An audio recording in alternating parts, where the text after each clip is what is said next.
feeling that it had to be preserved. In response to the Pulse nightclub shooting that affected the LGBTQ community, Barbara Poma, owner of Pulse, founded the One Pulse Foundation to honor Pulse victims and survivors. If you're an ally of this community, speak out. There are more of us together than apart. It is the power of love in its rawest form. Join the fight for LGBTQ acceptance. Learn how at lovehasnolabels.com. Brought to you by Love Has No Labels and the Ad Council.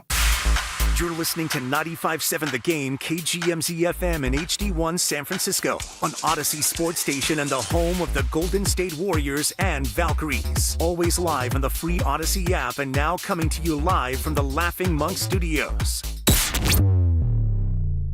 Ready for the ultimate red and gold game day? Laughing Monk Brewing is the place to park, party, and ride. Skip the traffic. Forget the expensive parking. Park for free and dive into an epic tailgate with mouth-watering food, ice-cold Laughing Monk beer, and every game on TV. Catch 95.7 The Game's pregame show with Lorenzo Neal and Evan Giddings. Then hop on the free shuttle minutes away from the stadium. Shuttles are first come, first served. So head to 957thegame.com to sign up and join the party. Join History San Jose on Saturday, November 1st for San Jose Roots. This free, family-friendly festival celebrates the vibrant history and culture of the city, from its indigenous Spanish and Mexican beginnings to its present multicultural and innovative spirit. Enjoy hands-on activities from the Spanish and Mexican eras of California, tours of real historic homes, live poetry, local artists, and cultural performances in collaboration with Mosaic America. This community event takes place at San Pedro Square Market. For more information, visit historysanjose.org. Now it's time for the closer of the week. Presented by LiftMaster and R&S Doors. Turn your garage into the envy of the neighborhood. Visit rnsdoors.com. This week's closer comes from Jonathan from San Francisco. I called R&S to help with a misaligned beam for our electric parking gate. Salvador tightened all the worn hardware and made sure the gate functioned properly. He was patient with our questions and a pleasure to work with. Recently, my garage door opener was not working. I was in need of a closer. I was put in touch with R&S Doors and they hooked me up with a brand new garage door opener from LiftMaster. With LiftMaster's MyQ connectivity, my garage door opener can be controlled right from my smartphone. You'll know when a door or gate has been left open and can close it with a tap, no matter where I am. Be one of the first 10 callers and receive 20% off a LiftMaster garage door opener. Call 1-800-FIX-A-DOOR. That's 800-FIX-A-DOOR. Or visit rsdoors.com. R&S Doors. Look for the red truck. And we're back, live during a Flex Alert. Dialed in on the thermostat. Oh, we're pre-cooling before 4 p.m., folks. And that's the end of the third. Time to set it back to 78 from 4 to 9 p.m. Clutch move by the home team. What's the game plan from here on out? Laundry? Not today. Dishwasher? Sidelined. What a performance by Team California. The power truly is ours. During a Flex Alert, pre-cool, power down, and let's beat the heat together. The following is an attorney advertisement. If you get sidelined by a workplace injury, the workers' compensation attorneys at Boxer and Gerson can help you get back in the game. Our team of skilled attorneys will fight by your side for the treatment and compensation you deserve. We care about justice for injured workers. That's what makes us Northern California's premier workers' comp law firm. Call Boxer and Gerson at 510-835-8870 or visit boxerlaw.com for a free consultation. Boxer and Gerson, your life is worth the fight. Attention. Have you racked up $10,000 or more in credit card debt? Are you barely getting by making minimum payments? With credit card debt reaching all-time highs, National Debt Relief is notifying consumers about significant debt relief options currently being made available to help those with overwhelming credit card debt. These options may reduce a large portion of credit card debt for those who qualify. You don't need to declare bankruptcy or take out a consolidation loan, and you may only have to pay back a fraction of what you owe, even if you have bad credit. National Debt Relief has already reduced the credit card debt for more than 550,000 consumers, so don't wait. If you owe $10,000, $20,000, or even $100,000 in credit card debt, you can now take advantage of this financial debt relief as the cost of living continues to skyrocket. To check what debt reduction you may qualify for, call 800-894-7722. That's 800-894-7722. Again, 800 894-7722. Don't watch the game alone on your tiny screen. Ghostwood Kitchen is the ultimate destination for every major sporting event. They have huge screens, energetic atmosphere, and ice-cold craft beer. Their bar is ready to pour your favorite drink, and the menu is packed with delicious game day food perfect for sharing. Bring your team spirit, rally your friends, and catch every single moment with us at Ghostwood Kitchen, where the game is always on. And when the game is not on, we have the arcade to keep you going. Ghostwood Kitchen, 911 Main Street in Redwood City. If you're 55 or older and into that whole saving money thing, T-Mobile has an exclusive phone and internet bundle just for you. Right now, get 2 unlimited phone lines plus 5G home internet for just $30 each per month with autopay, plus taxes and fees. And with 5G home internet, setup is easy with just 1 cord and no technician needed, which is great if you're also into that whole keeping it simple thing. Switch now and experience the best mobile network in the U.S. Visit your local store to start saving. T-Mobile, it's better over here.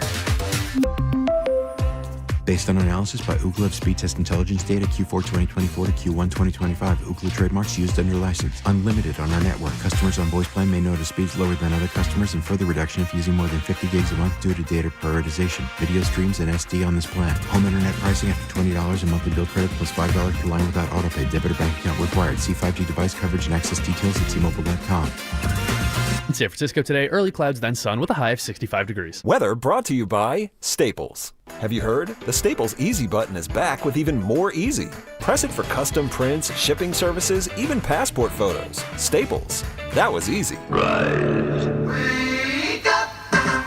It's time to wake on up. Wake up, wake up, wake up. With a nice cup of Joe. What's up, Joe, bro? Featuring Joe Spadoni. He's an Italian. And Joe, the Butcher Boy Shasky. I am slippery. Oh! The best part of waking up is morning roast in your cup.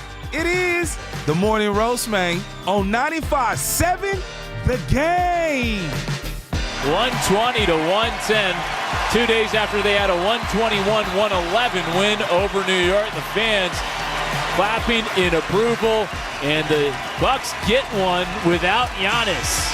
120 to 110, the final, as the Golden State Warriors drop to 4-2 on the season. See their little 2-game win streak snapped.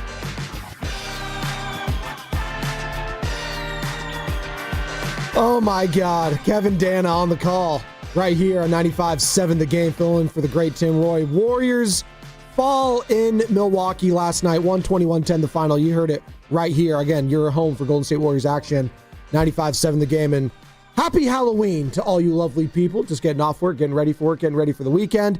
Halloween on a Friday. It doesn't get any better than that. I would like to be reacting to a Warriors win, so the vibes are at an all-time high. By the way, the producers, you guys need to relax. The show behind the show is out of control this morning. No idea what you're talking about. Control. But you know what? In the best way possible, the vibes are still good. It was a bad loss, though, Joe. I'm not going to sugarcoat it and sit here and do a sugarcoat job. That was a bad loss. I'm not going to sugarcoat No Giannis Antetokounmpo. You can sit here and do a sugarcoat job. Thank you, Joe Lacob. He had to have been seething at his home watching that one. Like, no Giannis and Ryan Rollins is the hero getting the starting nod. 13 of 21, 32 points for the former Warrior, who was obviously a part of that trade when he got rid of Jordan Poole, brought in CP3. I think Patrick Baldwin Jr. was also a part of that. He gets waived by the Wizards, picked up by the Bucks, gets waived by them, gets a 2-way contract, eventually gets rewarded this offseason with a 3-year deal, and has one of the games of his life against the squad that drafted him. So, bad loss, Joe. Bad loss. I want people to make sure that they understand what I'm about to say, because people get triggered by things when they don't listen. Nice costume, by the way. You're dressed up as a referee. Yeah, I am. Well, just for the auditory medium, for the people that are watching on YouTube. Oh, that really Was it hurt. that loud? Yeah, that hurt my ear. Did it? I'm actually, I can't. Please don't do that again. I can't hear anything. I'm dead serious. Yeah, I can't hear my anything bad, now. My bad. I didn't mean to do that. I'm being hyperbolic. It's okay. Continue. Okay. For the first time ever, I actually came away from that game thinking I wanted a little less Steph Curry and a little more Jonathan Kuminga down the stretch. That doesn't mean that I don't want Steph Curry as the closer. That doesn't mean that I didn't want Steph with the ball in his hands, though he had some really bad turnovers down the stretch. They ran multiple high pick and rolls with Draymond Green, and I understand why. I mean, they've been doing it for a decade plus and just feasting and picking at the carcass of the rest of the league with that type of action. Last night, though, they went too long without giving JK a touch. And I think as the evolution of this team starts to go forward, when you notice that Jimmy Butler just doesn't have it on a given night, and Steph Curry really didn't have it last night. Like, he just didn't. It's okay. Like, I thought he was pushing it in the third quarter. They were going back and forth. His first half was not good. And then he finished the game with some very bad turnovers, over dribbling, trying to, make things happen. And look, for years it's worked. And it's still going to work at some point this year. But you have to watch the flow of the game. And in the flow of the game that I saw yesterday, Jonathan Kuminga was the guy that the Milwaukee Bucks really struggled to cover. And he was extremely efficient, and he was getting shots in the paint that he liked, that he needed. And so I'm looking at it. When Ryan Rollins hits the high pick and roll to get Horford to come out at 104-106, you go Steph high pick and roll with Draymond Green, and he comes flying into the lane. He misses a layup. No call. No one else touches it but Steph. Rollins gets pressured. They double team at the top of the court. Horford's still guarding Miles Turner. They throw to Miles Turner. Horford backs off. Bang, 3 in his face. All right? So now we go from 104-106 to 2 consecutive threes for the Bucks. We're at 112-104. You throw the ball to Butler, who was ice cold in this game. He gets fouled. All right? Kuzma comes down and misses a 3. All right? It's 106-112. They go back to the Steph Dre pick and roll that got them into the lane prior. Makes sense. Multiple times, though, Draymond's got to re-kick it back to Steph Curry, and there's just no action there. No one else touches the ball. And look, I get it. There's games. Get out of Steph's way. Dre's coming to set the screen. Let's roll. Last night, though, I'd have liked to see Jonathan Kuminga as that screener. I wanted to see Jonathan Kuminga go downhill. Maybe you throw an ISO throw to Jonathan Kuminga and run some split action off that because of his passing and playmaking. I mean, he made a couple of really nice passes in the first half to Jimmy Butler. So at 106-112, you get that double team on Steph, and it's a turnover. All right? So you had multiple shot turnovers and then multiple turnovers from Steph Curry. And then A.J. Green has 2 chances, not 1, 2 chances to hit a 3. So now they're up 115-106. Steph's pushing tempo, tries to get a cheapo depot forward ahead pass to Jimmy Butler, out of bounds too high. And so, look, Steph's one of the greatest players of all time. Last night you could argue that he helped lose them that game almost single-handedly down the stretch. You know who else is one of the greatest players of all time? Giannis Antetokounmpo. He didn't play. I'm sorry. Like I sometimes it's as simple as this, and I agree with you. By the way, they just did not feature Jonathan Kuminga enough down the stretch. No one's saying that he has to be the number one guy. All I'm saying is last night my big takeaway, and I want to hear from others, is very simple. I thought it was too much Steph and not enough Kuminga down the stretch. I would like to see them involve Kuminga in the action. Yesterday he was efficient. Yesterday Steph wasn't. Butler wasn't. In a game that features Jimmy Butler, Stephen Curry, your young upstart Jonathan Kuminga, you got Draymond Green out there. The best player on the court can't be Ryan Rollins. He had a great game. He had a great game, but like that, I can't be coming away saying, "Oh, Ryan Rollins, that's the guy." No Giannis, man. No Giannis, and you lose that game. Like this is the kind of loss that you have that the Warriors of last year would have. Like the bad Warriors. Well, it's the one that you're going to look at 2-3 months from now, and you're going to say, "God, we really lost that game to them with no Giannis." And I want to hear from the people this morning, too, because it's our first time the day after a loss reacting to it. 888-957-9570 is the number to call or text the Boxer and Gerson Work Injury Attorneys text line. We're going to hear from the players after the game. We're going to hear what Steve Kerr had to say after the game because he said something that was on the top of my mind watching this game. It's like, why does it feel like every time the opposing superstar is out, the Warriors just take their foot off the gas early on? It's like there's a mental thing to this when it comes to the opposition not suiting up one of their big boys. It's like, oh, we can coast. No, you can't. No. Not in today's NBA. Not when your best 3 players are 35 years of age or older. You thought you could coast against the Portland Trailblazers. How'd that work out for you on the back end of a back-to-back? You got coasted. Yeah, not in the good way. Not coast to Koofus. By the way, shout out those watching on YouTube. Brought to you by First NorCal Credit Union. For a low rate auto loan, apply online, or just ask for First NorCal financing at the dealer. You know, I have to credit Milwaukee. They played really hungry basketball yesterday. Yes. They kind of took over about midway through the first quarter and didn't look back in terms of controlling tempo, getting shots they wanted, getting the matchups they wanted. Down the stretch, and look, Horford's a great defender, but down the stretch, they attacked him in the high pick and roll, and he sagged off ever so slightly, and Ryan Rollins hit multiple shots in his face. Miles Turner hit a shot in his face. And so, yeah, the young legs of the Milwaukee's young player, the 23-year-old, proved to be powerful yesterday. And the bench, you look at Taurean Prince, 10 points, efficient. Bobby Portis, 12 points, efficient. Cole Anthony, 16 points. I know he fouled out with 8 minutes to go. But again, Joe, the production from the Cole bench. Anthony's a good player. 38 points right there between really those nice three off the players. bench. But I get Kyle Lowry vibes the way he flops around out there. Yeah. He does a lot of flopping and jumping and landing and falling. Not as many Cheeto puffs for Cole Anthony like Kyle Lowry, though. Taurean Prince is what Jay Crowder thought he was. Okay. I like Jay Taurean Crowder. Prince. I haven't thought of him in a minute. No, like Jay Crowder thinks he can make plays off the dribble like Taurean Prince. I like Taurean Prince. He's a solid player. He's a really good, bench scorer and can fill it up offensively. He just plays hard. I like him a lot. You know the last team that Jay Crowder did play for? He played on like 700. He was a King last year. Does anyone remember that?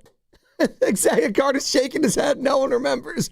Kings got problems, by the way. Warriors had some problems last night. Warriors fans, where are you at on a happy Halloween again? I'll say that. The season's not over. They're 4-2. It's early on. It's a bad loss, but it's a bad loss early on. This is like I came away from this one like Blazers. I kind of understood. Back end of a back-to-back. Tough spot. But it was the day before the Chauncey thing. They were playing like it was. Not saying it was a scheduled loss, but I could see it coming. No, I understand that one more than this one. This one, though? You got out executed. You got out hustled. You looked lethargic. And no Giannis, too. By the way, can we just thank someone? Thank you, Jimmy Butler, for not showing up. Wow. What happened yesterday, Jimmy? No, if we're going to, critique all the young guys at every single turn, Jimmy's a great player. Jimmy had an awful game last night. I felt like he didn't put his imprint on there at all. He had a couple of kind of weird turnovers, missing very badly from the field. I thought he was very meh. Well, him and Steph combined, what is this, 15 for 37. Yeah, it's not efficient. It's not efficient enough. And when you're not attempting three-pointers, a lot of these are going to be mid-range shots that are quite frankly just a wasted possession. And Jonathan Kuminga was your best offensive player yesterday, efficiency-wise. Yes, the 5 turnovers were not great.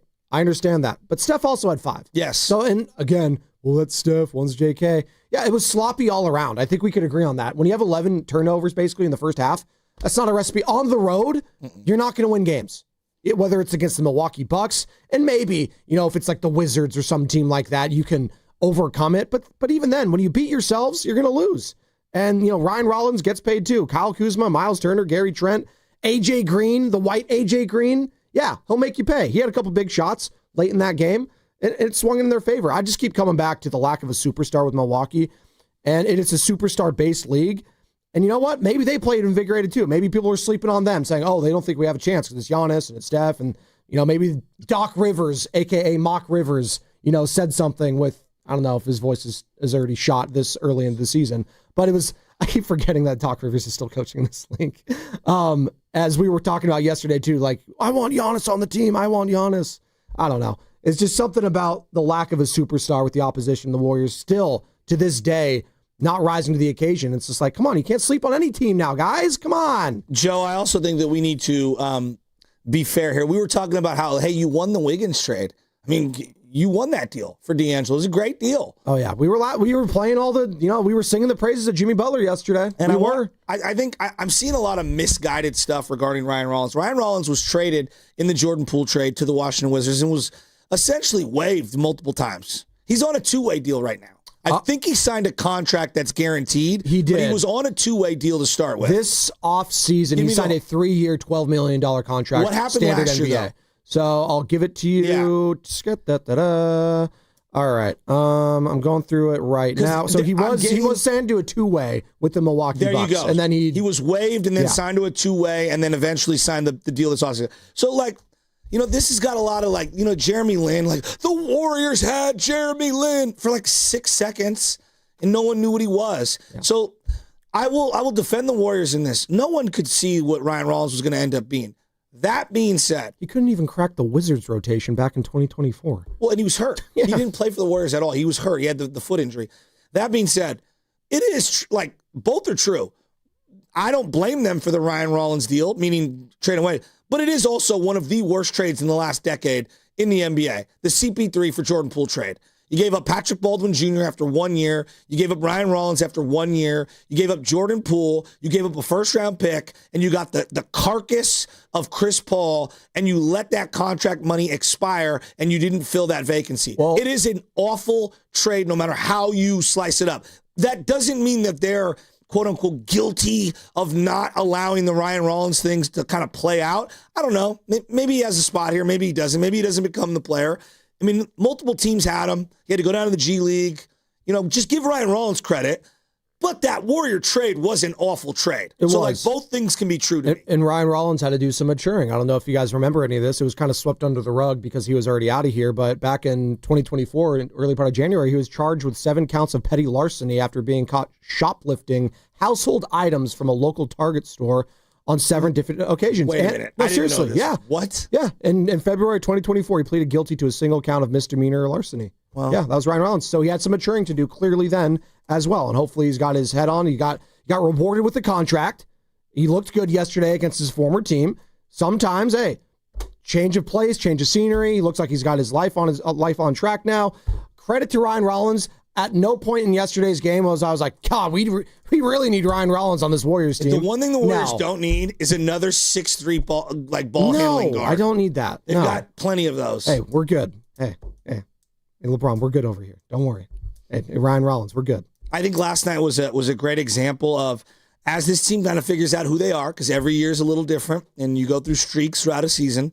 As you kind of figure out who you are, I do believe that if this team really does want to win a championship, as we've noticed from the first now 5 games, they all need to trust JK more. I'm not saying JK is the end-all be-all. I'm not even saying that every single night he's got to be featured down the stretch.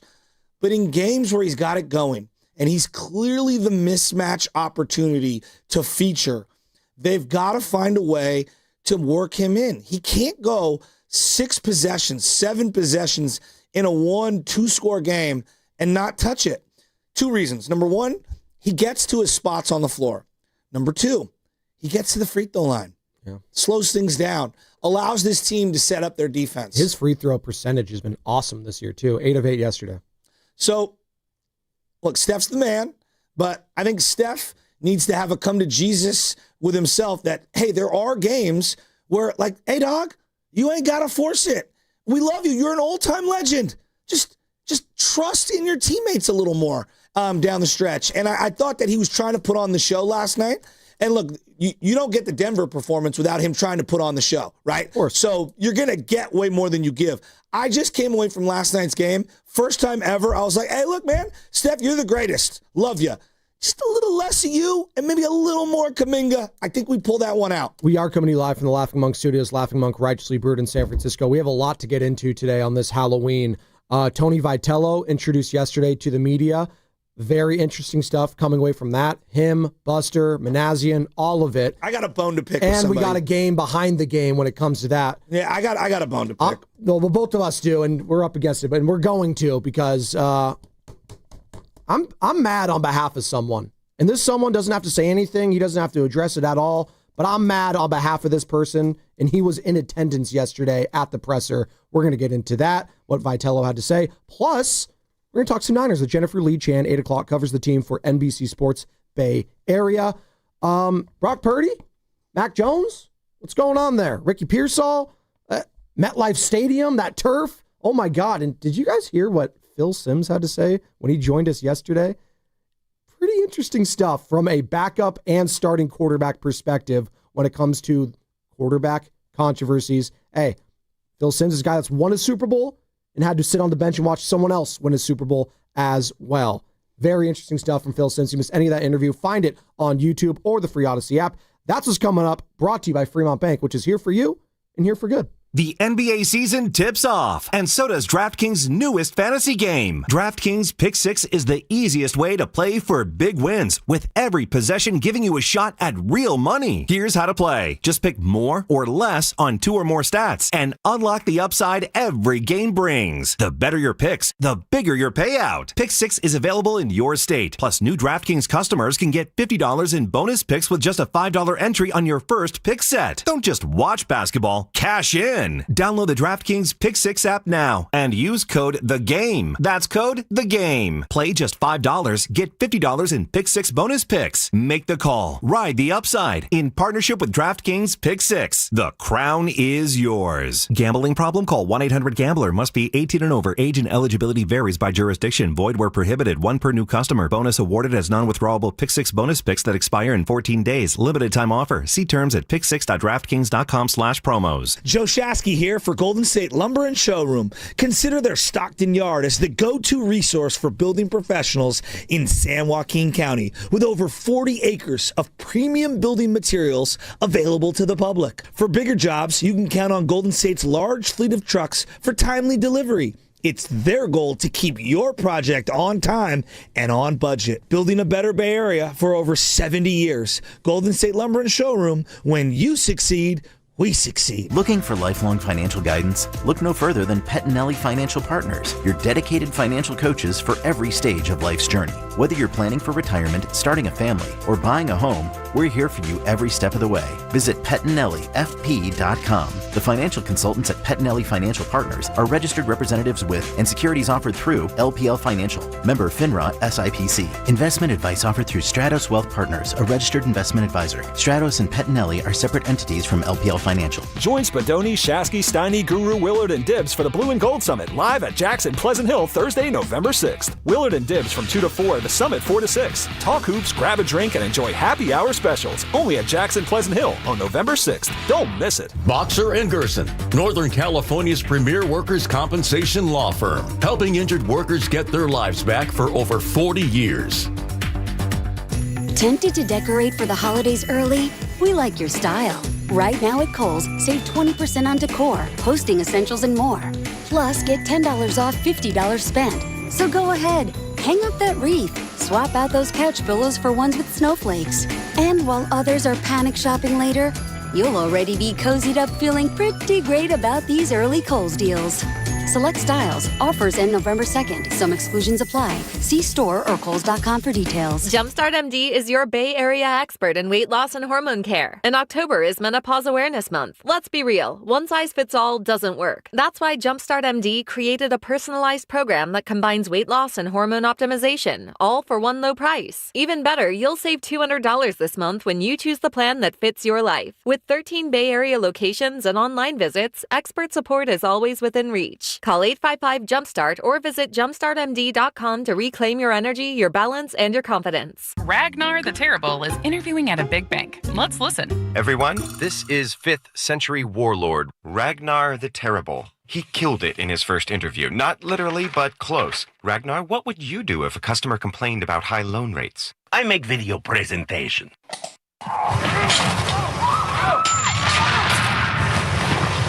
Star One is nothing like the big banks. We have better rates, minimal fees, and friendly customer service. Star One, in your best interest. Another app for inventory, one for CRM. Oh, don't forget accounting. Wait, which login was that? Or you could use Odoo, one fully integrated system that does it all without the hassle. Ditch the app overload. Get everything your business needs on one platform. Try Odoo free today at odoo.com. That's ODOO.com. Nobody had to tell your grandparents not to drive while using their typewriters. Why should it be any different for us kids and our cell phones? Distracted driving was the cause of more than 3,000 deaths in 2022. Come on, we're smarter than this. Let's put down the phones and focus on the roads. Drive safe, everybody. Don't drive distracted. A message brought to you by the National Highway Traffic Safety Administration, Project Yellow Light, and the Ad Council. Red and Gold Game Day starts at Laughing Monk Brewing. Park for free. Enjoy amazing food, ice-cold beer, and every game on TV. Catch 95.7 The Game's pregame show. Then hop on the free shuttle straight to the stadium. Sign up now at 957thegame.com.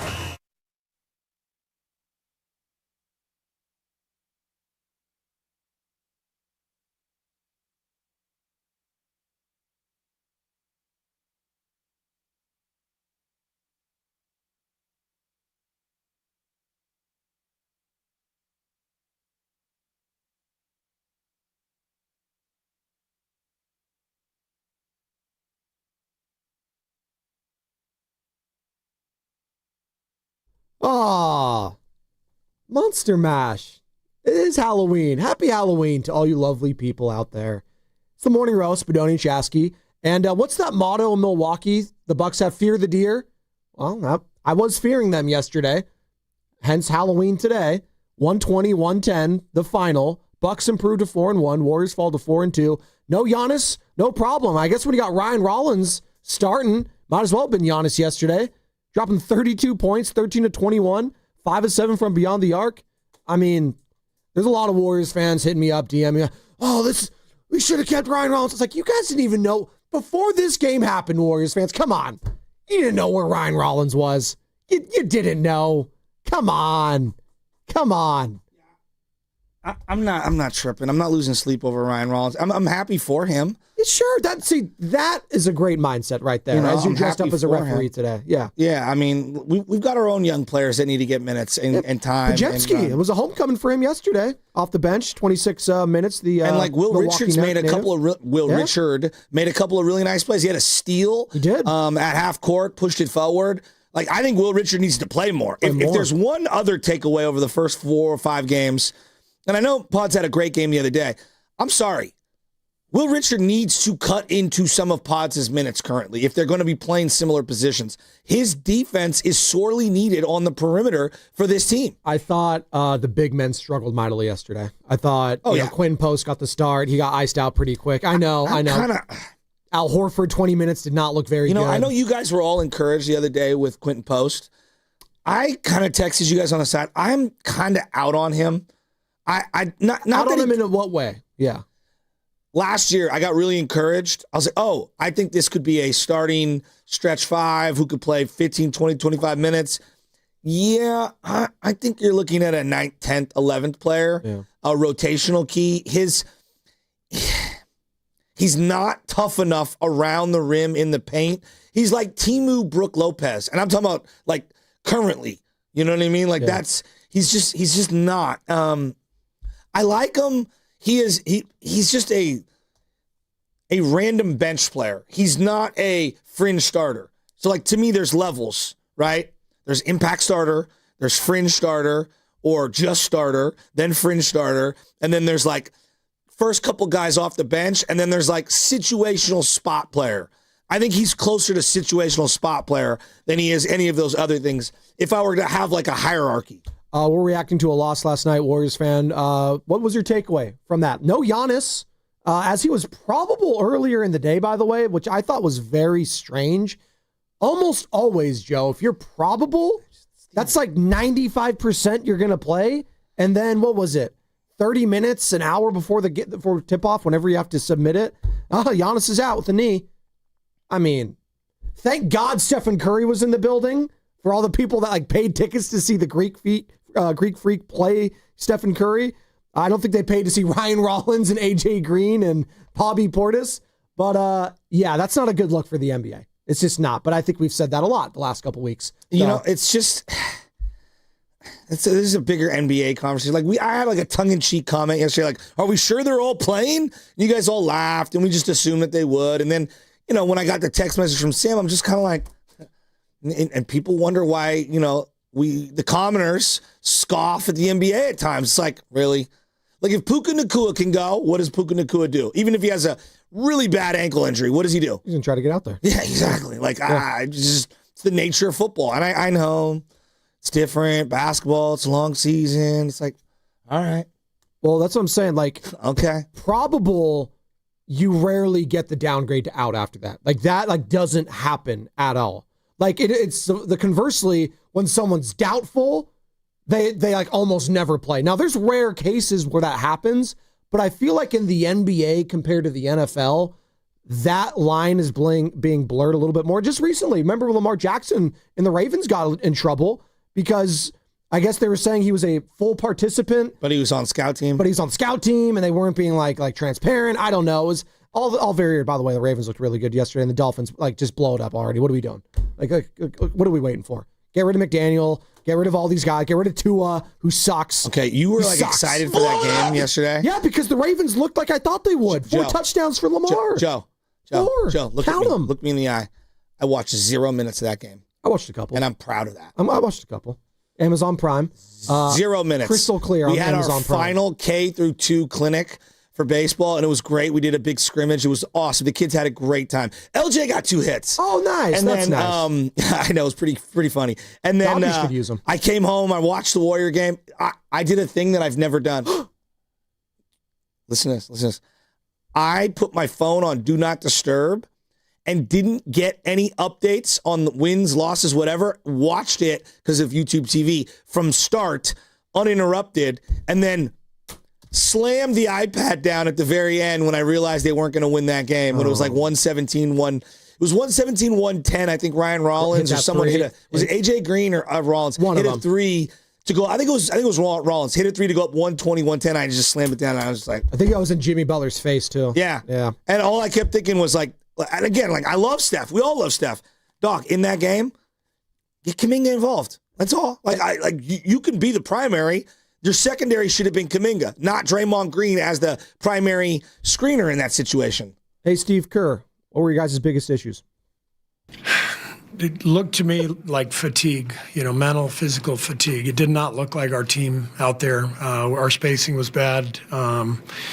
It just it didn't feel like we had our usual pop. And I thought Milwaukee was brilliant. I mean, they made 19 threes. They made one tough one after another down the stretch. But we let them hang around for too long, and that was the problem. And, it's what we talked about before the game. Anytime a team plays without its star, a team is going to be out there with nothing to lose, firing shots, a lot of guys getting extra minutes, feeling good. And I thought they did a fantastic job of creating offensive rhythm and playing without fear and knocking down big shots. And then and we didn't handle our switching very well. Our defense struggled tonight when we got, they were small, so we went to an all switching coverage and lineup, and we'll have to watch the tape, but I didn't feel like we did a great job there. Well, fatigue? Go to the beginning of that. Just give me the beginning and then stop it. And then fade it down for me here. It looked to me like fatigue, mental, physical fatigue. Stop it. We're freaking 5 games into the season. What? Fatigue, mental and physical fatigue. I think Horford's missed a couple games on purpose. Like they specifically sat him out. Guys, he looked bad yesterday. Guys, we're on the beginning of a road trip. I need you to win that game. All these games are important early. I would actually put more emphasis on the beginning of the schedule. I told you, to me, it's quadrants. I got 4 quadrants, right? First 20, 25 games. Second 20, 25 games. And then you got kind of like around the All-Star break. Like that's what I call it, around, because you kind of play 2/3 of the season. And then the final push for the All-Star break. Fatigue?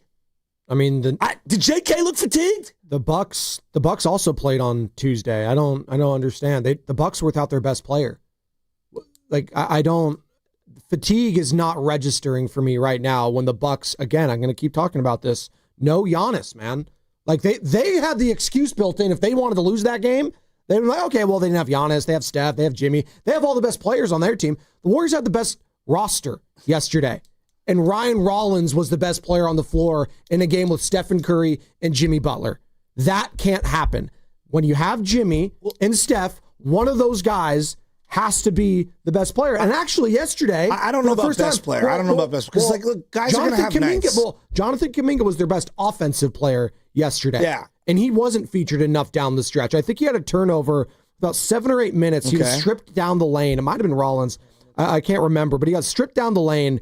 And I think after that, he barely touched the ball the next few minutes. Yeah, so he had a lost ball turnover at around 7 minutes. And it took another, 5 for him to touch it again? I don't think he touched it again. I have it written down here. You filibuster. Yeah, no, you're good. It felt like for the rest of the game. 157, he got an ISO where he went on 3 guys and had a sick little baby hook. Yeah. A sick one. Yeah. I guess, I think people they don't listen, and they're like, oh, you don't want Steph with the ball in your hands. All I'm saying is that right now, at the end of games, Draymond as the screener, okay? Draymond as the screener, meaning he's rolling off the screen action. If you're the defense, who do you want with the ball in their hand? You want Steph Curry with the ball in his hand? You want Draymond Green? I want Draymond Green. Okay, so who are you going to double on this high pick and roll? Who are you going to double? You're going to double Steph, and you're going to leave Draymond all alone. Yep. And on a very specific possession, it was really evident. Dre comes up to set the screen way beyond the hash marks, which are deeper than the three-point line. And then they double Steph and blitz him. He throws it back to Draymond. Draymond's looking at it at 3-on-4, or basically 3 defenders in front of him, and he's got 4 offensive players, and throws it right back to Steph, who's double-teamed. Yeah. Turns it over immediately, too. And then he dribbles it right out of bounds. Yeah. And so to me, that's got to be, right now, the evolution of this team right now, I'm telling you, it's got to be Kuminga every now and then. I'm not saying you can't run a high pick and roll with Draymond occasionally. Mixing Kuminga. Because Kuminga, if he gets that ball and is going downhill, A, he's a threat to put pressure on the rim in the lane, and they're going to honor him. And B, his playmaking has been on display. He made a pass to Jimmy Butler who cut baseline and went to the block that I just haven't seen him able to make. It was an unbelievable pass. He also, early in the game, had a possession where Ryan Rollins is guarding him heavily to go right, and he spun move the other way and went reverse layup under the rim. I'm telling you, Kuminga's growth is not a mirage. It is real. We need to believe in JK. And I think the team and the top dogs need to find a way to implement him. 6 minutes to go. Just make sure he's getting a touch every 3 or 4 possessions. It was a sloppy game all around. Probably the sloppiest I've seen from the Golden State Warriors. Where are we at, Warriors fans? 888-957-9570. 121-10 the final in Milwaukee. Warriors fall to 4-2. Bucks now 4-1. And the Warriors will be back in action tomorrow against the Indiana Pacers. Obviously, no Tyrese Halliburton in that one as he is recovering from an Achilles injury. The Warriors Summit is next Thursday, November 6th, live from Jack's Restaurant Bar in Pleasant Hill. All the hosts together again, discussing another Warriors season. Doing it a little bit different this time around. 9 games into the season at that point. So we'll have some games to react to. Willard and Dibbs from 2 to 4. All the hosts from 4 to 6. Live from Jack's Restaurant and Bar. We'll have great prizes to give away, drink specials, and your chance to meet all the hosts on the same day. Maybe Chassie's going to be wearing that referee outfit he's wearing right now. Or costume, excuse me. Jack's Restaurant and Bar in Pleasant Hill. Thursday, November 6th. We'll see you there. And this segment was brought to you by Fremont Bank, which is here for you. Here for good. Jesus. Hi, I'm Becca, your friend and jeweler at Shane Company. As an in-house designer, I can't wait for you to see our incredible selection of stylish and stackable rings. If you're shopping for your wedding bands, we have high-quality designs for every style and budget, from romantic to modern. If you're looking to add to a stack, your options are endless. Discover styles with clusters of gemstones, sleek all-metal designs, updated cigar bands, and signet rings perfect for an engraving. Because a friend knows you like options. Shane Company, your friend and jeweler. All right, Joe Shasky here from my friends at Ceremony Ford. And I don't know if you know this, but they're bringing the serious heat this month. They got deals that will blow your mind. Right now, you can lease a brand new 2025 Mustang Mach-E Premium with extended range for just $299 a month. Vinny from Sarah and Vinny is driving one of these bad boys, and I'm so jealous. And you heard me, an all-electric Mustang with power, style, and range for under $300 a month. It's not a typo. That's a steal, like a Jonathan Kuminga steal. And if you're not feeling the electric just yet, no worries. Ceremony Ford's got hundreds of new and pre-owned Fords in stock, and they're ready to roll on home today. F-150s, Broncos, Escapes, Explorers, they got every model you could want. The team, they make it easy for you. No games, no gimmicks. They're just good people, down to earth, and they know how to take care of Bay Area drivers, just like they did for me. You can find them right off of 280 at Ceremony Boulevard, or check them out and their entire lineup 24/7 at ceremonyford.com. Ceremony Ford, your Bay Area Ford store.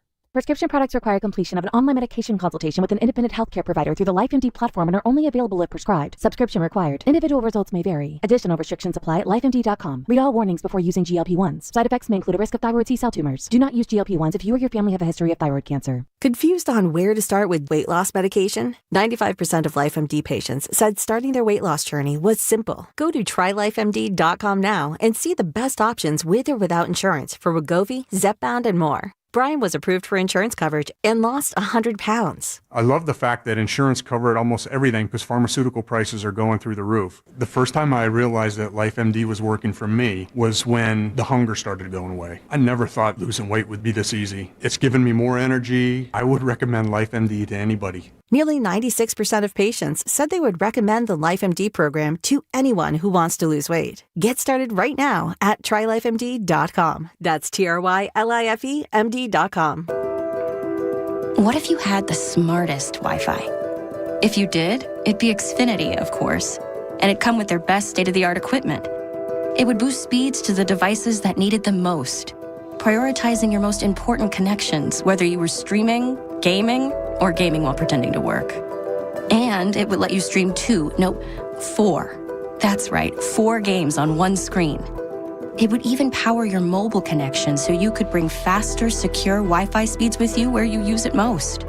It would be proactive and fix problems before you knew you had them. Impressive, right? And it would have security features that protect you from threats at home and online. Kinda like a force field for your life. If you had the smartest Wi-Fi, well, everything would work together seamlessly to keep you connected, no matter what. Xfinity. Imagine that. Restrictions apply. Toyota's legendary truck event is on, and the deals are legendary. Get low APR plus 500 bonus cash on 2025 Tacoma, or get a low-cost lease on Tacoma Double Cab, or get low APR or up to $3,000 cash back on 2025 Tundra. Get to your Toyota dealer now because this truck event is gonna be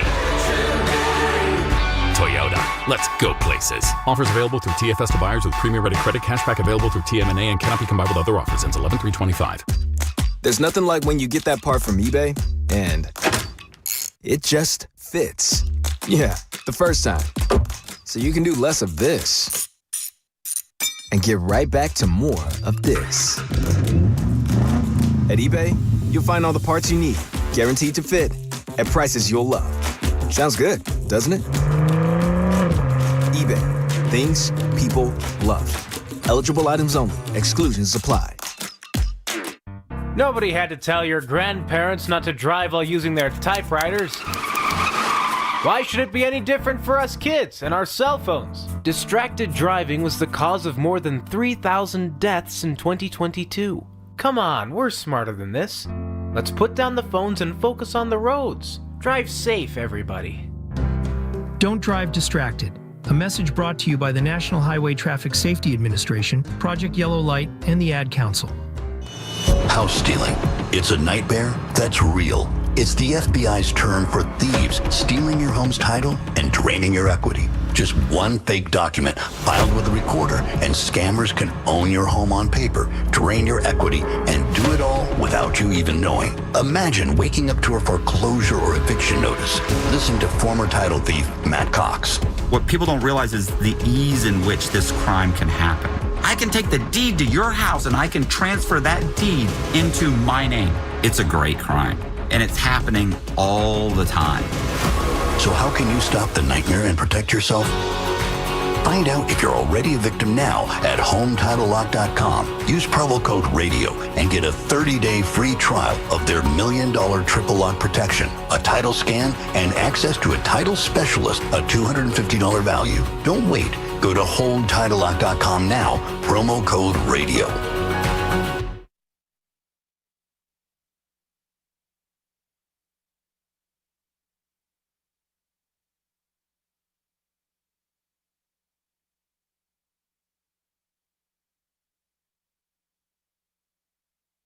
It's Dondu by Kuzma. Gets a nice screen by Payton. Throws it over to Buddy Hield. Attacking Green. Out to Horford. One more Kuminga. Catch and shoot. Left corner three's good. JK, 2 of 3 from downtown. And the Warriors on an 8-0 run. 49-45. The Bucks lead down to 4. 14 for Kuminga.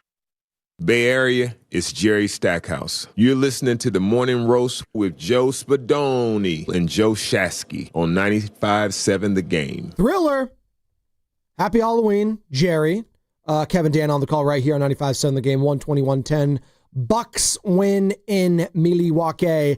Warriors back in action mañana right here on 95.7 The Game, taking on the Indiana Pacers. Little two-step in the Midwest, and we'll be back home after that. But that was a bad loss yesterday. That was a loss that, no Giannis. He felt like you were feeling pretty good heading into it.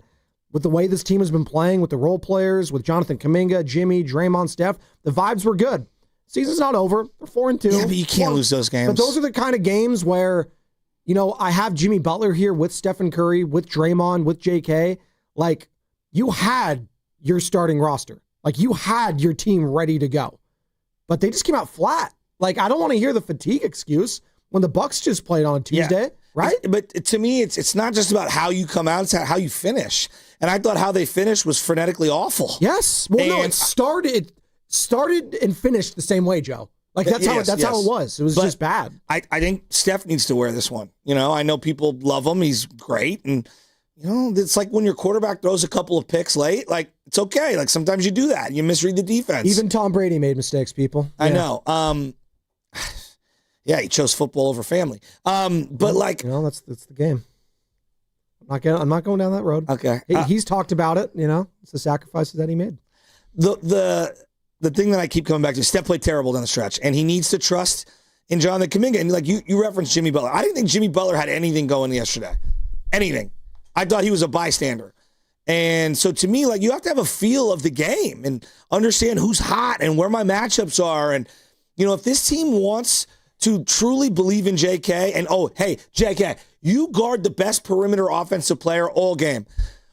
When he's got it rolling on offense, okay, you also need to trust him a little more. And you're seeing the growth on the defensive side where this team is now trusting him to guard all these premium players on the perimeter, and you're letting him do all the, I call it the dirty work, all right?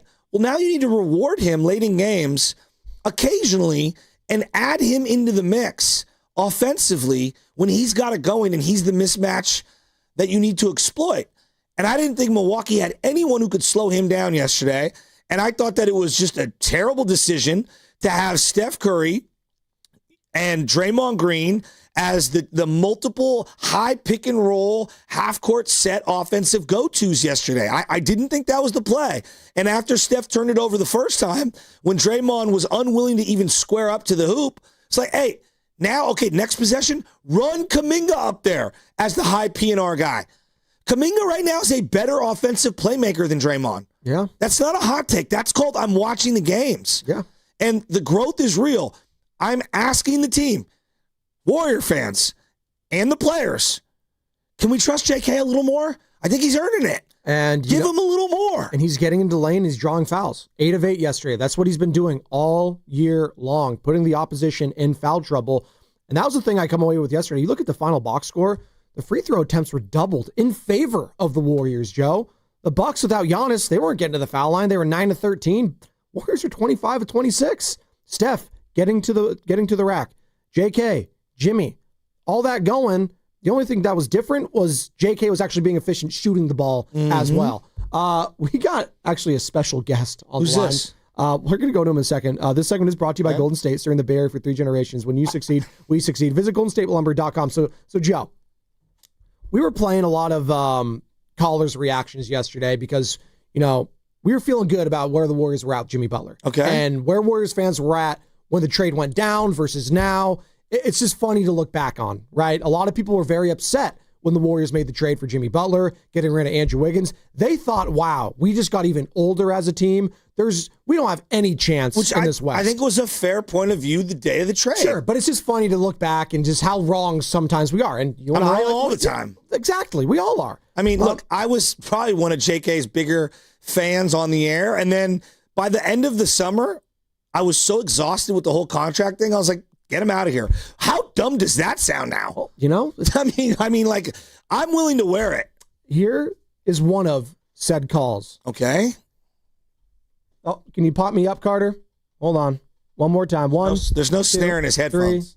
3. Hate to rain on your.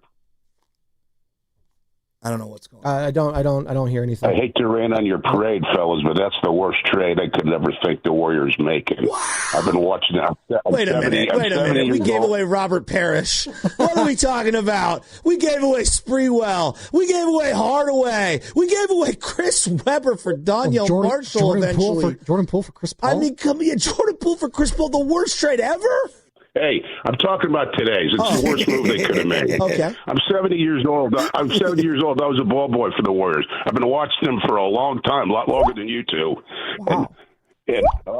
And hey, that's such a great call. Okay, so that was Dennis in San Francisco. I respect Dennis. Dennis in San Francisco on the line right now on the River Islands guest line. Dennis, what's you're up, on the Dennis? roast. What's up? Sorry if we didn't agree that day. Gee, hey, what's up, guys? Hey, so you've saved some of my comments, huh? Yeah, did you like that? Everything. Thanks for being a good sport. Hey, Shasky, I don't know if I called you before or after I met you up at St. Cecilia's. Yeah. Jimbo Moylan's daughters. Yeah. Small world. But anyway, I'm sure I must have known your father. He was reared in 75, right? Yes, he was. Yeah, I was Sacred Heart 73. My cousin was your dad's class, and me and Kevin Moylan are good friends. But anyway, let me apologize on behalf of everyone. I love Kevin. Hey, yeah.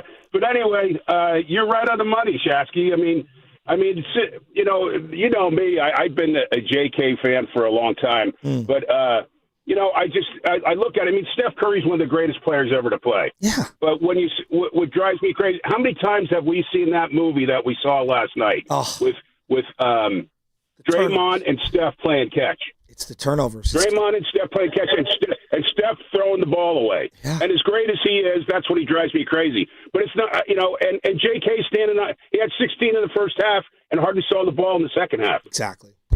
And you're right. They got to trust him.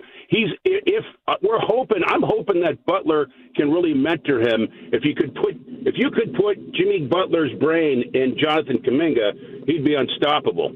And anyway, I'm just hoping for the Warriors to do well. I really have a hard time when Steph and Draymond go that route at the end of the game. We've seen it multiple times last season.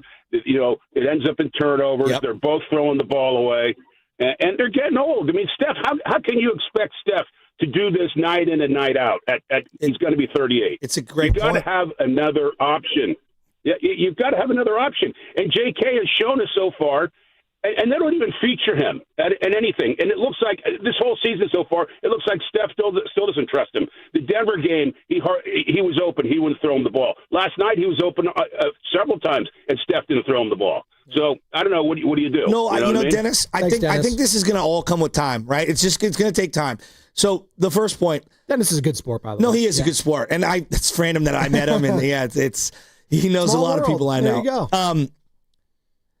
Jimmy Butler's played for 17 years, 16 years in the NBA. How many is it? He's been in the league a long time. Right? Yes. So, his wisdom came over years of being in specific situations. So, Kuminga is going to have years, to get near where some of these other guys are. Like Draymond, name a situation Draymond hasn't seen on the floor as a player. There isn't one. Right? Where he's involved. Yeah. Right? Of course there isn't one. The good, the bad, and the ugly. Right? Yes. And so, there are some nuances that Kuminga's going to have to learn. Like, what about a night where Kuminga's closing down the stretch where he doesn't have it?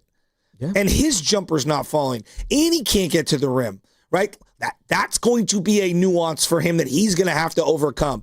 Everyone always thinks about, what is it when you're rolling? What about when you're not rolling? What about when your other top option isn't rolling? And I think that right now, his point about Steph is a good one. Steph's an all-time great. His flaw is the careless turnover. Always. It has always been there. Forever. In the NBA Finals. Brett Favre is one of the greatest players of all time. He also is one of the greatest turnover machines of all time. I think of the NFC Championship game, Vikings-Saints, and he threw it across his body when they were literally could have just kicked the field goal and won the game. Literally could have just done that. If they just stopped doing everything, ran out the clock, kicked the field goal, run the game. But I think of Brett Favre in that moment, which sucks because he was like 40 years old. It was an incredible story. Now, not yes. his Super Bowl in the mid-90s. Yes. Now, I would argue Steph's better in his sport than Brett was in his. Easily. But I do believe that there's a comp there. You know, there's guys that are high strikeout guys who hit bombs. Yeah. Lots of them, okay? Ralphie Devers is actually a good example. Nowhere near as impactful as Steph. He hits for a pretty good average, gets on base a lot, but he does strike out a lot. Mm-hmm. But he also hits jacks. Yeah. He'll get you 100 RBIs, right? So you got to take the good with the bad. Yeah. But I do believe the next evolution for him, and I think one of the fountain of youth for him, will be to involve J.K. in that high PNR action. You know, for many years, Draymond Green now is like an unwilling shooter with 5 minutes to go. He just is.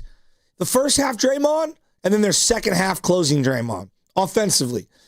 And offensively, down the stretch, it's the fact that he refuses to square up and look at the hoop and be a threat. And if you're not going to be a threat, they're playing 4-on-5 basketball, meaning 4 offensive players versus 5 defensive players. They're not going to honor you. JK is a threat. Even when his outside shot doesn't have it going, they're still going to honor his pressure that he puts on the rim. And that's why I think the next step for Steve Kerr, for Kuminga, for Steph, for Butler, is finding out in games where Butler doesn't have it going, how can we incorporate JK as that high PNR guy to help give Steph more gravity? So Steve Kerr mentioned earlier that he thought fatigue played a factor for the Warriors in this loss today. This is what Brandon Pajemski had to say when asked about that cut. 6 games in 10 days, all kinds of travel. Do you feel fatigued? No. And Pajemski, quite frankly, like that's not the guy I want to hear from. I want to hear from the older guys because Pods he's young, right? Like that, I am glad that he just kind of nipped it in the bud. Well, yeah, but any player's not going to use that as an excuse.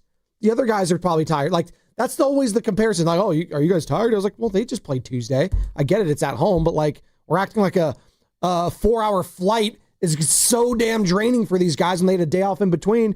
You're listening to 95.7 The Game, KGMZ FM and HD1 San Francisco and Odyssey Sports Station, and the home of the Golden State Warriors and Valkyries, always live on the Free Odyssey app, coming to you live from the Laughing Monk Studios. Happy Halloween. I thought there were 2 elements in this game. I've noticed a trend.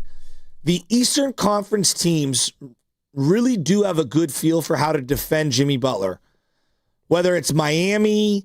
It's our first Eastern Conference this season, but yeah, going back to last year. Yeah, I'm going back to last year. Yeah. New York, there has been a trend. I'm not saying that they've wiped him out completely, but they do have a better feel for what to do against him than the Western Conference teams currently.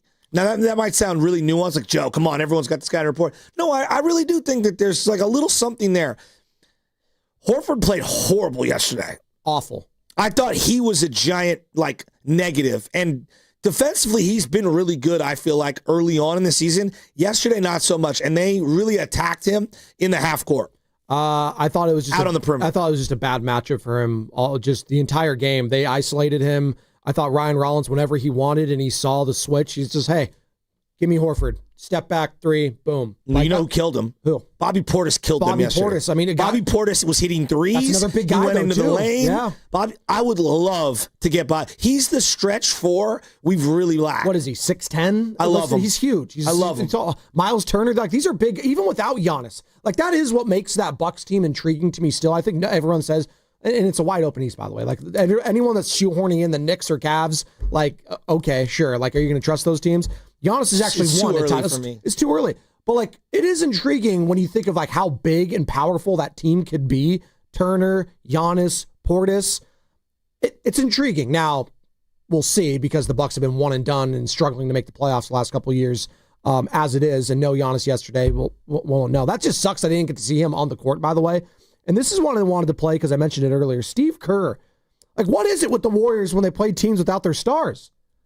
Well, it shouldn't be that way because we're like 0-12 the last couple of years when the stars don't play. You know, I just told our coaches if I was an opposing coach, I would just sit the star every time.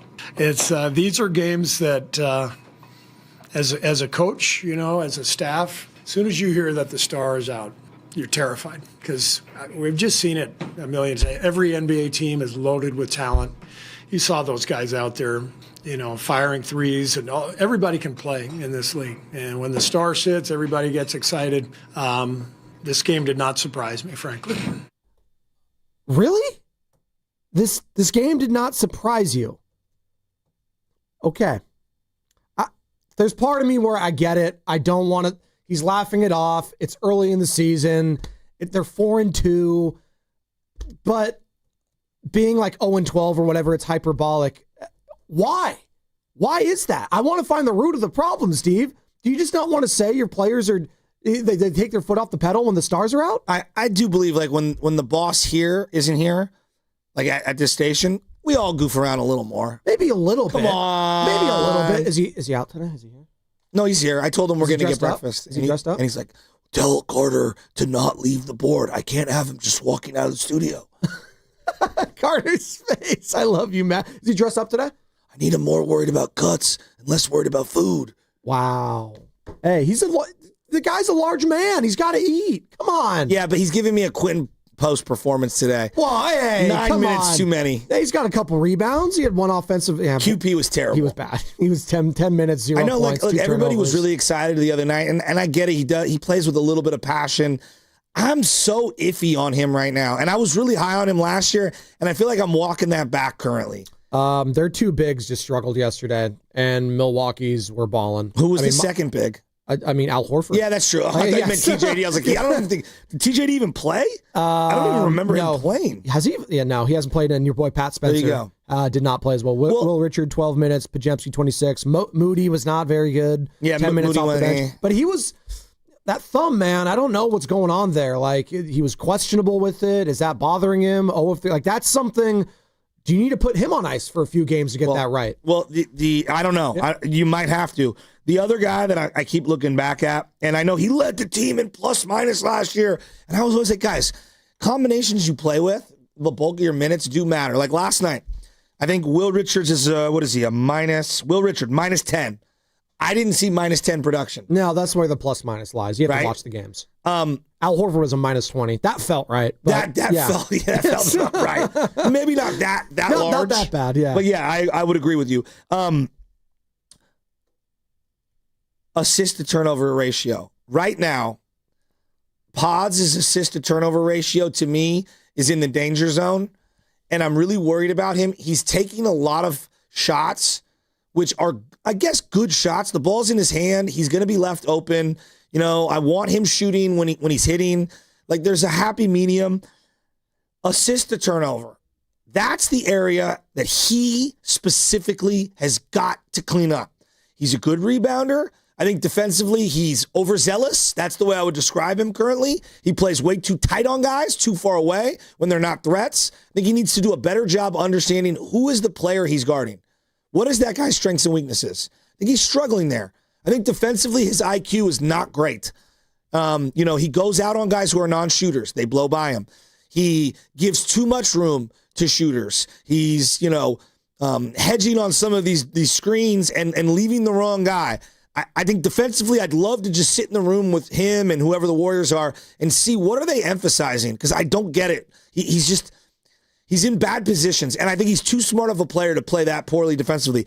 But also assist to turnover. Last night, 3-2. That's an awful ratio for a guy who's a ball handler. I want to be in the 2.5 to 3-1 range. That's where I want my ball handlers. And then the other guy who had a lot of turnovers last night, and it is an area that he's got to clean up continually, Steph Curry, Jonathan Kuminga. Both had 5 turnovers. They do. And I think JK's came more in the first half. Yeah, and honestly, that's been an area of emphasis for JK early on in the season, which has been good. Like, he hasn't been turning it over that much. No. Yesterday was on full display with him and Steph. You just can't do that. 11 turnovers in the first half is going to kill you. It was 19-11 at the end of the day, in a negative towards the Golden State Warriors when it comes to the turnover battle. That kills you at the end of the day, man. Like, that, it cancels out what you were able to do getting to the free throw line. When you doubled him up there, you give all that away when you turn the ball over. One of them for JK, he's getting a better whistle this year. That's clear. One of them I thought was a foul, then a travel. And so, like that's a turnover, like a live ball turnover, and you're saying, or not live ball, it ends up being a dead ball. But like that's a big old turnover, and it's like, yeah, I thought he got hacked there. Yeah. So, like that's going to happen though. Here's Pajemski after the game talking about what the team needed last night. I'm not really sure. Probably have to watch it again, but probably just a sense of urgency to start the game. Knowing Giannis was out, just coming out with the same fire as if he was playing. So that's the head coach, and that's one of the players basically saying they were sleeping on the Bucks. Just call it what it is. They slept on the Bucks without Giannis, and Ryan Rollins kicked their ass yesterday. Miles Turner kicked their ass yesterday. Bobby Portis, AJ Green towards the end of that game kicked their ass.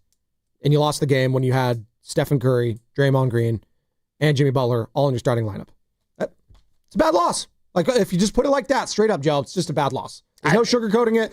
Wipe your hands. You better come out with fire against the Indiana Pacers tomorrow night. That much I can tell you. Because the Pacers, I've watched them a couple times now, and they've had some national games. Obviously, there's no Tyrese Haliburton. They play hard every night. They play hard. Do me a favor, guys. I need a welfare check on Spadoni at home. He's watching Indiana Pacer basketball. Yeah, because I had to. What the hell? When it goes to double overtime and I can't watch the game because the streaming services suck. By the way, that's another thing. You have YouTube TV, right? Uh-huh. How's that going to affect your watching over the weekend when ESPN goes night-night on there? And they're gonna work out a 25th hour deal. Oh, really? Yeah, That's just what's going on? It's going to, yeah? Yep. Yeah, I thought that about the government, too, and that didn't happen. Well, the government. Yeah, I never trust. Politicians on both sides. Slime balls. On both sides, yeah. No. You think I'm joking? All the sides, yeah. All the sides. Have you ever met a politician with normal teeth that aren't like bleached white? Friend of the program. Daniel Lurie. Well, Daniel Lurie's not a real politician. He's a man of the people. Yeah, come on. He's the mayor of San Francisco. He's not a politician. He's just the mayor of a major city. Come on, Joe. He's a dad. Come on. He's the politicians aren't dads. Actually, Tony Vitello I don't think is a dad. I don't think so. No, he doesn't have a wife nor a child currently. Or does he have a girlfriend? No. Tony V? I heard he took a Too Short line yesterday. I'm married to the game. Tony V in the city? Tony meets world? Dude, let's go. He's living it. Kapler was like that a couple years ago, getting after it. Hey, Tony V. Hey, the beard was looking immaculate yesterday. I'll say that. The lettuce, too. Hey, he passed the vibe check. I'll say that. We'll get into the Tony Vitello introductory presser later on today. But we also got Jennifer Lee Chan joining us 8 o'clock at the Lay of the Land. Are we going to do the game within the game within the game? You know what we're going to do on the other side? Of the presser? No, we're going to do that. But I also want to talk nightmares, Joe. You know what today is?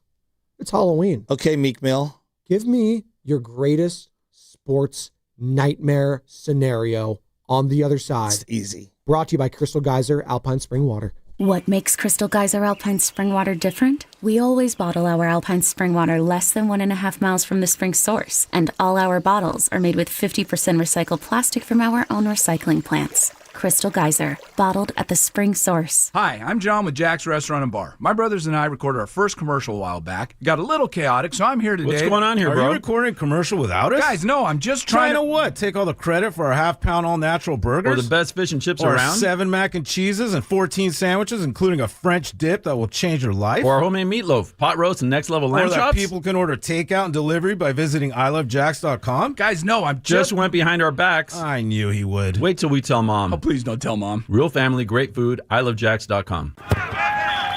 When businesses thrive, communities score. That's why Bank of America is the official bank of FIFA World Cup here in the Bay Area. And our more than 110 local business specialists are ready to help your business win. What would you like the power to do? Learn more at bankofamerica.com/local business. Bank of America, official bank of FIFA World Cup 2026. Bank of America Corporation, all rights reserved. Hi, this is Brian Bakhtiar, Executive Manager of Stevens Creek Subaru. The fall season is upon us. That means football, baseball playoffs, and kids back in school. At Stevens Creek Subaru, this is one of our favorite times of the year. Fall is also when we get our first rains of the year. That means dangerous road conditions. That is, unless you drive a Subaru with symmetrical all-wheel drive. Subarus are built for any road condition or terrain, whether it's a drive to the coast or up to the snow. The safest pick is a Subaru. This month, lease a new 2025 Crosstrek 25i Premium for just $238 per month. Just $238 a month for a new Crosstrek from Stevens Creek Subaru in San Jose. 36-month lease. No security deposit needed. $29.95 due at signing, plus tax, license, and registration fees. Includes $85 dealer documentation fee and first month payment. Acquisition fee $650. MSRP $30,177. 15 cents per mile over 10,000 miles a year with Tier 1 approved credit. $300 disposition fee. One at this payment. VIN number S8268128. Offer expires end of month. See Stevens Creek Subaru for details. On Stevens Creek Boulevard or online at StevensCreekSubaru.com. Buckle up and drive safely. Dreaming of the perfect kitchen? Make it a reality at Friedman's Appliance in Pleasant Hill. Explore Bosch appliances in live working vignettes and see the innovation in action. During the Buy More, Save More event, you can get up to $4,000 in rebates on qualifying Bosch kitchen packages. From refrigerators with the Farm Fresh system to keep your food fresher longer, to dishwashers with precision wash technology that wipes out 99.9% of bacteria. Own the kitchen like a Bosch. Visit Friedman's Appliance in Pleasant Hill or online at friedmansappliance.com today. Comcast Business can help turn your small business into a connected, secure, modern business. It's how restaurants become reliably up and running neighborhood favorites. How healthcare offices become the data-protecting caregivers that we all depend on. And how wealth management firms become cyber-securing guardians of your information. With reliable connectivity, enhanced cybersecurity, and Wi-Fi backup, your business can stay connected and get threat-ready with Comcast Business. Powering possibilities. Now through November 16th, new Comcast Business customers can get started with 150 megabit internet plus security for $59.99 a month for 12 months with a 2-year agreement. Plus, ask how to get a $500 prepaid card on a qualifying gig package. Call today. Restrictions apply. Requires enrollment in paperless billing and auto-pay with bank account. Early termination fee applies. Equipment, taxes, and fees extra. Rake in the savings this fall and get rewarded with Milgard Windows and Doors. For a limited time, receive up to $135 back per qualifying windows and patio doors when you buy from Dolan Lumber Windows and Doors. But hurry, this offer ends December 8th. Upgrade your home with energy-efficient windows and patio doors designed for lasting comfort and style. Don't miss out. Visit DolanLumber.com or call 801-609-9275 today. I'm Bob Burke, founder and chairman of Burke America Parts Group, a family of brands that includes RepairClinic.com, an appliance and HVAC parts solution company that's grown into an international brand. Before AmericanEagle.com, we partially launched a new technology platform developed by another firm. American Eagle helped take our technology to a whole new level with digital marketing, software development, and business insights into our key markets, appliances, HVAC, and outdoor power equipment, and did so both on time and on budget. AmericanEagle.com has the resources, experience, and talent needed to produce solutions. Our new technology platform, developed by AmericanEagle.com, has produced tremendous results with higher traffic, conversion, engagement, and online revenue. If you have any home repairs you need to take care of, check us out at RepairClinic.com. If you need a world-class website or technology project, then I would highly recommend AmericanEagle.com. Call AmericanEagle.com at 773-NETWORK. That's AmericanEagle.com, 773-NETWORK. I can't believe how spotless my floors look after using the Swiffer Power Mop. No more dragging around a heavy mop and messy bucket. Now I get the same deep clean without all the work. Thanks to the powerful solution and scrubbing pad of the Swiffer Power Mop, dirt and grime don't stand a chance, and I don't break a sweat. Mic drop. Mop drop. Swiffer Power Mop. Swiffer Power Mop. A smarter way to mop. Try it or your money back. Join Spadoni, Shasky, Steiny, Guru, Willard, and Dibbs for the Blue and Gold Summit live at Jackson Pleasant Hill Thursday, November 6th. Willard and Dibbs from 2 to 4, the Summit 4 to 6. Talk hoops, grab a drink, and enjoy happy hour specials only at Jackson Pleasant Hill on November 6th. Don't miss it.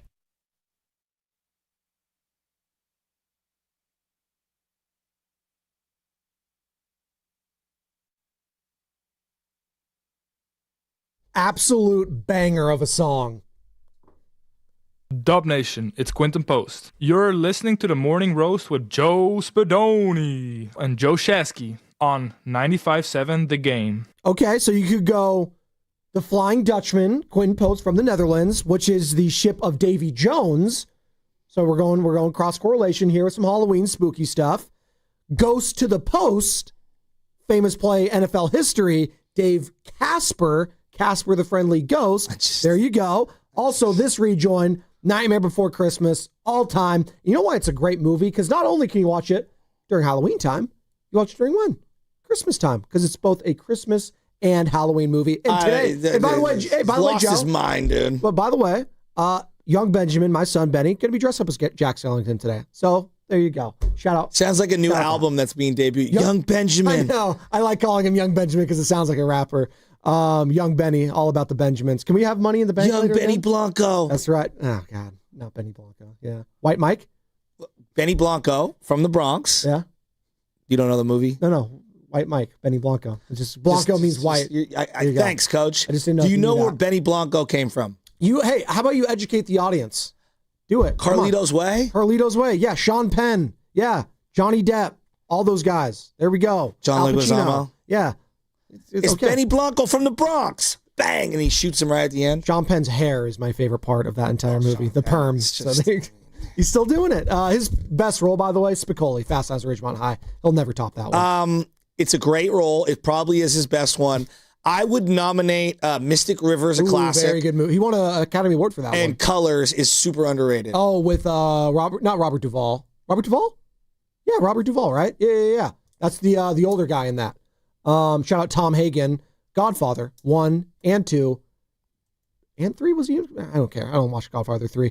By the way, we're talking Halloween right now, and I want your participation. Callers, listeners, 888-957-9570. Happy Halloween. And in honor of that, what's your worst sports nightmare?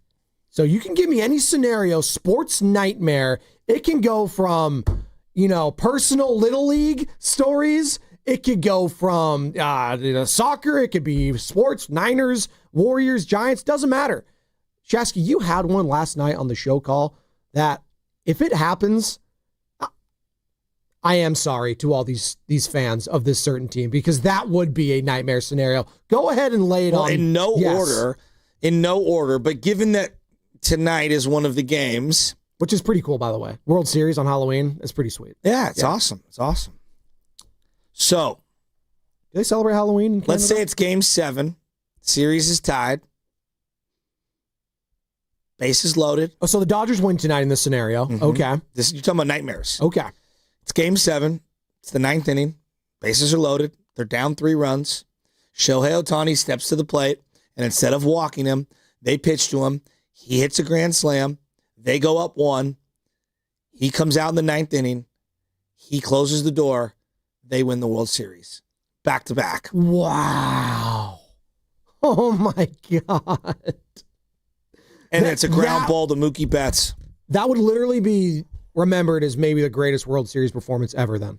Like one of them, yeah. Like in a game where you hit the go-ahead run in the 9th inning and then close it out. I don't think it would be one of them. It would be the one. Would it be? Them. It would be the one, yes. Really? I hate Shohei more than a lot of people, not more than Shasky.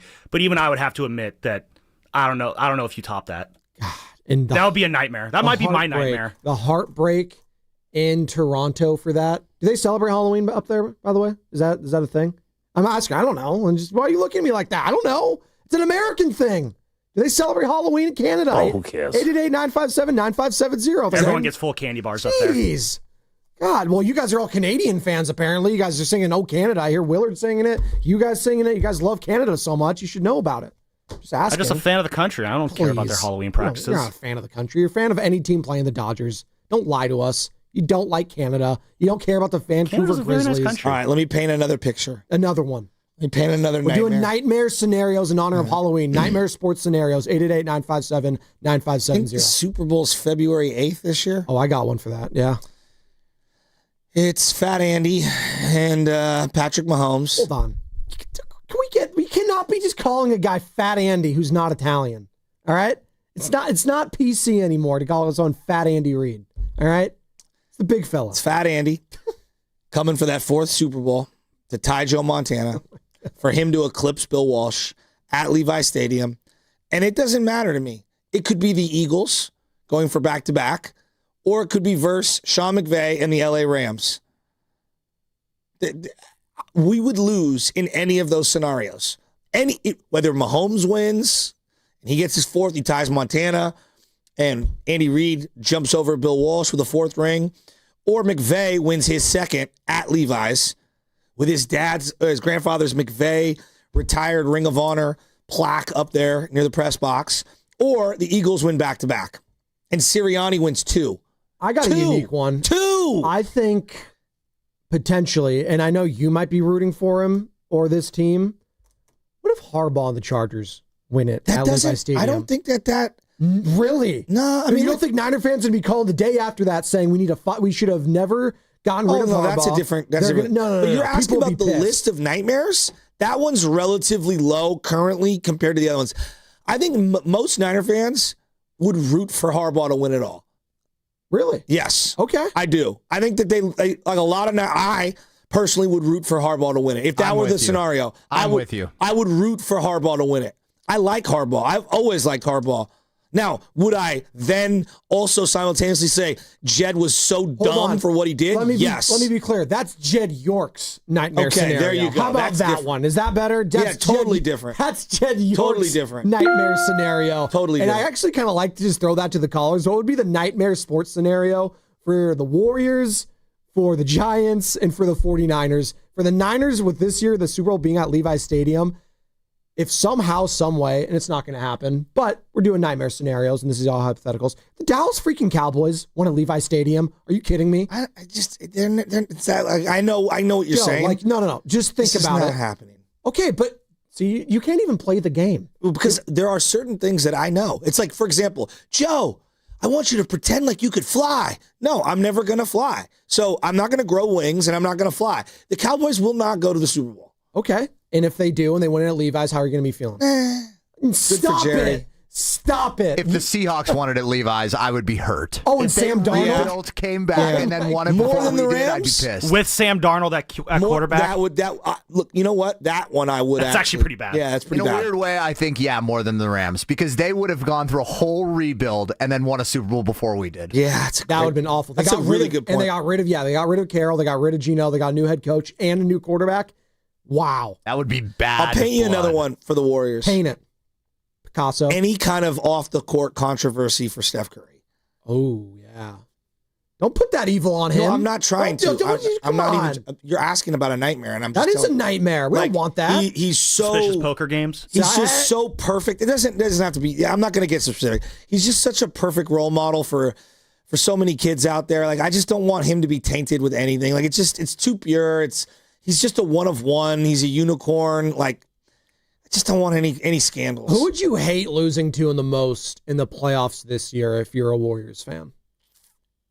Is it Kevin Durant and the Rockets? Kings, the Lakers. Kings aren't making it, please. Well, see, that's me and the Cowboys. That's the one. That's me and the Cowboys. Okay, I hear you there. Now you get it. At least the Cowboys could, I think they could make the playoffs potentially, but there's no shot the Sacramento Kings are. Maybe the play-in, maybe, but they got Doug Christie out there through 5 or 6 games saying, I don't know what the problem is. Mike McDonald, and now I'm like chewing on this.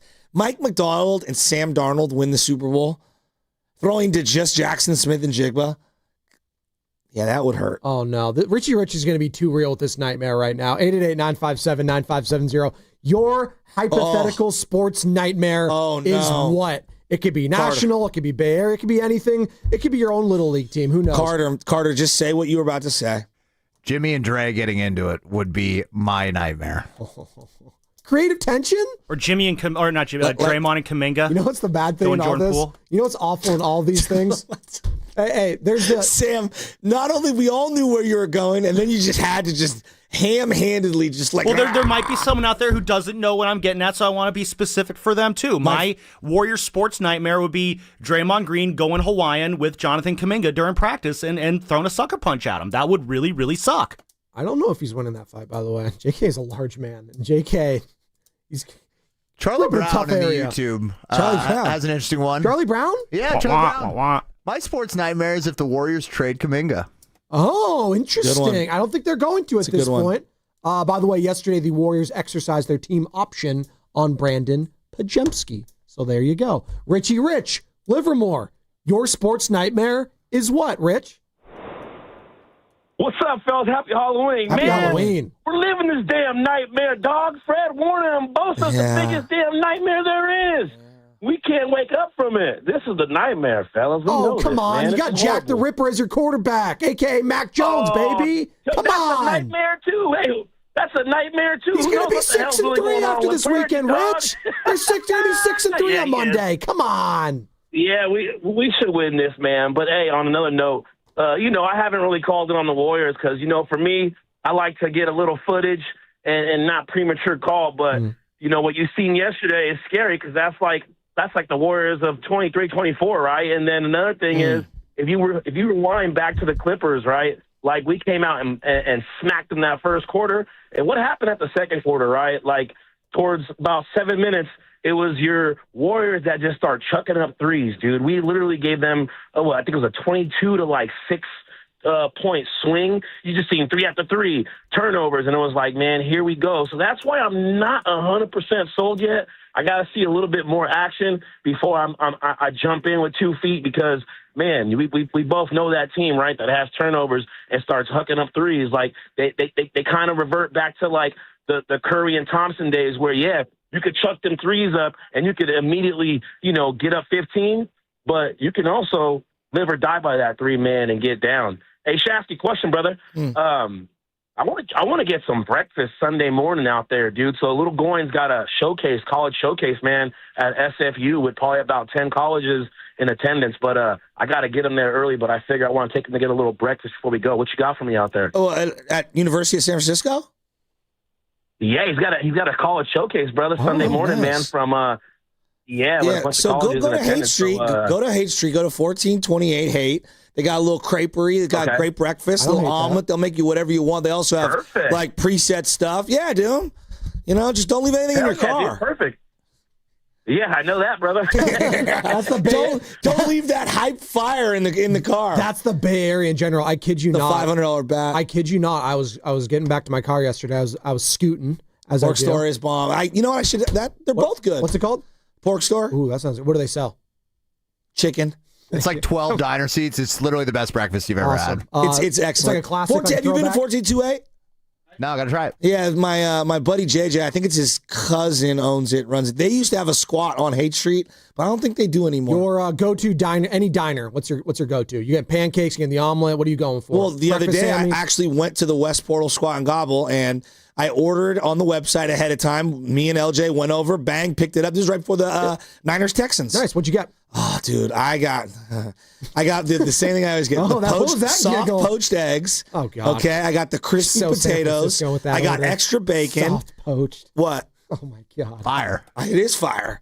And I like a runny, dude. I want it running all over my pancakes. From a diner, you get a fried egg with all the grease on it is what you get. And then obviously you got to go Jack's Breakfast as well. Is another great spot to eat at. I go to Jack's but restaurant. They don't have bar. one in the city currently, so but when I'm in San Mateo, that's where I'm going. But before the game the other day, that's what I ended up getting. Well, I'm glad you mentioned Jack's. My kid had pancakes and waffles. Love it. The Warriors Summit next Thursday, November 6th, live from Jack's Restaurant Bar in Pleasant Hill, and they got all the good eats there. All the hosts together again discussing another Warriors season.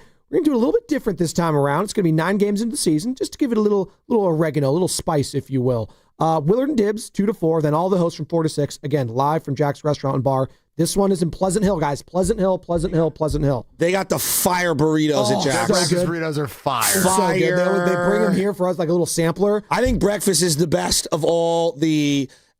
when you go out and the big three? When you go out and eat for breakfast, to me... Well, there's a big 4 because if you want brunch in there too. But We got second breakfast too. Second breakfast. That's a reference he doesn't understand. What the hell is second breakfast? Don't worry about it. Yeah, thank you. What is it from? Just look it up. Well, I can what's tell the you. reference? Google it. Yeah, you just got to Google it, dude. Why don't you just tell me? Lord of the Rings. You feel better?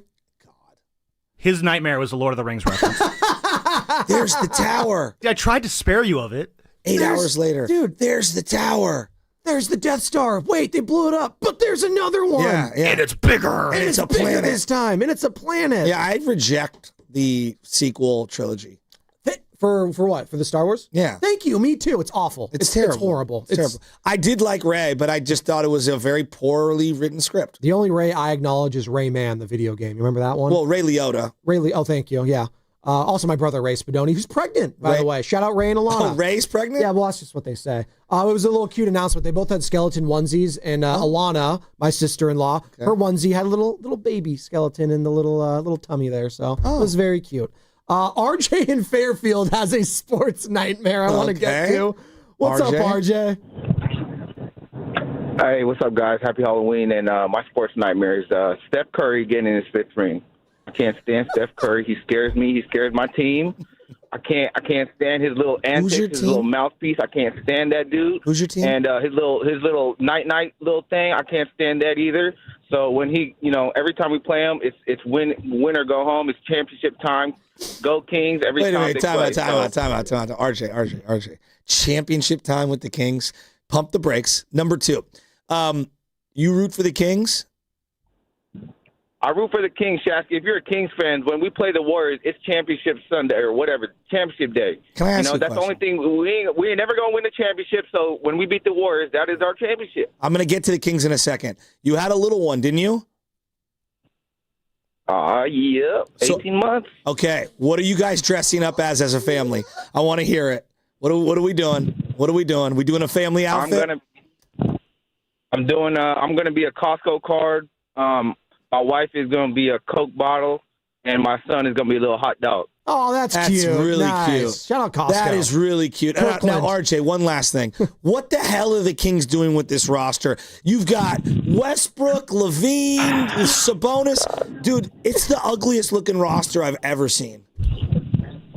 Shasky, I can't agree with you more, and I can't stand this roster. There's no young guys in the team. There's a bunch of bad contracts, and people just play iso ball the whole time. There's no team basketball. What I like about the Warriors team is that they like to move the ball. The ball has energy. With the Kings, the ball is a stone in Westbrook's hands. Nobody pushes the floor. It's horrible. So All right, good call, RJ. Happy Halloween to you and the family. Thank you, Who's RJ. had a worse second half of their career? Russ Wilson?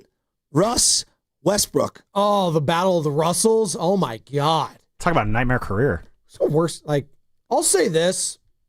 Russell Wilson was on the trajectory, sure ballot Hall of Famer. He was going to be a Hall of Famer. Uh-huh. Westbrook's already in there. He has an MVP. Sure, because the NBA lets everyone in. But he would have been anyway. And he was good. He was good early on in his career. Russell Wilson is a laughing stock now. People laugh at him. Sean Payton goes out of his way in the media. I didn't think he did. I read the whole quote. I didn't even think he went at him. I think it was a subtle shot at him. Okay. I think it was. What GM in the league isn't we would rather face Russell Wilson so we can win than Jackson Dart? Everyone in the league agrees with that. Yeah, but he went out his way to say that, basically. So what? When he didn't need to. Well, and truth. And clearly there's bad blood between Russell Wilson. Listen, I hate both those guys. I can't stand Sean Payton. I can't stand Russell Wilson. All right, sports hate. All right, hey, Sean, if you want to come on our show, I know you're doing a lot of podcasts. That's fine. But, yeah, I think it's Russell Wilson who's had the worst second half. It's not even close. What about you? What do you think? I mean, Westbrook's been on. I can't even name all the teams he's been on. You want to do that? So he's on the Kings right now. Okay, he was a Rock. Okay. All right. Okay. Let's pull it up. Thunder. Pull it up. Rockets. All right. Those are two correct ones. Lakers. Yes. Kings. So we got Rockets, Lakers, Kings right now. That's 3. Nuggets. Nuggets is 4. Obviously the Thunder. Yes. 5. I said that originally. Okay, so we have 5 right now. Kings. Yeah, we said that already. Okay. Is there anything we're missing in there? Was he a wizard? He was a wizard. No. Yeah. He are a wizard? No, Harry? he wasn't. He was. He was really good on the Wizards, actually. Oh, was he? Yeah, no one noticed. League pass, dude. Shut up. Shut up. I think League Pass carry those games. Wait. Shut up. Clippers. He was absolutely. Did I not say Clippers? Did I not say Clippers? 7. Because he went on both LA teams. Yeah. Okay, 7. That's it? Anyone else? I think that's it. Right? We're good, Carter? Did we miss one? I'm looking, Spadone. I just pull up his Wikipedia. It's not rocket science. It's okay. I think you got them all. Yeah, okay. All right, now let's Thunder, do Rockets, Wizards, Lakers, Clippers, Nuggets, Kings. I mean, that's insane. Yeah. There you go. Only Vince Carter, who was a Hall of Famer beforehand, played on as many teams at the end of his career. That's crazy. Yep. Thunder. This is the order. Thunder, Rockets, Wizards, Lakers, Clippers, Nuggets, Kings. Look at that. Boom. Tyler in Half Moon Bay has a sports nightmare scenario. We're doing a little fun here. It's Halloween, man. Let's I have bet a you good guys time. can't get Chris Paul's teams. I'm going to do it right now. Okay. Hornets, before they became the Pelicans. Correct. Put that music back up. Okay, Hornets. I'm going to write this down on a piece of paper. Hornets, okay? Fake traded to the Lakers. One of the biggest you talking about Adam Silver con job, David Stern online. Okay. Is that your sports nightmare? Please. One of the biggest crimes in the history of sports right there. All right, Phoenix Mark Suns. Cuban. Okay, Thunder. Houston. OKC. Clippers twice. Warriors. Okay. Wizards.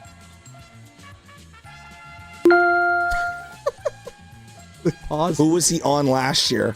I can't remember. I know he was on someone's team last year. Yeah.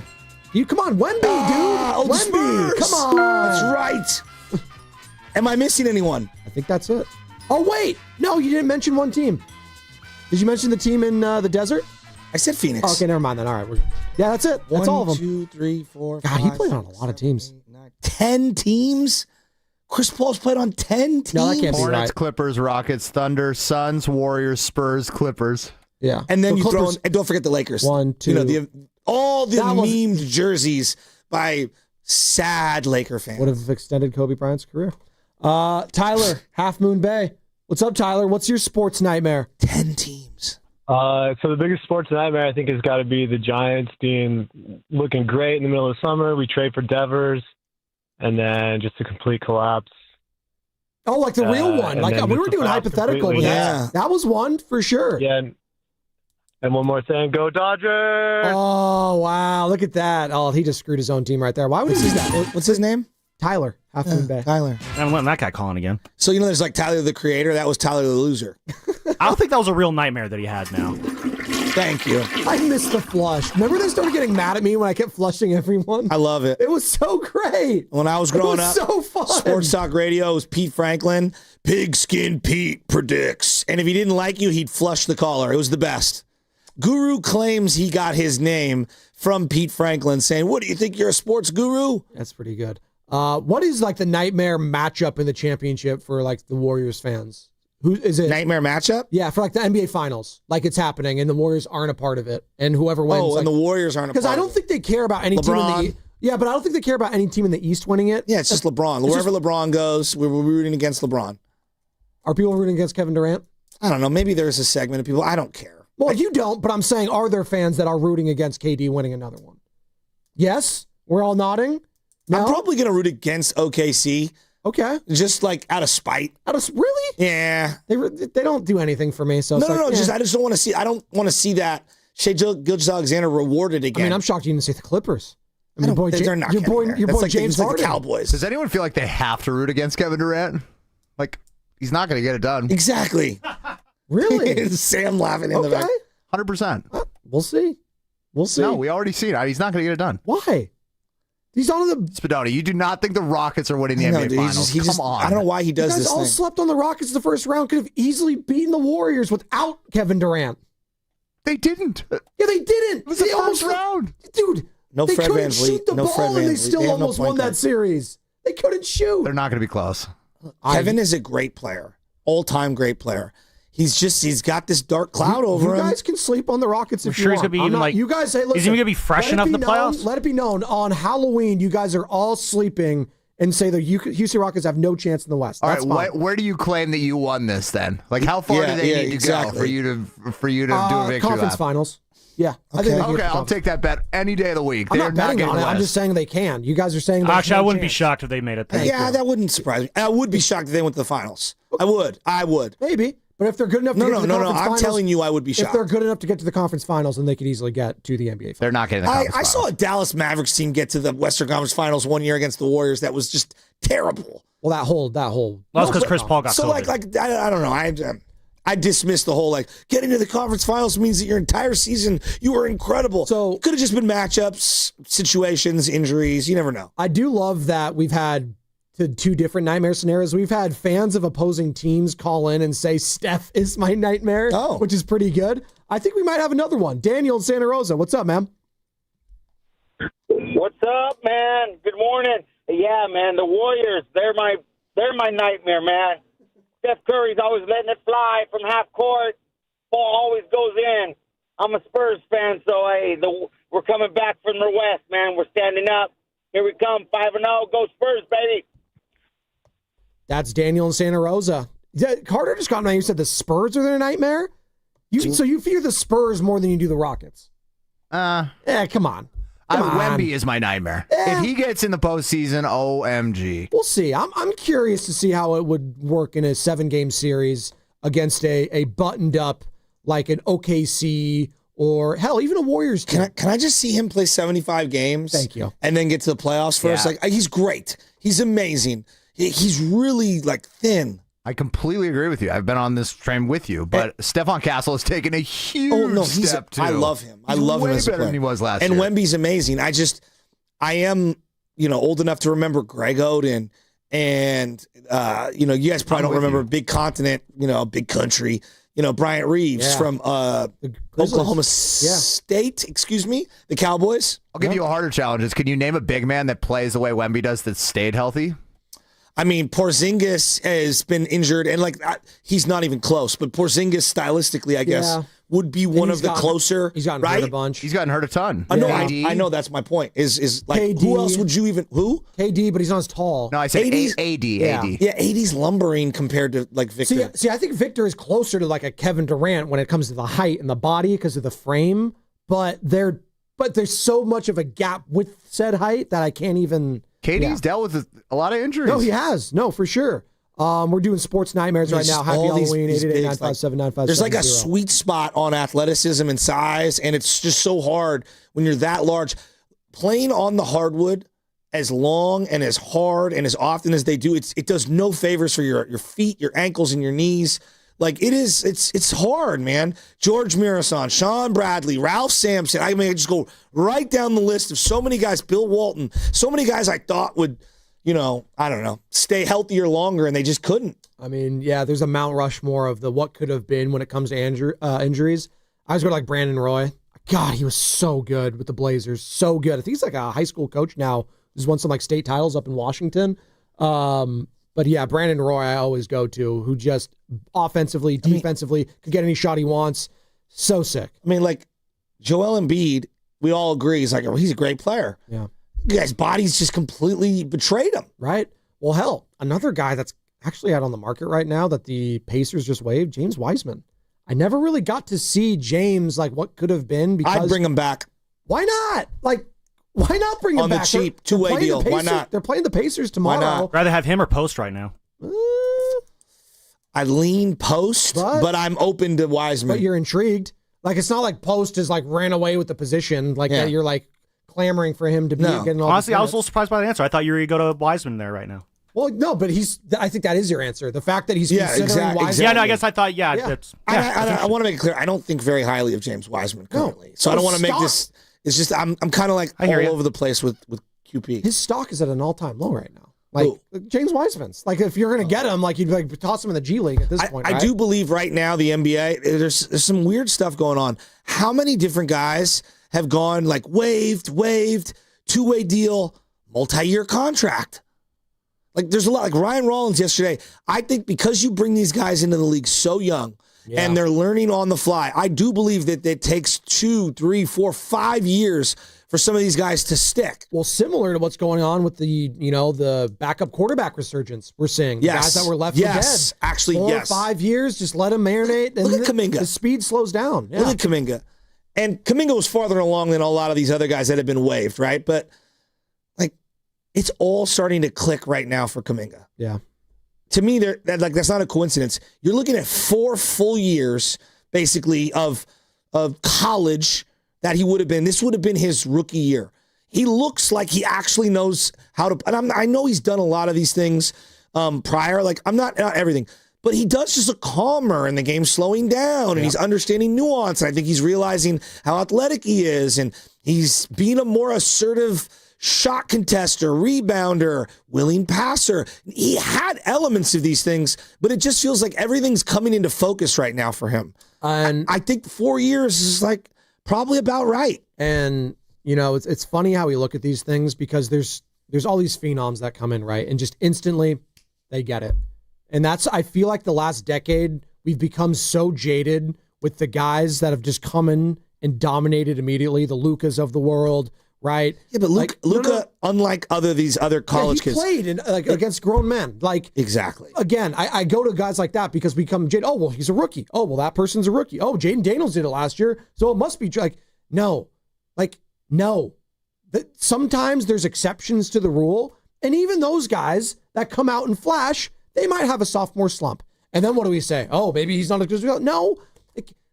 You have to judge every season individually sometimes. And it's so difficult to do that because it's, we have all this stock on someone. Now they're a made guy. So it's no matter what they do, like Lamar Jackson, he's a made guy. Josh Allen, he's a made guy. I'm going cross-sport analogy here. Now Luka is a made guy, but there were question marks when he was even coming out. Is this sustainable? It's just how we talk about the sport because of the instant gratification nature of society now. It's become dumbed down, and it sucks that we always have to put it in the lens of, this guy, this is his first year in the league, and why can't Jonathan Kuminga be that? Because that's not realistic. So we were having this conversation before the show started, and I'm going to get deep here, but there's a lot of ways to play basketball. And I watch someone like Kyle Kuzma. He's 6'10". He's unbelievably athletic and skilled. And I watch him and I go, dude, you are not even scratching the surface of how good you could be. Name the flaw. If he wants to be a defender, he could be a great defender. If he wanted to rebound, he could do that. He can pass. He can stretch the floor. He can shoot. He's a 3-level scorer. He's a moron. He's a moron. When he is engaged, he is really good. No, Joe, he plays a moronic style of basketball. Like I said, when he is engaged, he can play well. He's never engaged. Ever. That's a problem. Yeah. Now, I could file that under AAU basketball and how he came up. And I think he was getting away with God-given talent for so long. He never really truly has bought into playing the game the right way. And that might just be a him thing. Corey Maggette was the same way. That just might be a him thing. I see LaMelo Ball, so talented. Yeah. And I told you last year, what did I say? I'm out on him. He just cannot play the game the right way. He just can't. Not everyone is Cade Cunningham, who just understands how to share the basketball, move without it, make the winning plays, do the little things, sees the game kind of slowing down. He also plays for a loser franchise. So, it's really hard for me to judge someone like that when they play for, literally the worst franchise in my entire life is the Hornets. They're awful. They don't know what they're doing. I can't even name their head coach. But what were the Pistons for 15 years? The Pistons finally got their act together because they actually got a competent head coach.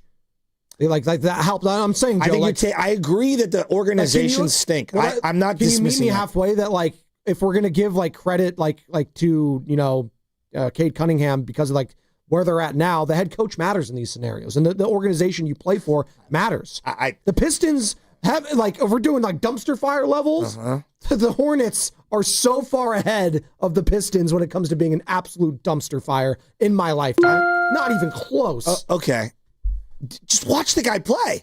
Okay? Give him some guidance. Give him something. Give him structure. Give him players to play with. You think LaMelo's listening to guidance? Oh, I don't know. Maybe if he actually had someone to give him guidance, maybe if he was drafted to the Warriors, things would have looked different. If Eric Spoelstra coached LaMelo, he would be driven insane. How do you know that? Because I know that Eric Spoelstra does not like 1-foot runners from 38 feet out with 22 left on the shot clock. Maybe he'd buy in. I doubt that. You don't think he'd buy into Heat culture? No. I think he'd love Miami. No. I think you're underestimating. It'd be a certain culture that he'd fall in love with down there. I think I watched the two ball boys play, and Lonzo actually plays a really good brand of. I like Lonzo as a player. He just can't stay healthy. Well, he's been great for the Cavs so far. I like him a lot as a player because he sees the floor. He plays a really good brand of ball, plays good defense. I like him a lot. I don't love the way he shoots, but his shots coming around.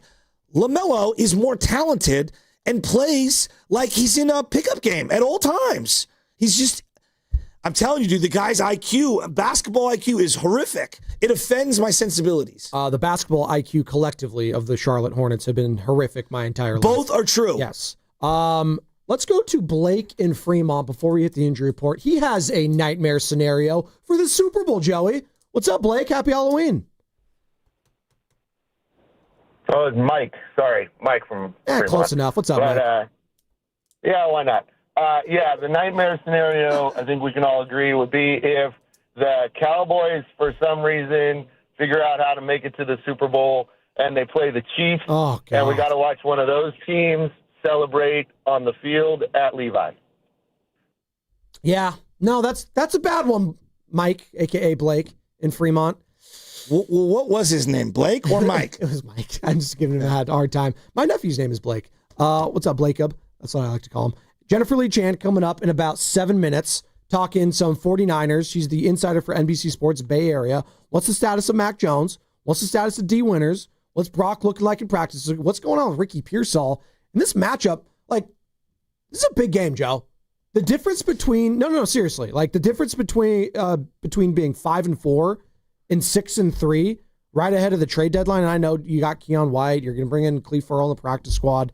We'll see if they make any other moves. I kind of don't think they will. But this is a big swing game when it comes to your thoughts overall in the season. Because if you're 6-3, not making the playoffs after that would feel like a disappointment. So we'll get into that with Jennifer Lee Chan coming up in about 6 minutes. But before we do that, we have to hit the injury report.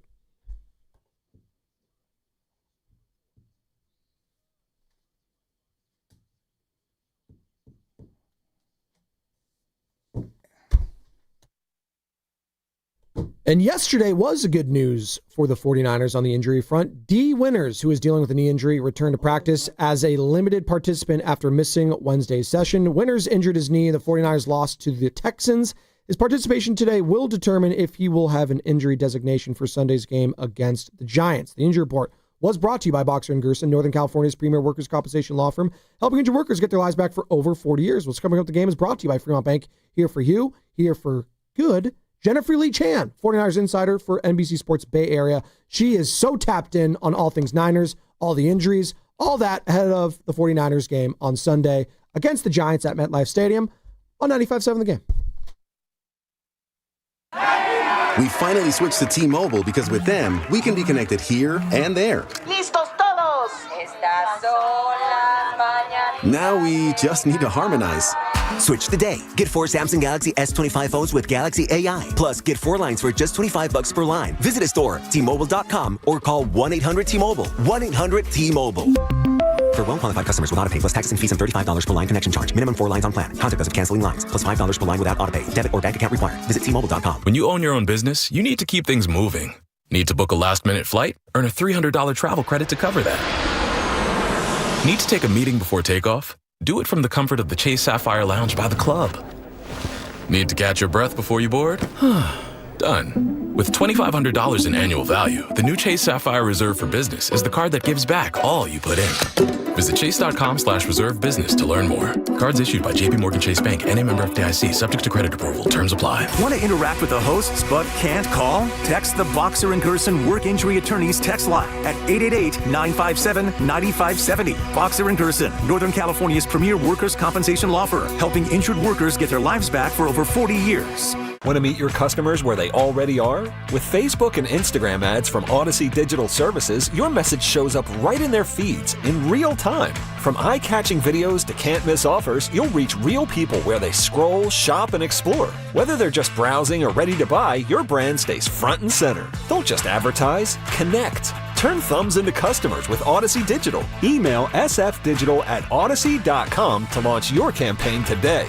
Let's grow your business, one scroll at a time. Prescription products require completion of an online medication consultation with an independent healthcare provider through the LifeMD platform and are only available if prescribed. Subscription required. Individual results may vary. Additional restrictions apply at lifemd.com. Read all warnings before using GLP-1s. Side effects may include a risk of thyroid C-cell tumors. Do not use GLP-1s if you or your family have a history of thyroid cancer. Confused on where to start with weight loss medication? 95% of LifeMD patients said starting their weight loss journey was simple. Go to trylifemd.com now and see the best options with or without insurance for Wegovy, Zepbound, and more. Brian was approved for insurance coverage and lost 100 pounds. I love the fact that insurance covered almost everything because pharmaceutical prices are going through the roof. The first time I realized that LifeMD was working for me was when the hunger started going away. I never thought losing weight would be this easy. It's given me more energy. I would recommend LifeMD to anybody. Nearly 96% of patients said they would recommend the LifeMD program to anyone who wants to lose weight. Get started right now at trylifemd.com. That's TRYLIFEMD.com.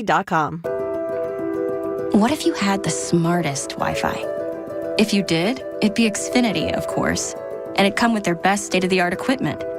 It would boost speeds to the devices that needed them most, prioritizing your most important connections, whether you were streaming, gaming, or gaming while pretending to work.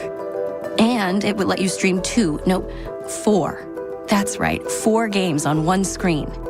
It would even power your mobile connection so you could bring faster, secure Wi-Fi speeds with you where you use it most. It would be proactive and fix problems before you knew you had them. Impressive, right? And it would have security features that protect you from threats at home and online. Kinda like a force field for your life. If you had the smartest Wi-Fi, well, everything would work together seamlessly to keep you connected, no matter what. Xfinity. Imagine that. Restrictions apply. My perfect day has sand, salt water, and friends. But my moderate to severe plaque psoriasis can take me out of the moment. Now I'm all in with clearer skin thanks to Skyrizi. Risankizumab Riza, a prescription-only 150 milligram injection for adults who are candidates for systemic or phototherapy. With Skyrizi, most people saw 90% clearer skin, and many were even 100% plaque-free at 4 months. Skyrizi is just 4 doses a year after 2 starter doses. Don't use if allergic to Skyrizi. Serious allergic reactions, increased infections, or lower ability to fight them may occur. Before treatment, get checked for infections and tuberculosis. Tell your doctor about any flu-like symptoms or vaccines. Thanks to Skyrizi, there's nothing on my skin, and that means everything. Ask your doctor about Skyrizi, the #1 dermatologist-prescribed biologic in psoriasis. Visit Skyrizi.com or call 1-866-SKYRIZI to learn more. Some people just know you can save money on car insurance by checking Allstate first. Like you know to check if they're going for it on 4th down, before going to the concession stand. Yeah, give me 3 hot dogs, 2 jumbo crisps. Touchdown, baby! What? Hey, buddy, you want cheese with those? Yeah, checking first is smart. No. So check Allstate first and see what you could save. You're in good hands with Allstate.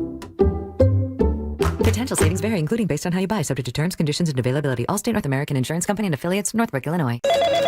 Too many tools, too much stress, and way too many bills. Odoo replaces it all. One connected platform for every part of your business, so you can work faster, smarter, and for less. Odoo, the only software you'll ever need. Try it free today at odoo.com. That's ODOO.com. You're listening to 95.7 The Game, KGMZ-FM and HD1 San Francisco on Odyssey Sports Station and the home of the Golden State Warriors and Valkyries. Always live on the free Odyssey app and now coming to you live from the Laughing Monk Studios.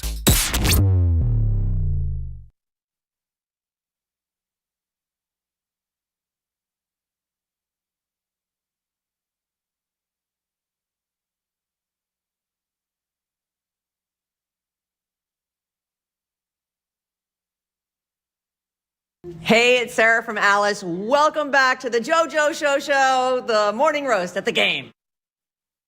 What's up, Sarah? Shout out Sarah and Vinny. 97.3 Alice. You can find them on the Odyssey app because they are also part of our Odyssey family, just like Draymond Green is. And happy Halloween, everyone out there. Joe, you're dressed up as a referee. Sam is dressed up as a Giants fan. Carter is dressed up as a guy walking the streets of San Francisco, and we're having a good time. And if we were going to like play, Halloween music and all that, I'm going to lay it down right now. Lay it down, dude. #1 greatest music video of all time, regardless of genre, and Halloween song, and just one of the greatest songs of all time. Even though we've canceled this individual, I guess can't quit the guy. Michael Jackson's Thriller is hands down #1 greatest music video of all time.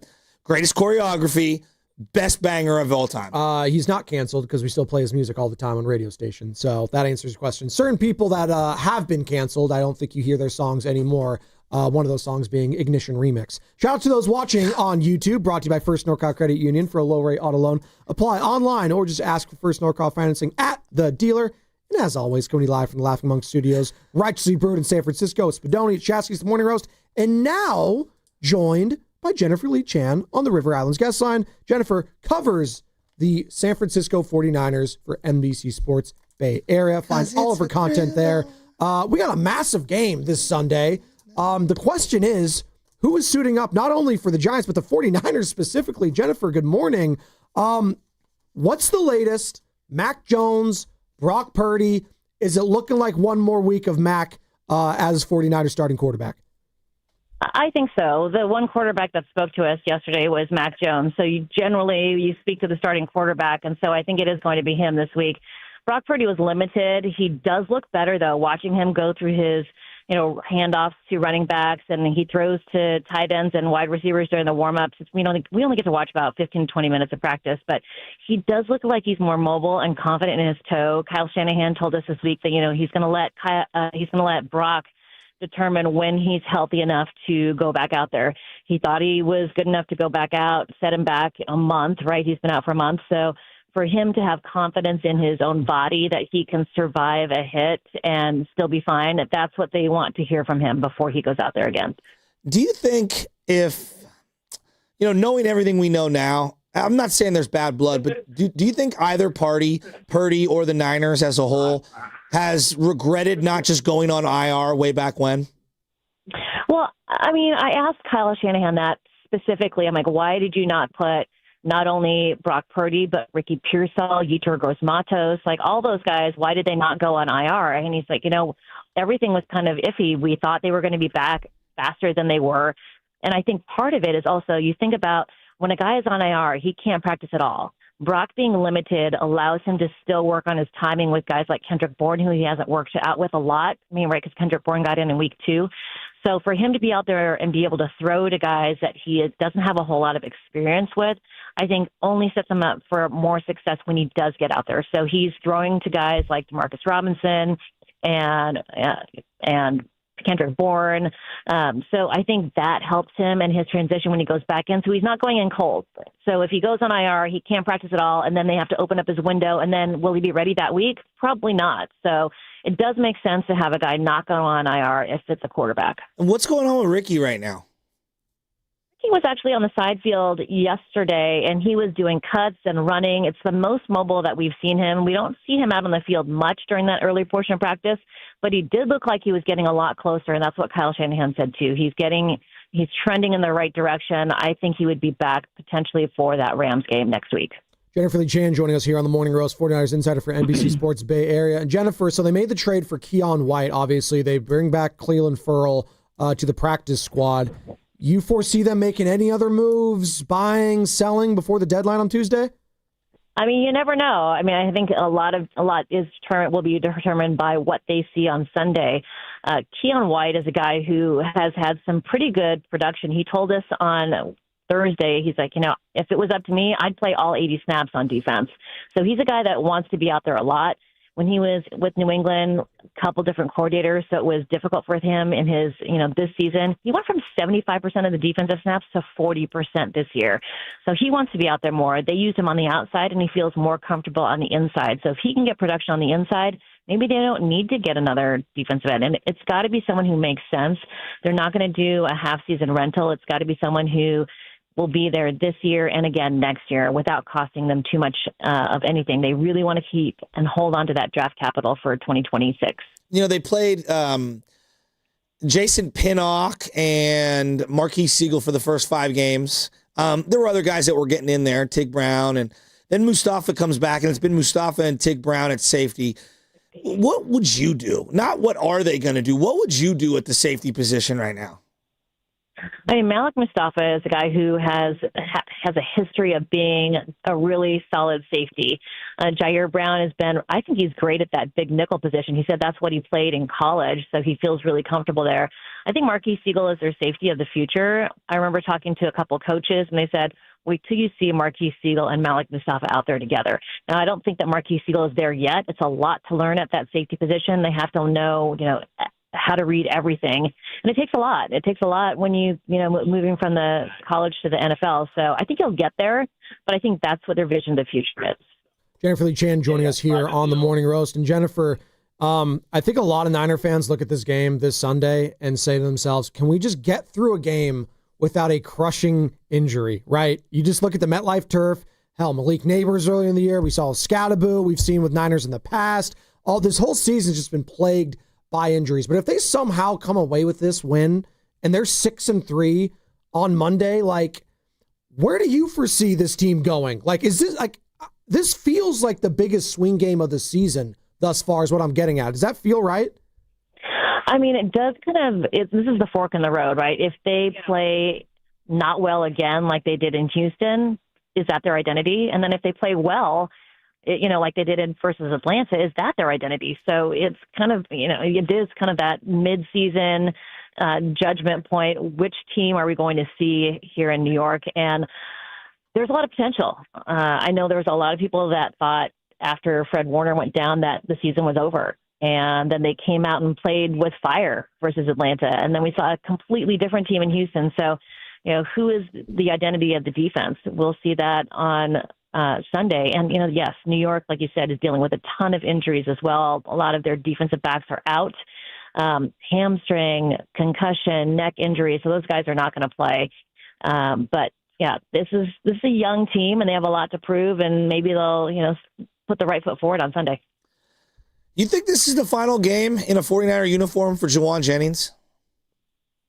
I don't think so. I would think he stays for the rest of the season. I mean, they need him. They've got to get Ricky Pearsall back, and if he's not back, I mean, I think they need to keep Juwan. Juwan is he's so great, especially as a blocker, but he just hasn't been healthy. I mean, to have 5 ribs broken and to go out there and still play, and not only that, it's a shoulder and a ankle, and he had the calf injury before, so he's really battling. And I think the consensus amongst the coaching staff is that they really appreciate what he's done because they've been so light at wide receiver. So, as Ricky Pearsall makes his way back, potentially Brandon Ayuk, then, I think they still need him to be around because those two are, they're unsure of when their return dates are. Mac Jones has been probably one of their better offseason acquisitions, but a couple other ones have just kind of been head scratchers as the season gone on. Luke Farrell and Demarcus Robinson, they've both been very underwhelming. Do you think they're happy with the production they've gotten from those two guys? From Luke Farrell, yes, absolutely. I mean, what he does is kind of unseen. Unless you really watch the all 22 of him and how much he blocks. They love Luke Farrell, and they thought he was one of the best gets of the free agency, and obviously because they spent a ton of money on him. So you're more likely to see his potential with George Kittle out there as well. When George Kittle's off the field, his job role changes a little bit. So now that George Kittle is back, I think you'll see more from Luke Farrell, especially as a blocker. He's just really, really good at blocking, but those are kind of your unsung heroes. Now, Demarcus Robinson, I think missing that time when he was suspended really hurt his, acclimation to the offense. And so, I mean, yes, they want more from him, but I don't think they're ready to say it was not worth it yet. Talking to Jennifer Lee Chen here on the Morning Roast 49ers insider for NBC Sports Bay Area. And Jennifer, what did you made of Kittle the last couple of weeks? I mean, when he had the comments of saying he tore his hamstring and that he's back this quickly, my mind went like how does that work? And I get it. There's, I'm not a doctor or anything. I just torn hamstring. You don't really come back from those things, but he's back. What have you made from his production thus far? And does he just look a step slower to you at all? Because I was watching last week. It just looked like he was laboring out there. Am I reading too much into that? Was there anyone that was full speed last week? I don't know. Right. I mean, last week was just a slow game altogether.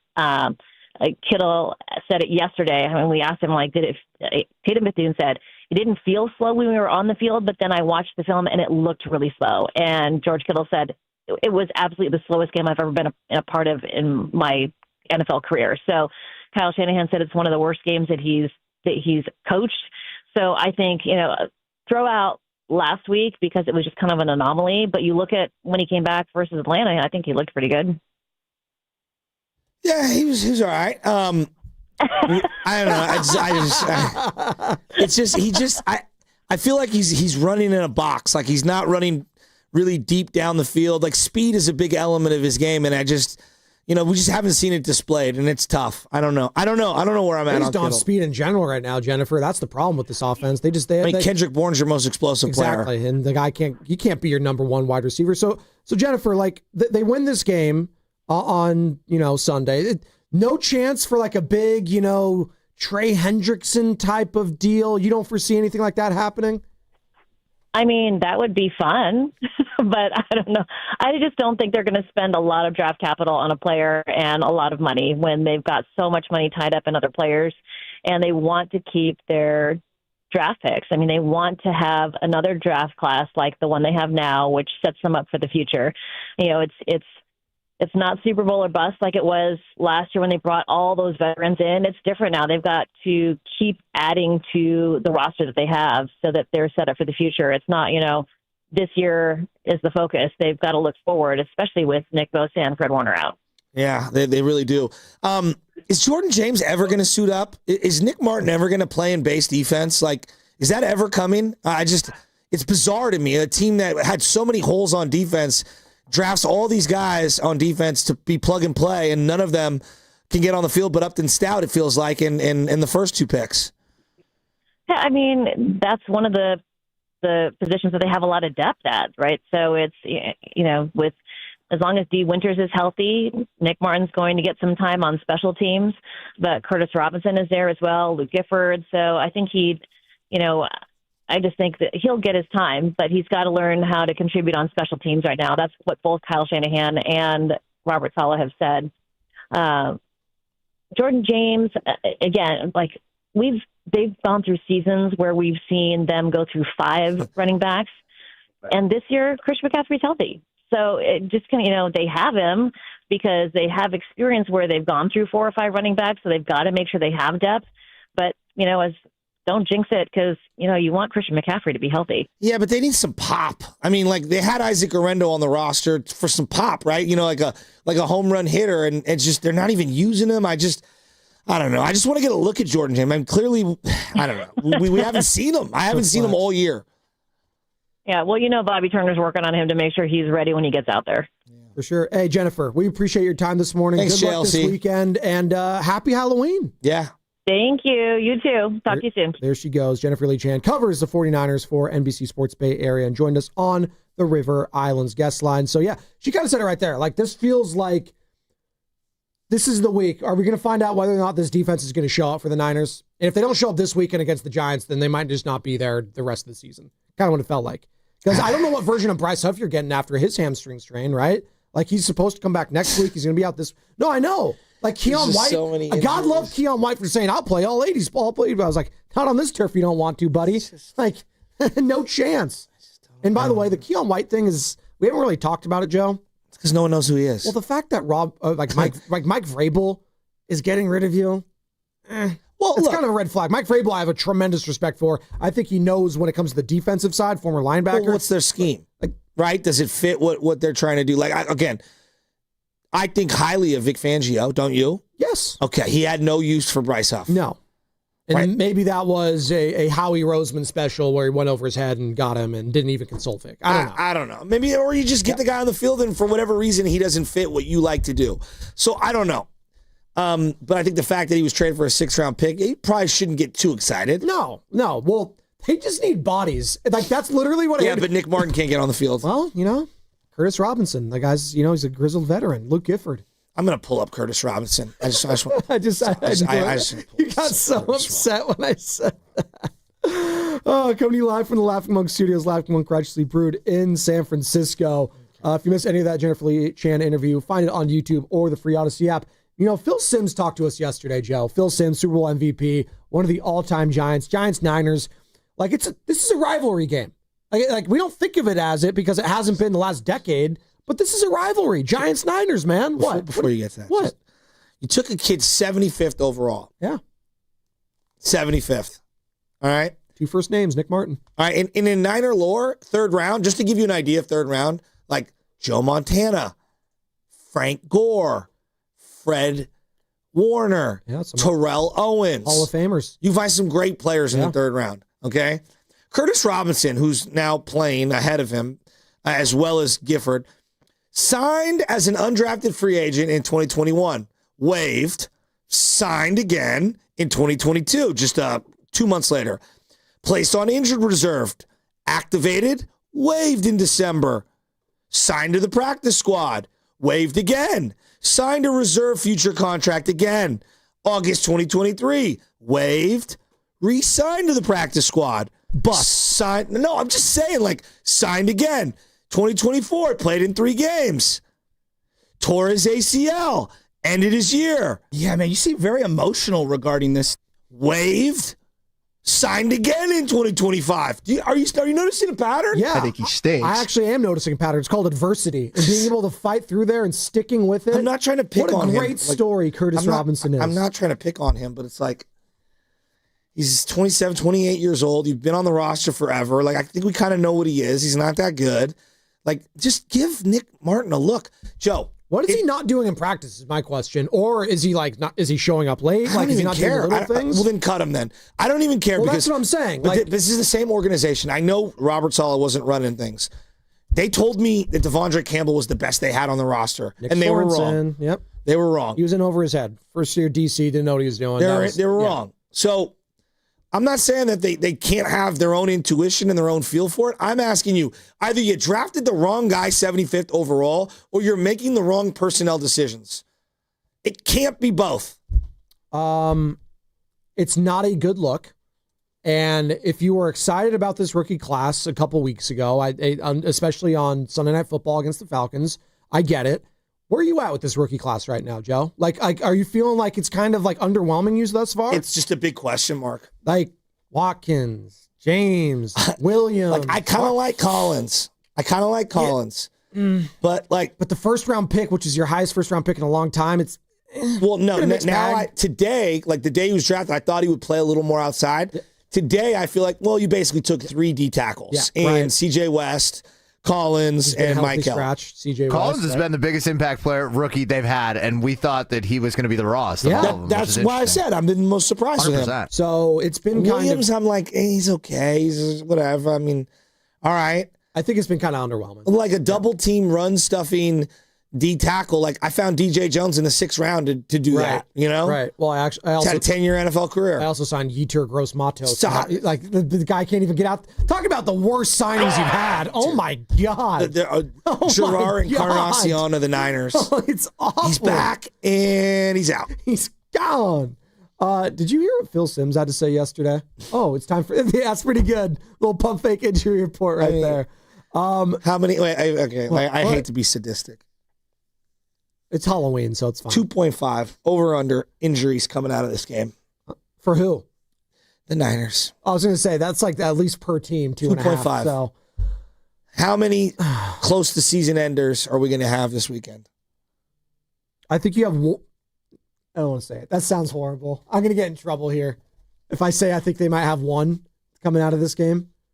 The turf is all-time awful. It's in MetLife. It's MetLife Stadium. Have you guys seen Ghostbusters 2? Yes. Okay, you know the pink ooze? Yeah. What's his face? God, what's the painting's name? Oh, I'll get it. Vigo. The Carpathian. There you go. Yeah. So they had this pink ooze, and the ooze took the shape of an arm and tried to grab Ray Costanza, Dan Aykroyd, out of the tunnel of the New York subway. Stance, right? Yeah. Yes.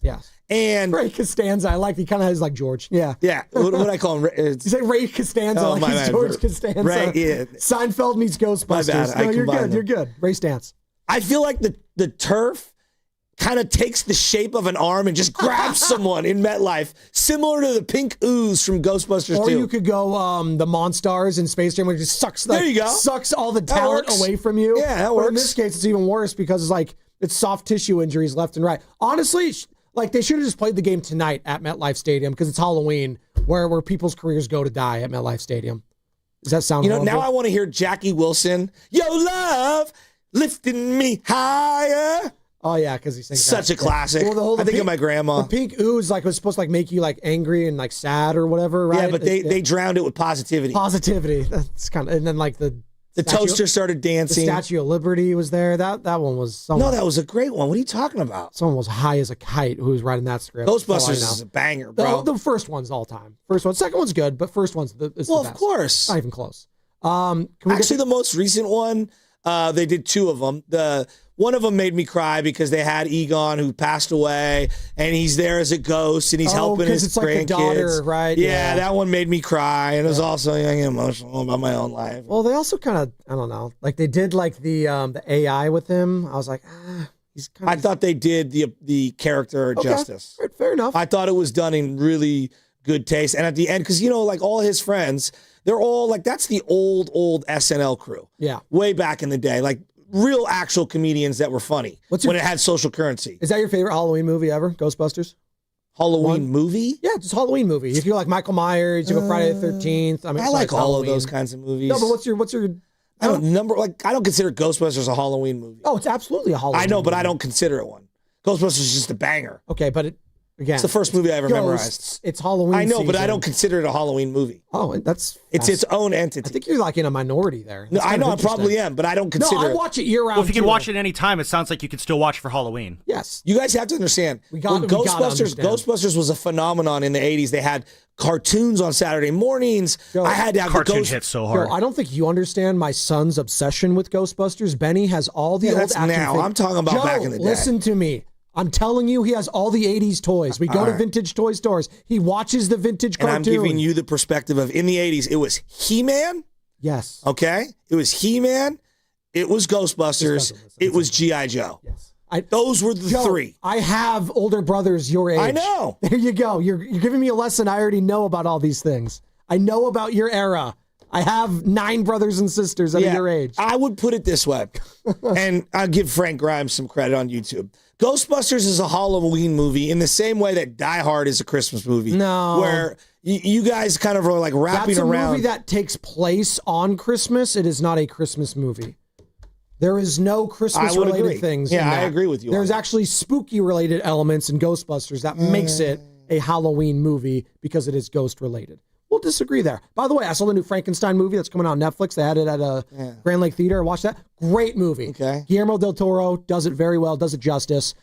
Frankenstein, check it out. Wherever you watch Netflix or what have you. Yeah. We're going to take a quick break. Come on back. 888-957-9570. Wait till you hear what Phil Simms had to say in regards to the quarterback controversy, maybe not, battle, if you will, between Mac Jones and Brock Purdy. And I realized I'm out the demo yesterday, and I'm going to explain why. What demo? Halloween costumes. I didn't recognize one of the ones that the kids told me yesterday at practice that they were going to be. I didn't recognize one. Nobody's a cop anymore. Nobody's a firefighter. Nobody just wants to be like a referee like myself.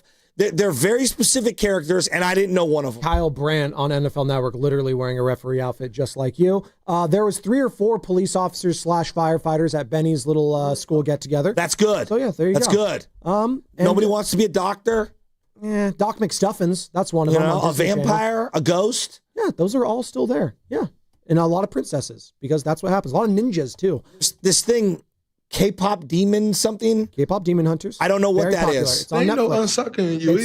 That's right. I'm out the demo. It is the kids movie out right now. See, I didn't know that. And that's what's coming up. Brought to you by Fremont Bank. Here for you, here for good. Comcast Business can help turn your small business into a connected, secure, modern business.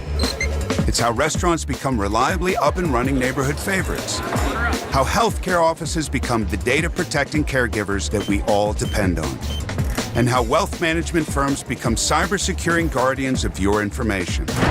With reliable connectivity, enhanced cybersecurity, and Wi-Fi backup, your business can stay connected and get threat-ready with Comcast Business, powering possibilities.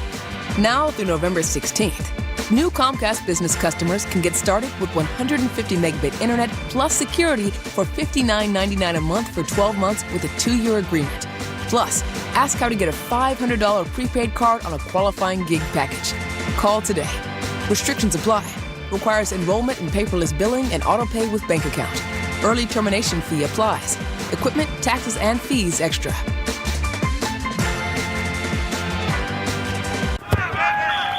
When businesses thrive, communities score.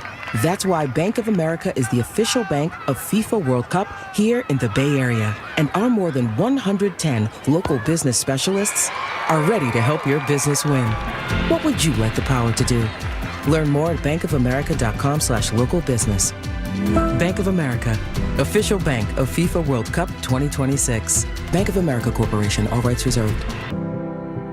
Hey, it's Mark Willard from 95.7 The Game. Look, when life hits you hard, and it happens, could be an accident, an injury, you need to hit back harder. You need a fierce team that knows the insurance game and refuses to back down. That's why I trust Omar Habas and the entire Habas Law team. For over 40 years, Habas Law has gone head-to-head with insurance companies, winning medical care, financial support, and real justice, and Habas doesn't get paid unless you do. Visit habaslaw.com. Habas Law, they'll fight to make it right. Oh, and that's a hard foul. Let's listen for the call on the floor. The taxpayer owes back taxes. Penalties and interest are assessed and wage garnishments to begin immediately. The IRS never misses that call. I wonder if they will challenge it. The call is under review. Priority Tax Relief has been called in for a review. Priority is the best in the business at negotiating your tax debt and has even eliminated the debt for some clients. Priority Tax Relief is saving their clients millions of dollars every month. After a careful review from Priority Tax Relief, the debt has been eliminated. No foul on the play.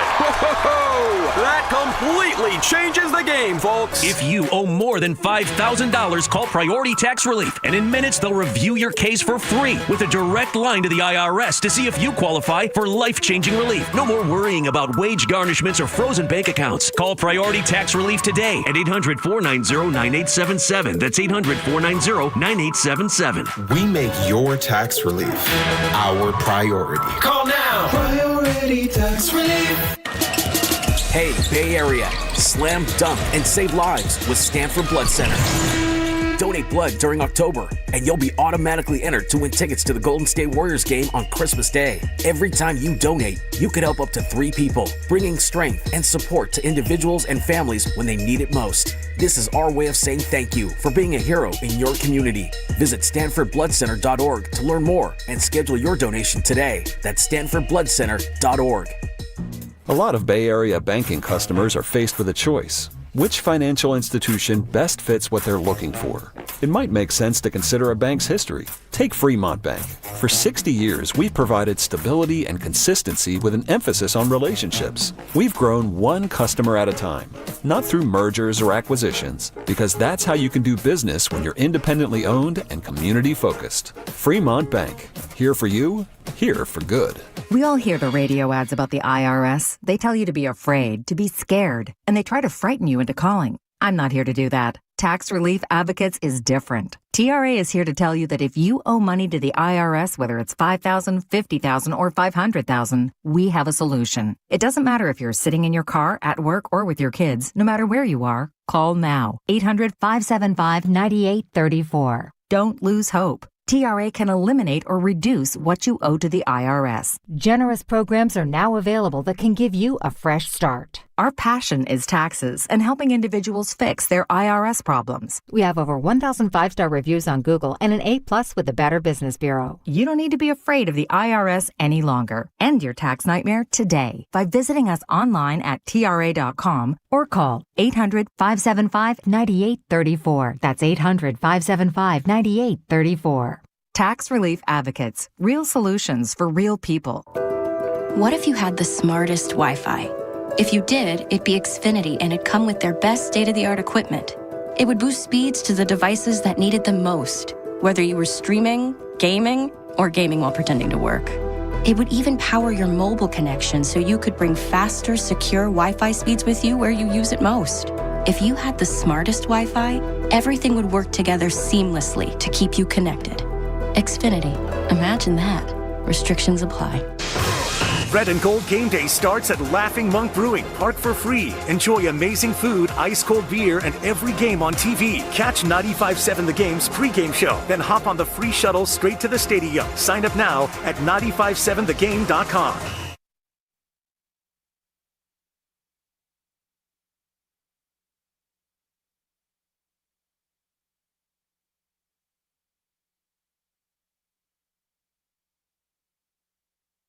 What's up, roasters? It's Sam from Laughing Monk Brewing, and you're listening to the Morning Roast with my guys, Spadoni and Chasky. Spadoni, you better hit those brakes, buddy. I love Sam Gadiri.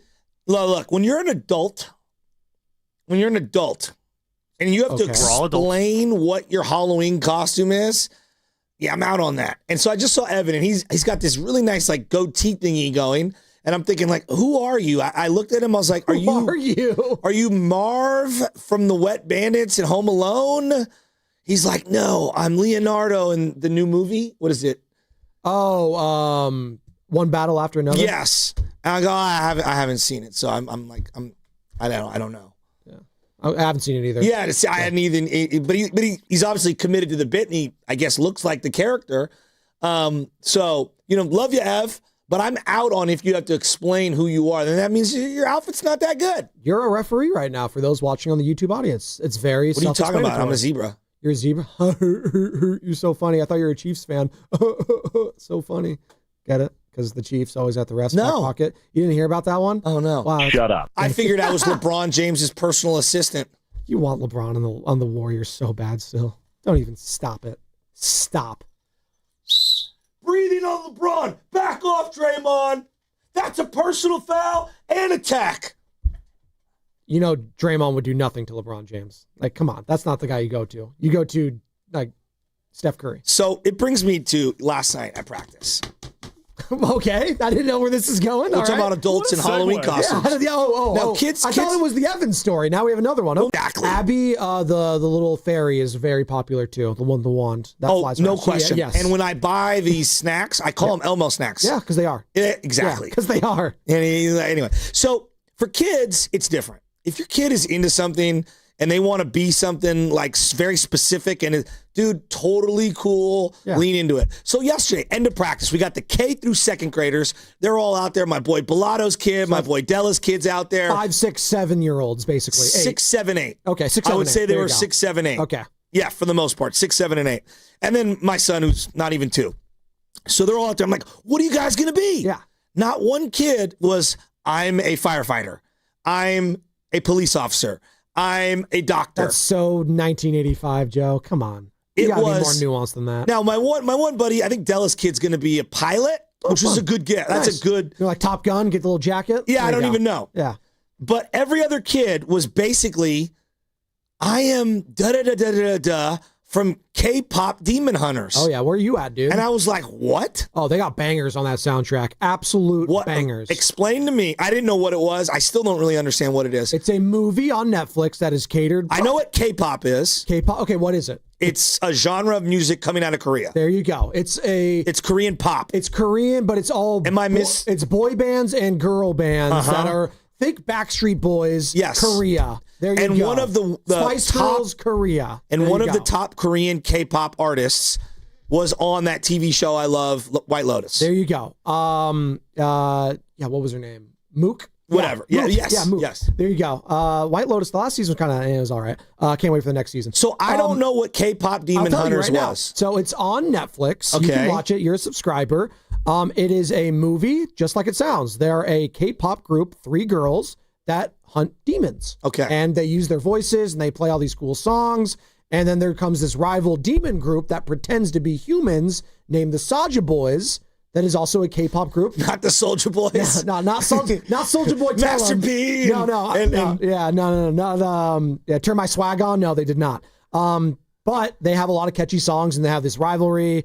And then, they slay all the demons, and there you go, the rest is history. But it's a children's movie with a lot of fun K-pop songs. Okay. And it's very popular right now on Netflix. And it's animated. It is animated, yes. All It is kind of a very cool animation. Did you see any of the new Into the Spider-Verse stuff? It's kind of like that in animation. I enjoyed that. Yeah. So it's that kind of style of animation, kind of anime meets Spider-Verse. Yeah.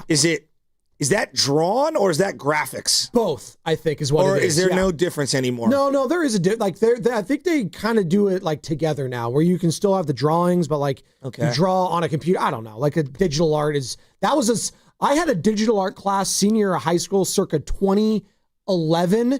You know what was one of the assignments? Was making a meme. That's how old it was. Was I had to do the Thinking Raptor and the Fist Pump Baby Kid. I had to like create a meme, my own one in regards. That was an assignment in a digital art class. The Velociraptor There and you the go. Success Kid. There you Get go. the memes right. You clearly got Halloween it back on a right. Friday night back in the So day. now, do you know now what K-pop Demon Hunters? Do you feel I better? kind of do. Okay, cool. But I didn't know any of the They characters. have a very fun soundtrack. Yes. What are all some of the other popular characters this year? Because every year it's the rage. We are going to go tonight. Michelle is the Cookie Monster. LJ is going to be Elmo, and he's a little scared of the costume and when I put the costume on. Oh. And then I'm going to be Oscar the Grouch. Okay. Strong. No Grovers in there. Big Birds. I thought Bonte would have been a good big bird just to add on there. Guys are so mean to him. What? No, because he's tall. Big Bird is tall. Like Carter could Me call and, him King Bird. me and Brandon Belt, it was like walking down the street. No, a disrespectful one would be Snuffleupagus to be that guy. Hi, Bird. I'm on smack. Yeah, I know. You go to Chappelle every time. It's so They have good. the audacity to put a pip on that show. Yeah, the count. But So what are the popular ones this year for the kids? Elsa is still dominating. God, the Frozen has princess. had a time. No, Elsa's Wow. dominating. So still. Frozen's all Doesn't time now. matter. Is Frozen just all time? It's all time. Doesn't matter. So the is, race, the culture, whatever. Elsa is dominating. Yeah, Lightning still. McQueen now is all time. It's a 20-year-old movie. Wednesday It's Addams. all time. Wednesday Addams very popular. I noticed with the 7, 8, 9 Like the year old family girls, like the Addams family with Oh, the wow. braids. Yeah. It's a classic one too. A little bit. But they have that show on Netflix with Jenny Ortega. Wednesday. Yeah, Wednesday. That's what I'm saying. Wednesday is the name. That's the name of the girl. So that's popular. The Hand. The Hand. Yeah. What else is out there? Thing. The hand's name is Thing. Thank you. I was trying to think. Mermaids are still there. Mermaids like Really? Ariel. Yeah, because they have the new Little Mermaid. Well, when you recently. get into your 20s, it's like, I'm a sexy mermaid. Well, everything's sexy. Well, I know. They have- That's why it's like one of the greatest nights of the year. I knew he jumped the shark when he had like a sexy Grinch. I was like, what does that even mean? And there's You do not want to know what that part of the internet is like. looks like. You do not want to know what that part of the internet is like. Search it outside of work. Ryan in Irvine wants to talk about costumes and the 49ers youth. What's up, Ryan? Hey, what's up, guys? So I am a firefighter down here in Southern California. Nice. And Thank you for pretty your much every one of absolutely.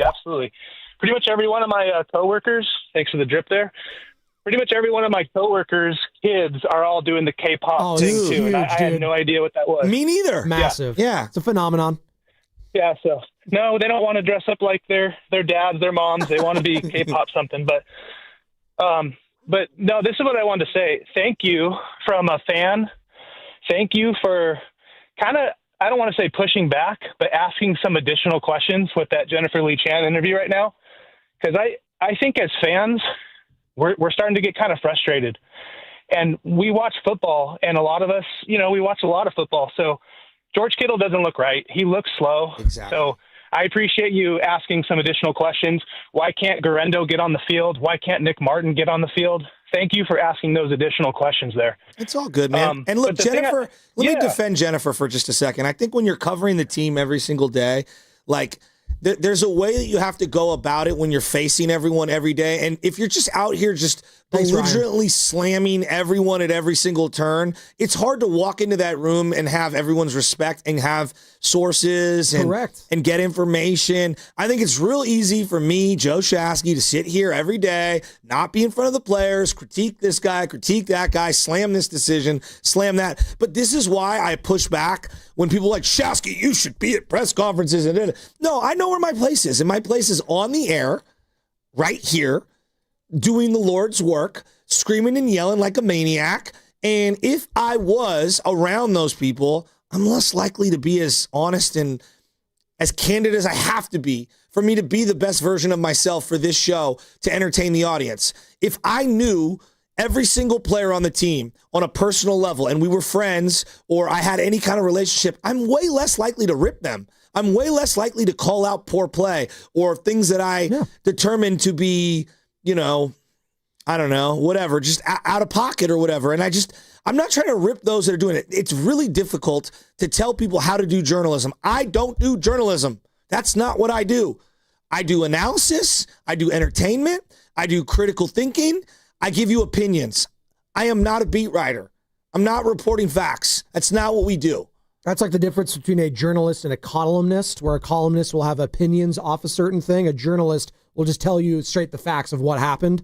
And that's where you are. You're giving your opinion on it. And Jennifer Lee Chan does a hell of a job for NBC Sports Bay Area. And she has built relationships with executives, with players, what have you, and she'll never get personal with these people. She'll give us some information, and that is how you get leaked info to breaking stories, and that's how you get moved up in the industry. Like, I look at a guy like Anthony Slater and Nick Friedel, who are both very good at what they do, covering the Warriors. Yeah. Nick, obviously, now for The Athletic, and obviously Anthony Slater doing it for ESPN. We love both of those guys, and what makes them so good is they have built relationships with all these players and coaches where they can ask tough questions, and they're not going to take it personally, or the players aren't going to take it personally. They've earned it. Correct. But I guess the difference is, I think people don't understand it, like, my whole life is built around this show.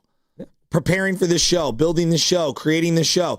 So to go out every night and be in a locker room and do this, like, it's impossible. And then be able to have a family and be able to do this show every single day. And so, they have their role. Like, if sports media was a giant tree, this is what I always try to explain to people. The branches? There are branches on this tree. Now, maybe the root of the tree or the middle of the tree might be journalism or the games themselves and the broadcasters. I don't know how you put. I am some leaf on the edge of the tree somewhere over there. I'm important. I help bring in oxygen.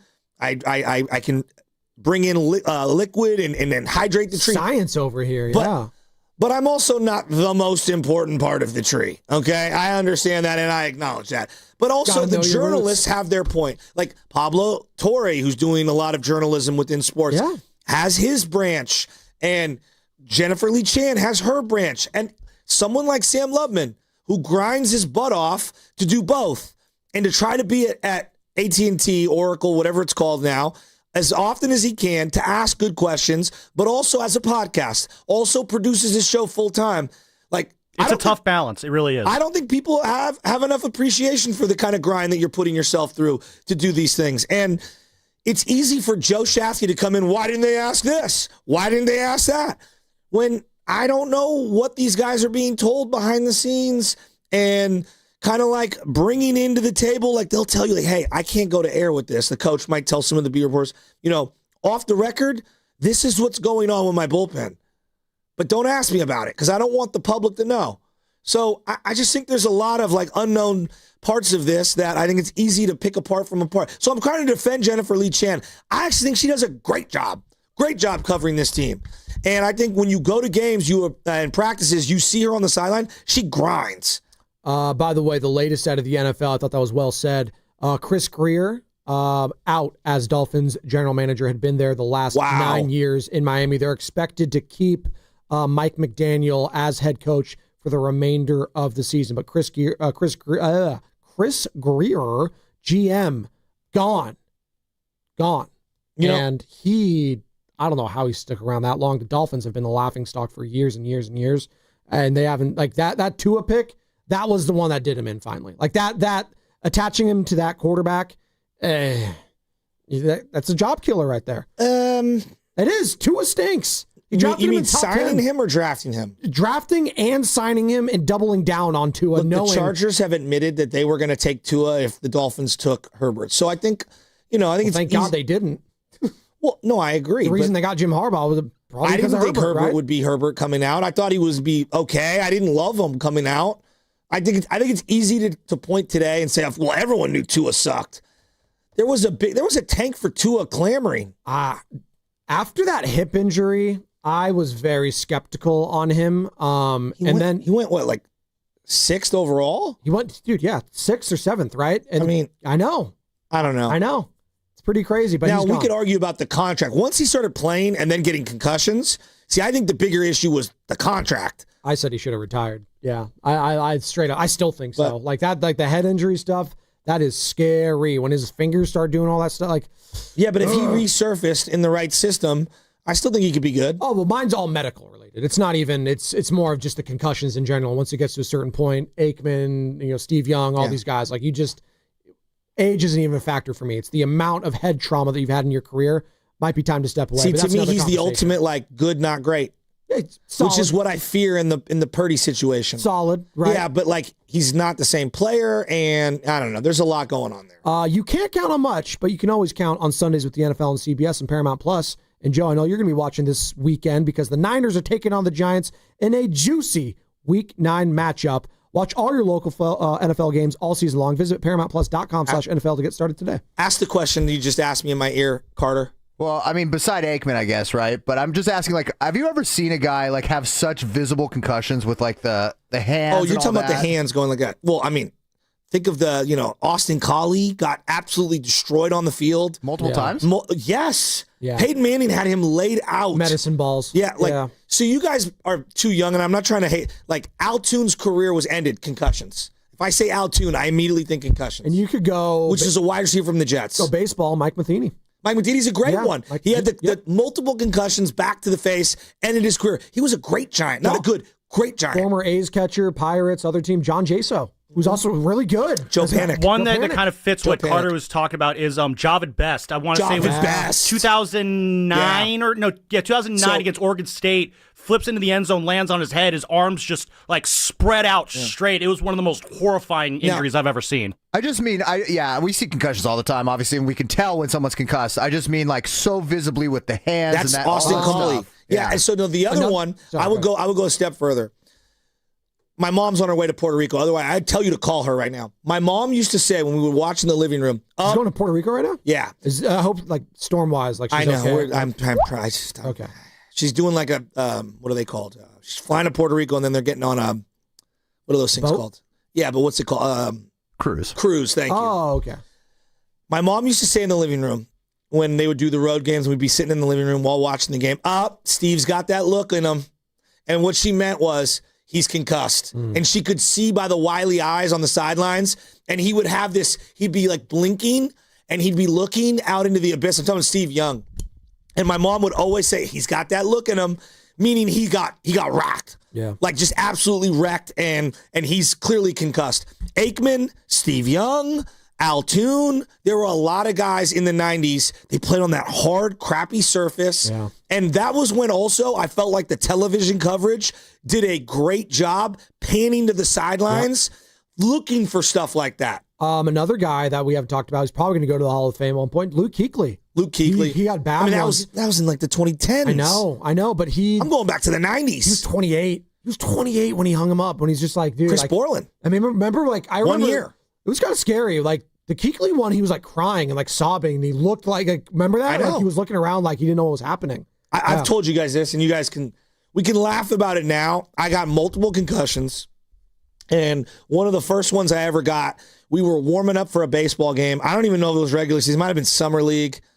We might have been the automatic garage doors or whatever the hell we were, Trinity Maintenance for Reardon. Sure. Me and Guido are warming up down the sidelines. This is at Balboa Park. City College is taking batting practice, and I'm way down the line. And we're just playing catch. All of a sudden, bing, ball gets hit. I don't hear anything from anyone. At the last second, Guido says, hey, look out. I turn my head. Ball hits me square on the side of the head. I don't remember. He says I take 2 steps. Face plant. Damn. Hat goes flying off my head. I had the stitches in the back of my head. We didn't know about concussions. This is the 90s. Like your bell rung. Yeah. I got up. I don't remember any of this part. I got up. Apparently, I was like woozy. Coach was like, you're good, dude. You're good. Played in the game. Played shortstop. Guido tells the story all the time. I made a couple plays, made a couple errors, got to first base on offense, and could barely take a lead. And eventually, I came out. By the end of the afternoon, my entire neck felt like I was in a car crash. I woke up the next day. My feet were numb. Oh, my God. They were like, yeah, you can't go to sleep for 2 hours. You can only like nap every 2 hours or whatever it was. Our understanding of concussions back then, this is probably like 98, 99 maybe. Yeah. I had no idea. No idea. I was wrecked. I'm talking equilibrium, 2-3 weeks. This is when I was 16, 17, 18. I don't even remember. People are probably tuning in like, why are we talking about concussions? Chris Greer, GM of the Dolphins, let go, parted ways, whatever you want to call it. He's gone, obviously attached to Tua, gave him the huge contract. We're just talking about Tua, and I just don't know how he's still in the league at this point. And mine wasn't even about the play. I thought he should have retired a couple of years ago because of the concussions. Yeah. It just got us talking about it with certain situations. And, you know, Chris Borland, obviously, Yep. who looked like he was going to be really good for the Niners. He's like, yeah, I'm going to call it quits early. And, people had to like, oh, he's a quitter. He's doing this. He's like, nah, he saw the writing on the wall early when it came to CTE, when it came to the concussions and where things are going. He's like, you know what? It's not worth it for me. I can make more money probably doing what I love, and I'm just. But not what if gonna you do it. love playing ball? And I don't begrudge people like that. Like that. Like either way, you want to play, you can play, but you just got to know the risks. I mean, I think we all know. Like, and I'm going an extreme metaphor, but we all know that person. Like, no, I love cigarettes, and I'm going to smoke cigarettes even if it kills me. Yeah, totally. Yeah, I know those people my entire life. It sucks. My uncle Frank smoked cigarettes forever, and he knew it was bad and died of cancer. I know. Like, I think of Johnny Sacks. You know what I mean? Like in Sopranos. Johnny Sacramone, yeah.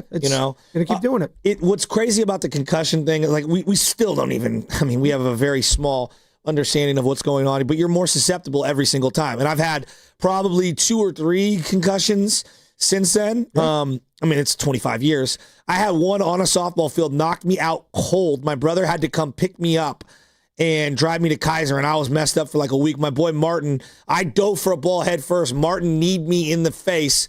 My neck snapped back. I whacked and knocked myself out. Orange Park down in South City before it got turned to turf. It was just a terrible field. Completely knocked out on the softball field. I had to pick up my little sister from a soccer game like in high school because she fell and hit her head or got a knee in the head, something. Soccer's dangerous. There's a lot of head injuries in soccer. It's pretty brutal. And I had to pick her up from the high school game, and she was all woozy. I had to take her to the emergency It's horrible. room. It's awful. Yeah, it's scary and stuff, it affects you for a long time. Yes. My dad fell from a ladder. I'm laughing because he's lucky he didn't die from this. Fell from a ladder and was strapped up, right? And swung on the ladder at the house when he was fixing the roof. Banged his head, and he was done for like 3 weeks. The scariest thing that happens, because the helmet, like whiplash, all that, when it's on the hardwood in basketball, that stuff scares the hell out of me. Was it Patrick McCaw with the Vince Carter? Vince Carter, Remember that was bad. I was afraid man, that was bad. That was the worst concussion I ever had, actually. I jumped on a kid's back as it's like a joke, piggyback ride, and he grabbed my legs and just threw himself straight back onto the hardwood court. Head straight to the back, Oh, my God. Scary. A couple of my brothers, Ray and Anthony, they split their heads open now to get the stitches. So, guys, let's have a little more fun. What the hell are the young guys in my crew doing this weekend for Halloween? Me? Yeah, well, I'm dad. I'm on dad mode tonight. Oh, so you're on dad mode. We're dad mode. We're going to do some trick-or-treating, go out, have some fun. Yeah, just. So Benny's is what again? 6. No. Oh, he's Jack Skellington. Jack Skellington. And Nora? Elsa. Yeah. And dad? Dad is, I'll do Harry Potter again. I'll just, okay. I got my outfit. So Carter, what are you doing? Spending my last Halloween as a free man. Well, you're not free. You're married. What is this? You're married and you're going to have a kid. Ed Norton in that movie where he went to jail? What is this? Yeah, like watching sports. That's what I'm going to do. On a Friday night? For my Halloween, yeah. What are you watching? The World Series? Sure, there's some, World Series at 5. And so you're not going out at all on a Friday night? No, I might go out to dinner, and that's about it. And next year I have to start dressing up again, and you're acting like it's bad. It's fun to dress up with the fam. Are you giving out candy? Enjoying what I have. Are you giving out candy? She likes to do that. It's full candy bars, or you just give out little bite sizes? Is Sierra dressing up? Size? No, I don't know. Maybe she wants to give out candy out front of the house, and she wants me to sit there. That's just not happening. I might come by. Come by, Shasky. I'm going up to my cousins. We all go up to my cousins. They shut down the block. Carter's gonna be sitting outside. Sam, what are you doing? I am going to be getting on a plane and flying to North Carolina for a wedding. Nice. Sounds awful. You think people are going to be dressed up while they're commuting on flights when you go to the airport? Ooh, that'll be fun. If there's ever an airport like SFO, I wouldn't be shocked. People in the city are weird and like to dress up. I'm about it. I'm not commuting in a Halloween costume. I'm out on that. I'm not. You're not that kind of weird. I'm not out on Phil Simms. Listen to what he had to say yesterday about Brock Purdy and Mac Jones. I'm not speaking for Brock Purdy. Okay, I looked him up before we went on to see the injury report, and I said, oh, my God, this is crazy, this injury report. But as a quarterback standing on the sideline, the other guys out there, you want the team to win, but you hope the quarterback doesn't play real well. That's simple. And you know what's the truth? If anybody says it's not, then, I'm not going to say they're lying, but they're lying. So he's basically saying Brock Purdy's sitting in the bench right now. He's like, I'm not happy that Mac's been winning games, which is, I'm sure he's not. He's not wrong. He's not wrong. He's not going to come out and say it. And conversely, you don't think Mac was like a little bit when Brock lost that Jaguars game? He's just like, maybe you should have stuck with me. It's looking good for me. No, seriously, right? You don't think he thought that in the back of his mind? Haven't you ever competed? Of course. Yes. Some of your biggest enemies are the people who play in front of you on the same team, and you battle every single day in practice. What do you think made Tom Brady the greatest of all time? Spite and saying, you know what? Jimmy Garoppolo, I hate you. Jacoby Brissett, I hate you. Matt Castle, I hate you. You're not taking any of my reps. Peyton Manning the same way. Brett Favre with Aaron Rodgers. These guys are killers for a reason.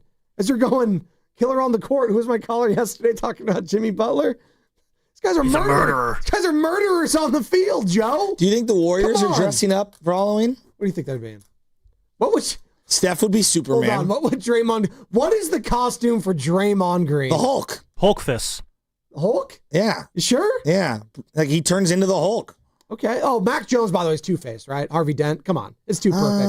That's Come on. pretty good. Come on. Pretty good. It's perfect. Jimmy Butler's got to be Alfred, Batman, Robin. He's got to be Robin, right? If Steph's Batman. Is Steph, he's more Captain America. Well, after though. last night's performance, he's dressing up as a ghost. The Invisible Man. Come on. Ghost Report coming up shortly. Shout out Ghostwood. Here we go. Hey, what are you doing? Is Kuminga like Superboy? Wonder Boy? Oh, God. Here's more from Phil Simms, by the way, on... I can't wait for Guru to come in. He's the next Kobe. I love you, Goo. I'm not going to say anything. What is Goo going to dress up for Halloween? He was James Bond yesterday, if you saw his post. Hey, Phil Simms, why'd you come around on Mac Jones? Okay, it's really simple. Let's watch what he's doing out there with the 49ers. He's getting rid of the football. It's that type of passing game. And honestly, I think his arm is stronger now than it was when he came out in the draft. I see him making some downfield throws. I go, man, when he wants to torque it up and let it go, he can do it. But he doesn't have to do that but a few times a game. And down in Jacksonville, their offense doesn't have anything really, to me, in common with what Kyle Shanahan and they do out there in San Francisco. So, all these kids being drafted and all this, we talk about quarterbacks all the time. You got to design an offense that fits that quarterback. And I didn't think Jacksonville was a great fit for him. I think a lot of people felt the same way. We had a lot of Jags people join us that cover the team, their flagship, whatever, and say, yeah, his best attribute, Mac Jones, is when it's 4th and 3 and he throws it 2 yards short. He did that the other day. Yeah, it happens. Yeah, but I despise when quarterbacks do that. Oh, the Derek Carr throwing it out. Dude, there's nothing to lose. Just throw the ball down. That was the Alex Smith special. It was 100% the Alex Smith special. Kirk Cousins does it. Yeah, it drives me bananas. Just why? Just let it rip. Just throw it up there. YOLO, it's like baby. Guys not shooting before the buzzer on like a half-court shot. Now they can because it doesn't count against their... It should not have mattered. I told you. I feel the same way. It's who was dumb. asking for that?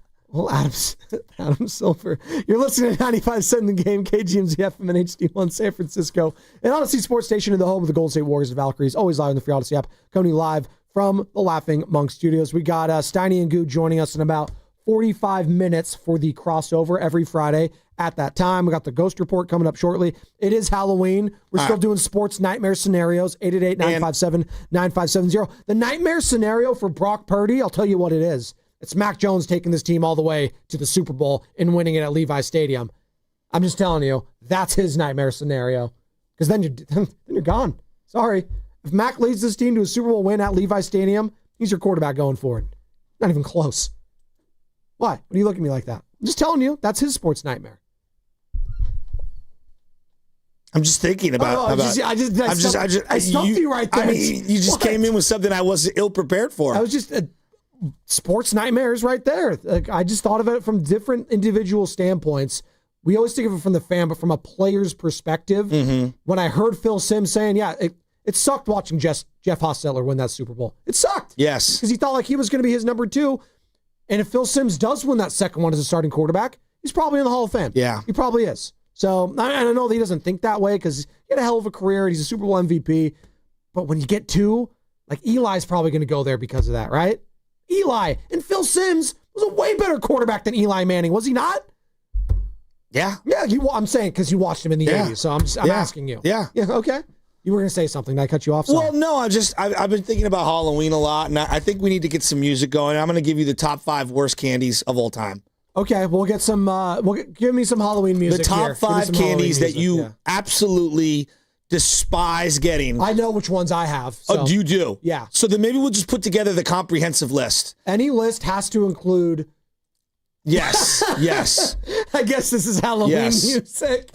I got Good and Plenty is up there. Do you guys know what Good and Plenty is? Yeah, of course. It's the black licorice candy. Any black licorice, get out of my face. I agree. Awful. It's on the list. I'm going to put black licorice. Disgusting. Okay? I think Almond Joy's got to be on this list. Almond Joy's garbage. Ooh. Trash. You don't like coconut? Trash. No, I'll eat it if there's nothing else there, but it is trash. That's me too. Like, I'll eat the Almond Joy if I get it in there. I'm not going out of my way to eat it, though. Yes, exactly. I don't hate it on there.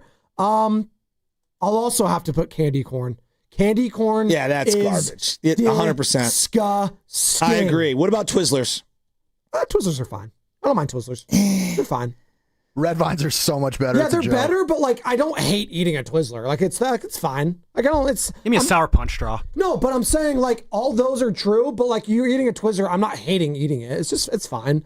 I'm happy with Twizzlers. Circus peanuts, awful. You guys even know what those are? We're not even. That's not even. That's not even edible food. Get out of here.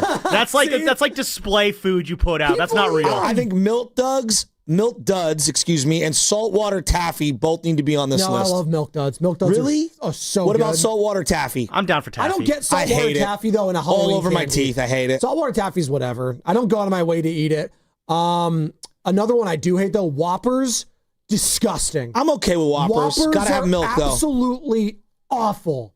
Awful. They come in that little plastic sleeve with like 3 of them in there. Whoppers suck ass. We all agree Runts are a good candy, right? Yeah, I like Runts. Okay, good. Yeah. We Skittles, all agree. Strong. Skittles Runts, is awful for you. Wow. Was there a candy that's good for you? Spoiler alert, Halloween candy's bad for you. They're all crap. Reese's Pieces is very good Are for you. we in or out on Dots? I think I'm out. I'm out on Dots. You didn't get those anymore? Remember, have you guys ever had Spice Drops, which are Dots but like spice flavored? Ew, I don't want spicy candy. They're gross. What is it? Bit of honey? Garbage. I don't know what that is. Yeah. What about hot tamales? I love hot tamales. I don't mind a hot tamale. Love them. A red hot? All in. Oh, Boston baked beans. Get out of here with that. Candy coated nut? Yeah. Please. I'm out on it's not the nut I want. Continue. We're gonna let that one hang out for a second. Guys, ever have a 100 grand bar? Yeah, those are good. I Really? like the 100 grand. They look Yeah. disgusting. They're good. We gave them out of my house one year. I was like, Mom, what are we doing? Get No, real they're candy. Great. Love that. All right, so what is our comprehensive top 5 list of the worst candy you could get as a kid? Good and Plenty. Any black licorice is disgusting. So I'm just going to put black licorice. It's in the top 5. Candy corn sucks. Candy corn, okay. I think we got to throw Whoppers in there. I got a candy corn story. At the old Sizzler back in the day, right? They used to leave candy corn near like the kids' food section. My brother would stuff his pockets with candy corn. My mom went and washed his pants one day, and they were completely glued shut from the washed, dried candy corn in his pocket. Licorice, candy corn. Now, see, people are saying like Jawbreakers or Gobstoppers. I love those. Those are delicious. No. Are we putting candy corns in there? Or what about, wait, now we've got 3. Black licorice, candy corn, and are we putting Almond Joys in there? Yeah, you can put Almond Joy in there. I think so, too. I'm putting Whoppers in there. Malted. I love chocolate. Same with Mounds, Gross. too. Mounds and Almond Joy is basically the same thing. They're the same thing. What about Smarties? Where you guys at with I Smarties? love Smarties. Oh, those are the Smarties best. too. But some people Especially still the big ones. Love the chalky candy. Okay. Love it. Anything else from the Almond Joys, candy corn, and Whoppers are effing delicious. They need to bring back PB. Yeah, no, everyone's in agreement. What about pretty lemon much. heads? I like lemon. I love a lemon head. Yeah. No? It's just What? What is wrong with you guys? What is going on? What is going on over here? Yeah, I actually might be in the minority here. Guys, ever get Peeps for Halloween? No, I'm just going through the that is YouTube chat right now. disgusting. Peeps? That's an Easter. Was egg. it Take is Randy on YouTube is suggesting Peeps. I hate Peeps. Awful. What about pretzels? I've seen little bags of pretzels. Oh, I actually don't mind that. I'll take a pretzel. Peeps are going on this list. Hey, if They're you terrible. Give me a bag of potato But chips, I'm happy. Are they Halloween or are they Easter? Oh, Peeps to me, are they're Easter. Easter, Peeps so are I'm going to Easter. take them off the list. What about Raisinets? Ew. Out. I love Raisinets. What are you, like 70? Dude, what? No, you get the Raisinets, but I think of it as a go into the movies candy because I get it with the popcorn. It's the sweet and the salty. It's delicious. Also, they keep you regular. You down that with a little prune juice over there, Grandpa? Why not? I mean, Why not? Jesus, criminy. Getting older, man. It's hard. No right? wonder you're wearing like flip-flops. Your feet are probably bloated from all the sugar. My God, dude is baking bread on his feet, dude. What is going on? Shout out the Hobbits. Before we actually no, we got to get to it. We got our ghost report. It's brought to you by Ghostwood, God. Your neighborhood brew pub Raisinets. in Redwood City. All right, this is how, and it's perfect, dude. How perfect is it, Joe? We got Ghostwood. We got the Ghost Report. It's Halloween. We got Ghostbusters. This is an Inception level of ghost reporting right now. And this is my pick. So if you guys don't know what the Ghost Report is, we're doing it a couple weeks now. All right. It's what the opposing team should fear on Sunday. All right. So who the New York Giants should be fearing on the 49ers. And I'm going to tell you who they should be fearing. I'm going to jump you to it. What is it? It's the turf monster. Oh. That is the number one person that they need to be fearing. It is the MetLife turf. Yes, because it's gonna do a Ghostbuster 2. The ooze is gonna grab someone by the ankle and destroy their season. I am most fearful this weekend, and the person that they need to ghost is the MetLife turf. I think this is going to be a close game, and it's going to be decided by a field goal. And you know what that means. Eddie Money, a.k.a. Eddie De Niro, a.k.a. Panera Bread, baby. He's all about the moolah. Eddie Money, Eddie Pinheiro. That is who the Giants should be afraid of. And that was the Ghost Report, brought to you by Ghostwood, your neighborhood brew pub, specializing in quality craft beers and cocktails and great fresh food. And I'm also being told they got a special Halloween menu as well. Dude, Halloween on a Friday night? Are you kidding me? What, are you going to go to bed at 5? Yeah, seriously. Mr. Prune Juice and Raisinets. What are you talking about? I'm the one that stays up the latest out of all of you. Like 10:30? That's late for me. That's just reckless. That's reckless. Dude, you're on a morning show. What are you doing going to bed at 10:30? Well, when the games start at 8 o'clock these days, Sammy, I'm sorry. I have to go to bed a little later. That's one time. It's going to be more. What's your excuse on Wednesday night when there is no game? What's your one thing? Jason, Concord. What's up, Nice Jason? dodge. What you got? Good morning. You know what? I got double nightmare for you. A couple years ago, Kansas City Chiefs, 49ers Super Bowl. Oh, no. What I call the coin toss meltdown Super Bowl. It was. I was beating myself when they chose to accept the ball and not defer. Don't know the rules. And then the second one in the same game is when Kyle Shanahan played so conservatively to kick that field goal. And you know, Mr. Mahomes is sitting on the sideline warming up to come and beat you. You know for damn well he's not going to go for the field goal. As soon as they kicked that field goal, I knew bad things will happen. And that's my second double nightmare for you. Wow, look at that. That's a double up from Jason in Concord. So we got the worst candy list. What's the best Halloween candies? We'll do that on the other side. Why not? The GOAT list, 888-957-9570. Plus, we've got Everyone does crossover. GOAT lists. I want to do the worst. You already did the worst. Now I want to hear the WOT. No, you're going to have one that's, you like Whoppers. Like, that's gross. Like, come on. Let's get out of Got to be with milk. No. See, if it has to be included Like cereal? with something, Yeah. that's awful. That's bad. You see a bowl of Whoppers You guys with have cereal? to remember, when you stop drinking, you cross-addict right into coffee and sugar. Or cigarettes. Some people. I'm out on that. Yeah, but a lot of people do. Yeah, like, I'm just saying. That's their vices. Yeah. Look. I'm on my way to the corner.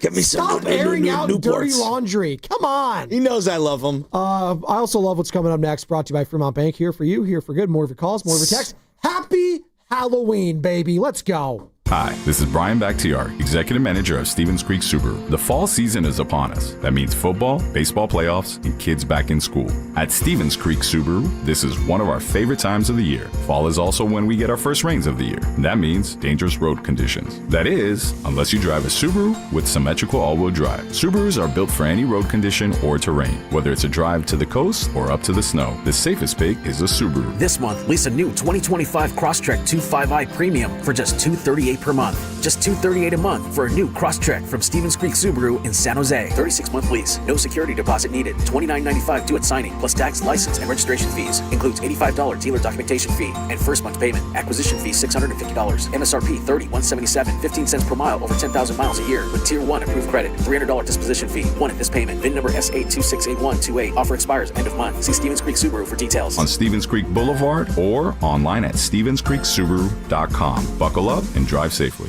Comcast Business can help turn your small business into a connected, secure, modern business. It's how restaurants become reliably up and running neighborhood favorites. How healthcare offices become the data-protecting caregivers that we all depend on. And how wealth management firms become cyber-securing guardians of your information.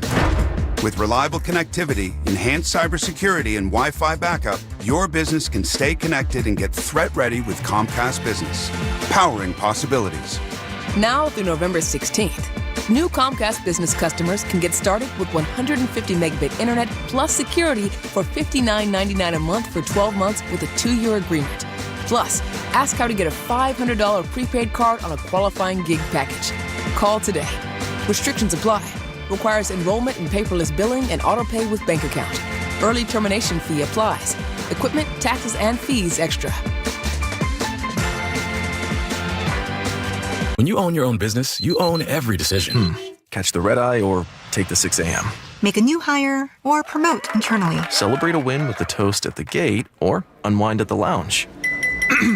Big props to this team. Some decisions are a win-win. Like earning 8 times points on Chase Travel. Introducing Chase Sapphire Reserve for Business. With $2,500 in annual value, it's the business card that gives back all you put in. Visit chase.com/reserve business to learn more. Cards issued by JPMorgan Chase Bank and a member of FDIC, subject to credit approval. Terms apply. America's favorite car show is back. Don't miss the Good Guys 35th Fuel Curve Autumn Get-Together. November 8th and 9th at the Alameda County Fairgrounds in Pleasanton. Over 2,500 American-made and powered show cars and trucks. A special indoor truck show. Cruiser-Rama and vintage trailer display. A huge swap meet at Fender Midway. A free family fun zone, live music, and more. November 8th and 9th at the Alameda County Fairgrounds. Be there. Details at good-guys.com. 1-877 Cards for Kids.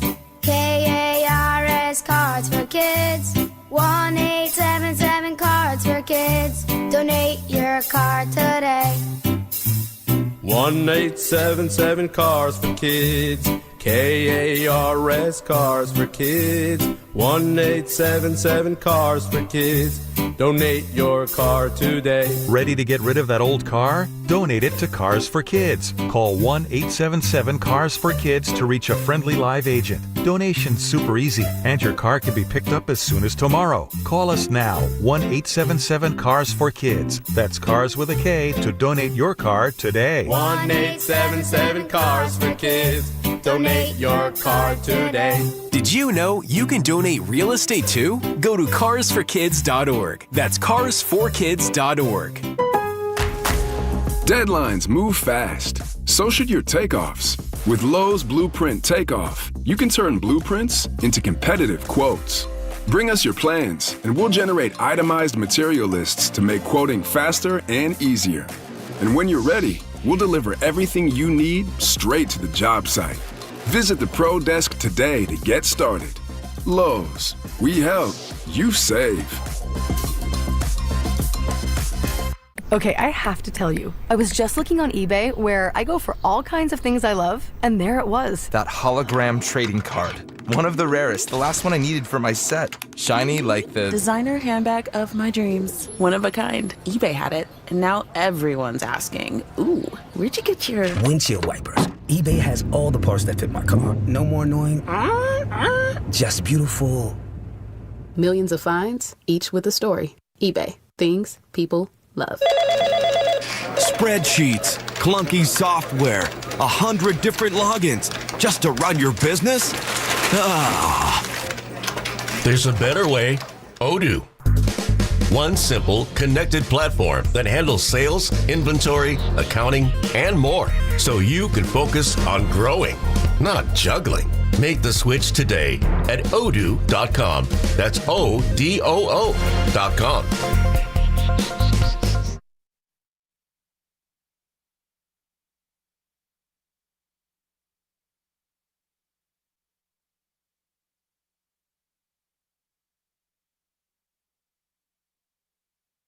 Dub Nation, this is Draymond Green. You're listening to the Morning Roast with Joe Spadoni and Joe Shasky on 95.7 The Game. Coming to you live from the Laughing Monk Studios. What's up, Day? Warriors taking the L yesterday in Milwaukee, 120-110. And wait till you hear what Matt Steinmetz had to say about that in the crossover coming up in about 30 minutes. Steiny and Goo will be joining us in studio as they do every Friday. It's Halloween. Happy Halloween to all the kids, all the adults, everyone out there. If you have to work tonight, if you're a bartender, if you're a driver, we appreciate you. Don't do anything. I'll say this is my PSA, and I'll get off the ledge. I'll get off my soapbox. Don't do anything stupid tonight. There's going to be a lot of stupid stuff, all right? Stupid behavior. Don't be a part of it. Well, I would take it a step further and say, hey, look, there's a lot of kids around. Correct. All right? And please drive safe. Obviously drive safe. Yes. And just be aware of your surroundings, right? And if you see something, say something. There you go. No matter what it is, be as safe as you can. Be a good citizen. It is a fun year, but it's also, a lot of dumb stuff happens. You think Tony Vitello is going to be celebrating Halloween tonight in San Francisco, new manager of the San Francisco Giants? Well, he's got the colors. He's got the colors on. Orange and black, baby. It's them and the Orioles, right? Oklahoma State. What else? Orange and black. Are we going to dissect that presser? Right now we are. Do you want to do that? Let's dive right into enjoyed it. What were your main takeaways from Buster Vitello? Actually, you know what, Joe? Well, let me start at the beginning. Yeah, let's back up here. Is it Chisholm? What's the guy's name who's the PR? Matt Chisholm. Matt Chisholm. I want to make sure I Not pronounce Jazz. Matt, yeah. They were introducing everybody that was there, and then they were like, and we also want to thank, for being in attendance, Glenn, Jeff, and Dwayne Kuiper. And I'm like, what? It was bizarre. No Cole? Cole wasn't there? I know there was a third Kuiper brother. Oh, it was bizarre. They're trying to shoehorn Glenn in, and I don't get it. It's just whatever. I don't know who was asking for it. It was just bizarre. And maybe I'm the only one that picked up on that at the beginning of I heard it. The presser. I thought it was bizarre. Well, I also heard, Vitello, all his family and friends and uncles and stuff like getting introduced. And, I was waiting. I was like, oh, he's single guy. Single Tony out there. No, which is totally, I'm not saying. I was like, I just didn't know. See, I'm getting to know these people, so I'm learning about the craft. Bob Melvin, he's not a single guy. He's been around the game a long time. Tony Vitello, was he 47? Vitello has said in the past that he's married to the game. Does he really say that? Yeah, there you go. That's too short, baby. I love that. Freaking love that. Look, you never know what people have going on. Like, me and my wife were married for so long. I was like, why don't you guys have kids? I'm not judging it, Joe. I know, I'm just saying it. Like, it's just interesting. There you go. People do make assumptions about things. Like, I see a lot about Kevin Durant, and I don't know. You never know what someone is or isn't doing behind the scenes, so I never make judgments on that. No. But I do believe, Joe, a lot of people do. Yeah. Yeah, no. And I think it's unfair. And I'm saying that's totally fine that he's single. Why not? I think, hey, dude, you're the manager of the San Francisco Giants. And again, I don't know. I don't know if he has a girlfriend, didn't come, whatever. But that was something I noticed as well. I also noticed what Buster Posey had to say about the hiring process of one Tony Vitello, former manager of the Tennessee baseball team. Let's start with what Buster Posey, the general manager, had to say.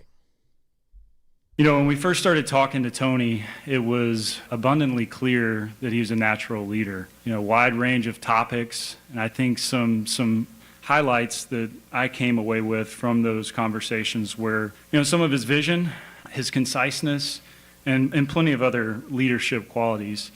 I think where it really took off for me is when you start making phone calls and you talk to so many different people that have come into contact with him for years and years and been in his world, and you start to hear some of the attributes. And conversely, Tony had a lot of conversations with people in our own organization, and the feedback was all the same.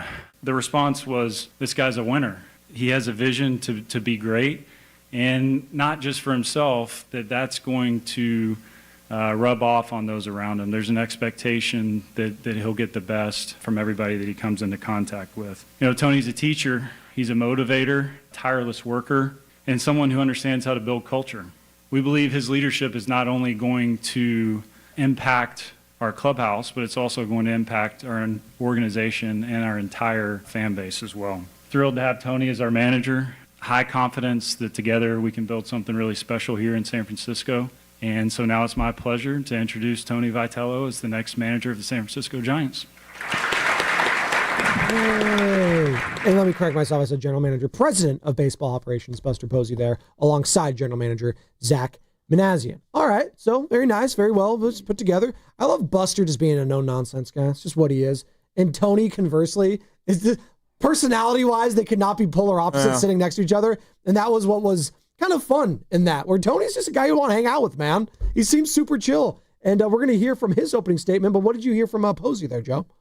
I mean, I just think Posey's, like every time he talks, he's got instant credibility. There's a John Lynch quality to him. I think John's probably a little more charismatic. Yeah. Just a little more charismatic, but they both give off like, been there, done that. There's nothing that you guys could throw at me that I haven't already, gone through as a player. So he's just different. Like when you have never played and you're a GM, it's just different fielding questions and calls from the media than it is when you played before. Like Mike Dunleavy has a level of confidence in front of a microphone that, very few guys who never played at the biggest level have. That's what made Bob Myers so unique. He was charismatic.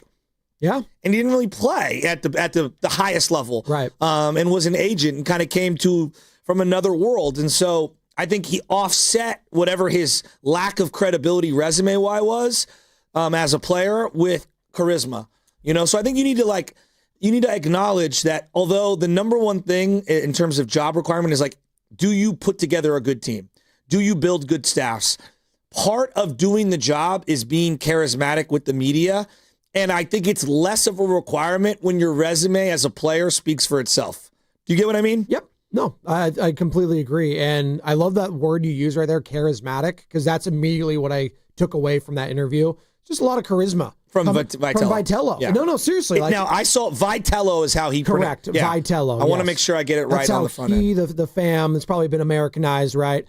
And I love that he talked about his mom being Irish. It was great. His dad being Italian. It was great. God love that household. Well, God, the yelling in that one. Shout out, yeah. I think there's also like this, we do this thing in sports where like you'll see a clip of someone and it's like, that's all that person is. The Draymond clip. No. Oh, all he does is, go at teammates. You'll see like a Drew Gilbert highlight. Oh, he's just insane all the time. Yeah. And Vitello basically acknowledged all the video clips that you see. He's like, Twitter's not real life. Yeah. And I so appreciated that because it's so true. And I think we fall victim to a specific clip that comes out on you. And we know this as well as anyone. We will have a 40-minute conversation. Yep. And the 30 seconds that gets clipped by our social media team or by a listener or a member of the audience doesn't fully represent the 40-minute conversation. Just like a 30-second clip of Vitello going crazy in the dugout doesn't represent his 7 hours with his guys, in the dugout. And here is Vitello yesterday talking about this, being a dream come true. For me as a coach, I was just kind of trying to make my way. I got thrust into a position at a young age that I probably didn't even deserve. So I was just trying to do a good job. And fortunately, it helped get me to the next spot and the next spot and the next spot. And eventually this did become a dream where I just kind of decided if I was blessed enough to receive an opportunity, this is something I wanted to do before I was done coaching, in general. And now I'm incredibly humbled and blessed to do so. So it is a dream come true, but it's a very recent dream. It wasn't one I had for a while. And as much as I'd love to sit up here and promise things and pound my fist on the desk and all that, and really all I want to do is a good job. I love that. Where he's just being honest. He's like, dude, I never had any aspirations of like being like a professional like baseball player. Like that wasn't his bag. Yeah. And he never really thought about doing it at a big league level. He just kept having fun and growing and getting promoted and promoted. And he's like, man, this thing's working. Maybe it could be a dream of mine. Which I love that because there are a lot of people who's like, since the day I was born, I knew I was destined to do this. I was the chosen one. It's like, relax, dude. Like it's not that serious. But he's just very, very real is what I'm getting from Vitello in a lot of these responses too. Well, he's got a unique, coming up story, origin story, as they say in the Marvel universe. Thank and you. it's refreshing to hear. And ultimately, look, he's right. Like, the results will speak for themselves. The players will either buy into him individually and as a team, or they won't. And we're going to find out. And look, they could buy into him and then they could not be bought into them. Like we've seen that with coaches where they have a pulse, they lose a pulse. Sometimes it'll start off ugly and then the team will buy in and then, hey, look, we're all one big happy family. I think at the end of the day, it's really important that the top dogs on this team know that he is going to be real with them. He is going to help them either make more money or be a better version of themselves as a player. and that they're bought in. If the top dogs buy in, others will fall in line. There is no point in the history of any sport where a 25-man team, all 25 people love the coach 100% at all times. It just doesn't operate that way. It doesn't happen. You know, someone's always got a little grievance or an issue with something. And so, you know, I think having the main guys try to buy in is going to be extremely important. And his point about you have to earn their trust, I mean, ultimately that's what it's going to be. The greatest dynasties of all time, you can see any one player might have a problem with the coach. We had Barry Zito on. Barry Zito was on during that Giants run when everything was happening. 2010, no action. 2012, different story. I go to the 2011 Miguel Tejada story. Yeah. I believe it was 2011. When he asked him to bunt. I love Miguel Tejada. When he asked him to bunt, Bruce Bochy did, and he didn't want to bunt. And it was like, all right, well, you're out of here, dude. Like you're out of here. You're a good player, but come on, dude. Like, recognize where you are right now in your career and on this team. So, you know, you make decisions. One person's thrilled. The other person's devastated. Right. Here's more from Tony Vitello in his introductory presser yesterday, talking about being fully aware of the history of the Orange and Black. I'm fully aware of the tradition that's here and the excellence that's been brought by managers like Bochy, Dusty Baker, the toughness from guys like Baumgartner and Romo, the loyalty, which is incredibly important, you know, word to me and my family, which is epitomized by the guy to my right, and the records that have been set by guys like Bonds and Mays and Lincecum and everybody else. And then, you know, the one thing that always got to me was the family, the sense of family that was a part of this organization. And one of the players I coached came up during Hunter Pence's playing days and just talked about how good that guy was to everybody in the organization, especially younger aspiring players and rookies. So there's a lot to learn from the past, and there is very high expectations, very high standards to meet because of the past. And this is a challenge that's been presented to me. Again, I'm humbled and honored to be here in front of you today to take on that challenge. You think that's a prerequisite for a guy taking over a franchise or head coaching position that has to be fully aware of the history of said team? Yeah, and you got to acknowledge it. Okay. Like, you can't take over the Lakers without acknowledging the long line of the Lakers. Like acknowledging it is one thing, and just saying like, "Oh yeah, these come some." No, of these you got to know it. Do your due diligence. Yeah, you know, you got to know it. See, because I'm thinking like certain organizations, like the Giants, you got to know your history. Lakers, you mentioned. If you're coming to the Jacksonville Jaguars, oh, I know the history of Duval. Mark Brunell. But you want to like, hey, look, if you're all in, right? Like when people move here, like I talk to Steiny about this all the time. Like, I'm from here, I'm born and raised here, so it's a little different. But I also look at people that choose to make this their home.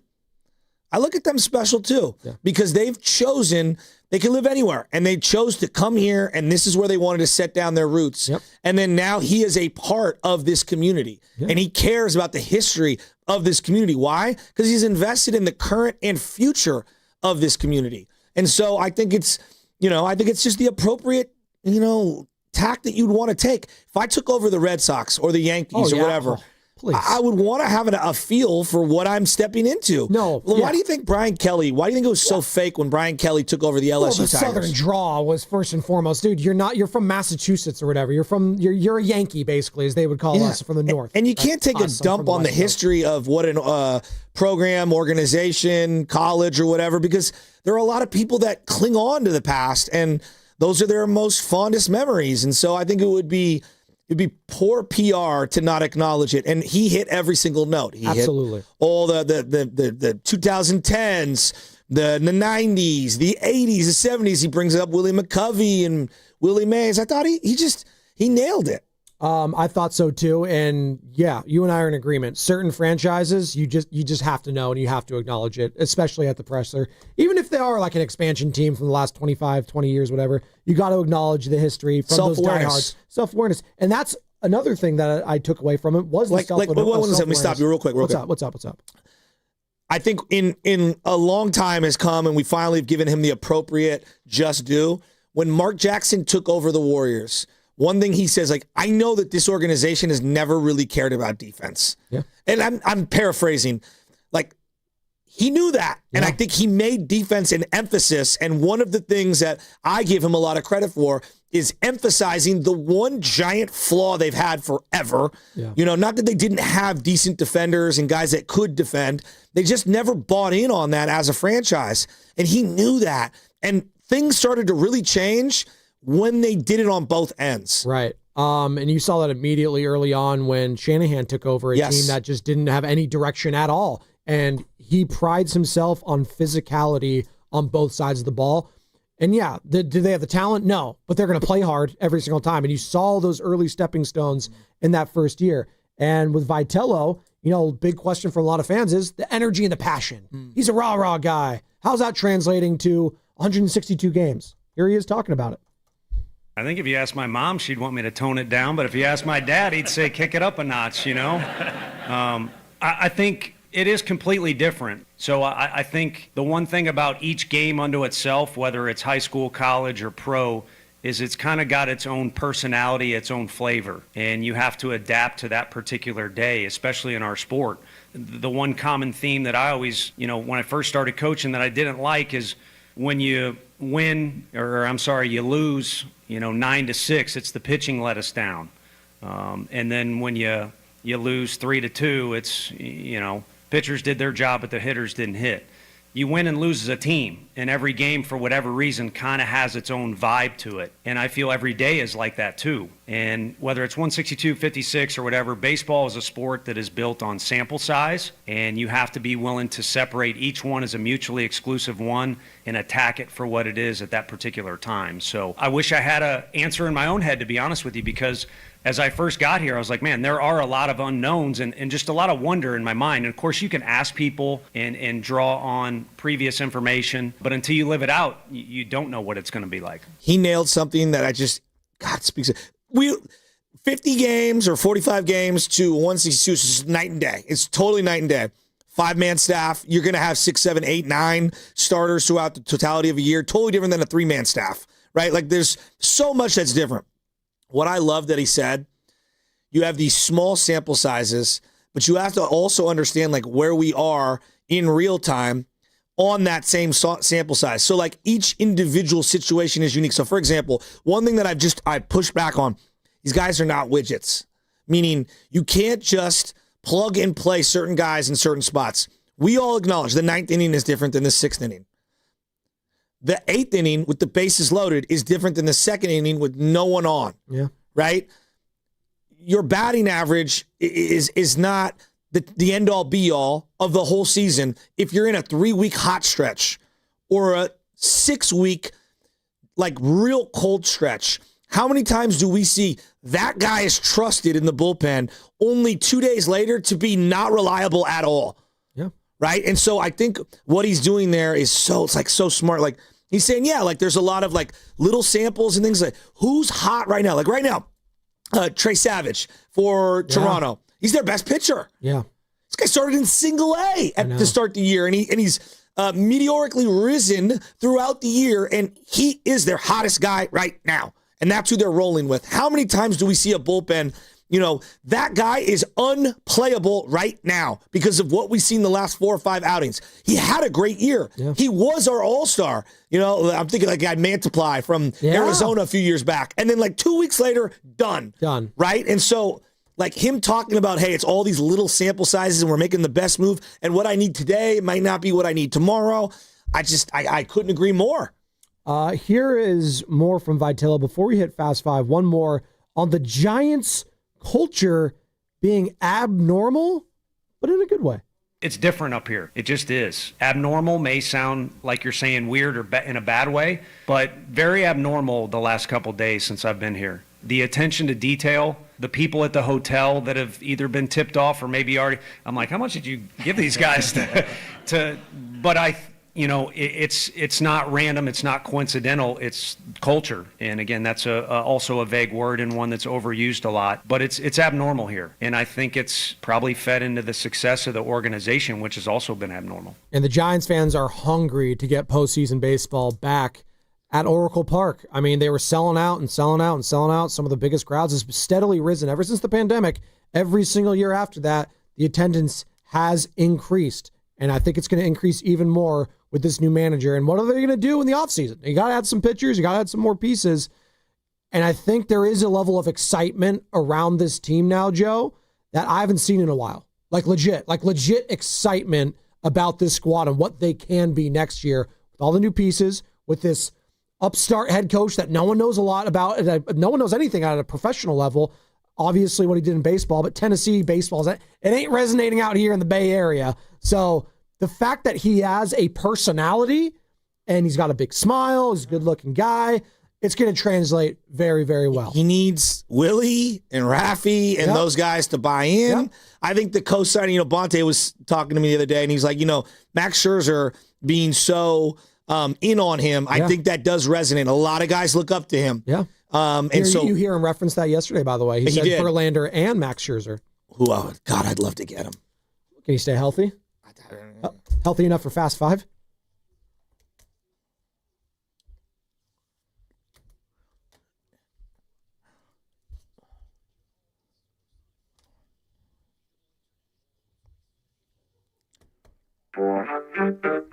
Whoa. In honor of Versus, Cash Money and Hot Boys, I'm going to put this out there.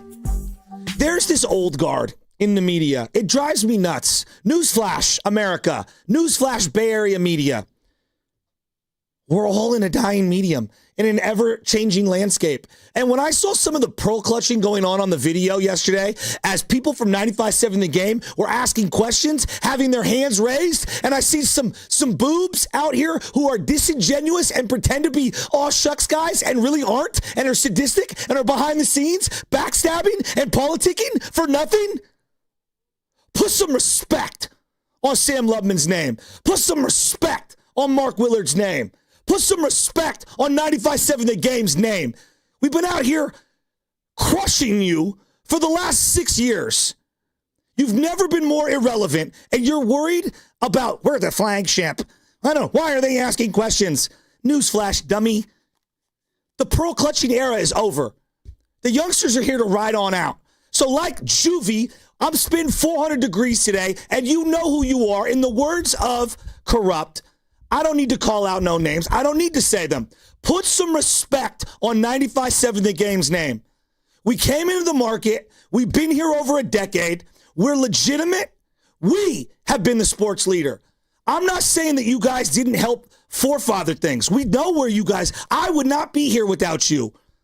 But the days of treating us like we're beneath you are far from over. Stop it. Stop it. Who do you think you are? I'll tell you who you are. Your time's about up. Are we done or are we finished? That's what I thought.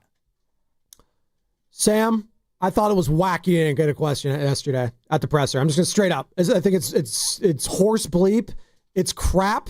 You've been there almost every single home game. You have to do it and get no sleep basically on top of it. Some of these night games, some of them you go to, some of them you can't. But you are there representing our station, you, Steven Risotto. And the fact that you didn't get a question yesterday is pretty weak. I'm just going to say that. And if that had anything to do with the other station basically putting the hit out on that, that's also weak. Shout out Mark Willard for representing our station, getting a question in. It's total crap that you weren't able to do that. And you know what? I think they're just scared of you, quite frankly. I think they're scared appreciate of Sam. those kind words. But you know what? It happens. And at the end of the day, still got to chat with Coach afterwards. So, we all got what we want out of it. Hey, Sam, what's your favorite Halloween candy? Ooh, my favorite Halloween candy. I'm always big when I get the Milky Ways in there. I like them. Okay. The part that bugs me. That's why I didn't get a question. That's here's exactly the part that bugs me. Read the room. The industry's shrinking. We're not your enemy. You know who's the enemy? The corporate. The corporate managers that are downsizing left and right. Not us. All those I don't millionaires get it. and billionaires. I don't get it. No, I don't. It's bizarre to me. We're all in the same boat that's sinking. All right? We're trying to grasp a raft and we're trying to grasp a paddle and swim up creek. Do the best you can. Have fun. Stop being so fake. All right? Stop being fake aw shucks guy and backstabbing people behind the door and just freaking man up. That was Fast Five brought to you by Xfinity, introducing the 5-year price guarantee. One consistent internet price for the next 5 years. Guaranteed. The crossover is Steiny and Guru's next. Brought to you by Fremont Bank. Here for you. Here for good. Candy-coated nut? Yeah. Please. I'm out on it's not the nut I want. Hi, I'm Chris. I'm David. And I'm John Margevisi with Jack's Restaurant and Bar. Dude, what's with that voice? Bro, it's my radio voice. People say I have a great voice for radio. Bro, people say you have a great face for radio. Oh, you have a radio Guys, face. not again. We're here to talk about Jack's. Our mom taught us everything we know. Use the best ingredients. Cook everything homemade. Treat everyone like family. Don't forget the bar. With amazing cocktails. Of course. Full bar. Amazing cocktails. Let's stay focused. You're right. I'm sorry, bro. I'm sorry, too. That's better. Besides, you're twins. You have the same face for radio. Why, you little I love Jax.com. Change is always happening. It's part of life. And when it comes to music, change is all around us. Songs are rewritten. Classics are remixed. Bands and artists come and go. Even our taste in music changes. Here at Xfinity, we know there's still good in keeping some things the same. That's why we want to do our part with a 5-year price guarantee on our internet. It means no matter what changes, you get 5 years of the most reliable Wi-Fi with our best equipment included for a price that stays exactly the same. Surprised? Life is full of them. One internet price, 5 years, guaranteed. Learn more at xfinity.com/deals. Restrictions apply. New residential customers only. Taxes and fees extra and subject to change. Most reliable Wi-Fi based on Open Signal Awards USA. Fixed Broadband Experience Report, August 2024. When businesses thrive, communities score. That's why Bank of America is the official bank of FIFA World Cup here in the Bay Area. And our more than 110 local business specialists are ready to help your business win. What would you like the power to do? Learn more at bankofamerica.com/local business. Bank of America, official bank of FIFA World Cup 2026. Bank of America Corporation, all rights reserved. The NBA season tips off, and so does DraftKings' newest fantasy game. DraftKings Pick 6 is the easiest way to play for big wins, with every possession giving you a shot at real money. Here's how to play. Just pick more or less on 2 or more stats, and unlock the upside every game brings. The better your picks, the bigger your payout. Pick 6 is available in your state. Plus, new DraftKings customers can get $50 in bonus picks with just a $5 entry on your first pick set. Don't just watch basketball, cash in. Download the DraftKings Pick 6 app now and use code THEGAME. That's code THEGAME. Play just $5. Get $50 in Pick 6 bonus picks. Make the call. Ride the upside. In partnership with DraftKings Pick 6. The crown is yours. Gambling problem? Call 1-800-GAMBLER. Must be 18 and over. Age and eligibility varies by jurisdiction. Void where prohibited. 1 per new customer. Bonus awarded as non-withdrawable Pick 6 bonus picks that expire in 14 days. Limited time offer. See terms at pick6.draftkings.com/promos. Hey, football fans, tune in this week to kick off with Boomer and Valenti, where the guys break down the biggest headlines and storylines from across the NFL. Kick off with Boomer and Valenti is brought to you by the Home Depot. When the job calls for the best, call on Makita, available at the Home Depot. How pros get more done. Did you know that most people wait 6 or 7 years before they buy a new TV? That's a lot of time in front of one TV. So why not get one of the best sets for the next 7 years, like one of the top-rated Samsung, LG, or Sony models? Too expensive? What if you could get up to $1,000 trade-in for your old set? Who would do a stupid deal like this? Right now, at Video Only, you can get big bucks for your old set as a trade-in and a hot price on the new models. Don't be sorry. Check out Video Only. We finally switched to T-Mobile because with them, we can be connected here and there. Let's watch a movie. And we have Netflix included to enjoy our favorite shows and movies. ¿Qué tal esta? Bacanísima, pero ya la vi. Now the hard part is getting them to agree on a movie. Switch today and get the new Samsung Galaxy S25 Plus with Galaxy AI, all on the best network in the U.S. Visit a store, T-Mobile.com, or call 1-800-T-Mobile. 1-800-T-Mobile. Best mobile network in the U.S. based on analysis by Ookla Speed Test Intelligence Data 1H 2025. Hey everyone, I'm Josh Radner, and I am so excited to tell you about How We Made Your Mother, a rewatch podcast looking back at How I Met Your Mother. And I'm here with Craig Thomas, who co-created the show along with Carter Bays. Hi, Craig. Hey, Josh. Somehow it has been 20 years since the show premiered. I'm going to check the math on that. 10 years since it went off the air, and we thought that made this a perfect time to look back, see what the hell we did, and why the show still seems to resonate with fans around the world today. Follow and listen to How We Made Your Mother wherever you get your podcast. It all comes down to this, folks. Yep, the entire season is on the line. But my throat has officially thrown in the towel. Sounds like you need Vicks VapoCool drops. They're max strength and vaporize sore throat pain. Whoa! Whoa, these VapoCool drops hit fast. Speaking of fast, did you just see that play? Yeah, he vaporized that ball. That pun should have come with a penalty. Vaporize sore throat pain with Vicks VapoCool drops. Use as directed. Hey, I'm Mike Slater. My dad passed away at the age of 63. It's out of nowhere. Had a stroke. Super hard, obviously, for the whole family, but my dad had life insurance. This is why I have life insurance for my family, for my wife and 4 kids. And the best place to get life insurance is ethos.com, because you can do it in 10 minutes. And there's no medical exam and no blood test, just a few health questions. Get life insurance in 10 minutes so your family is protected. Ethos, E-T-H-O-S, ethos.com/life.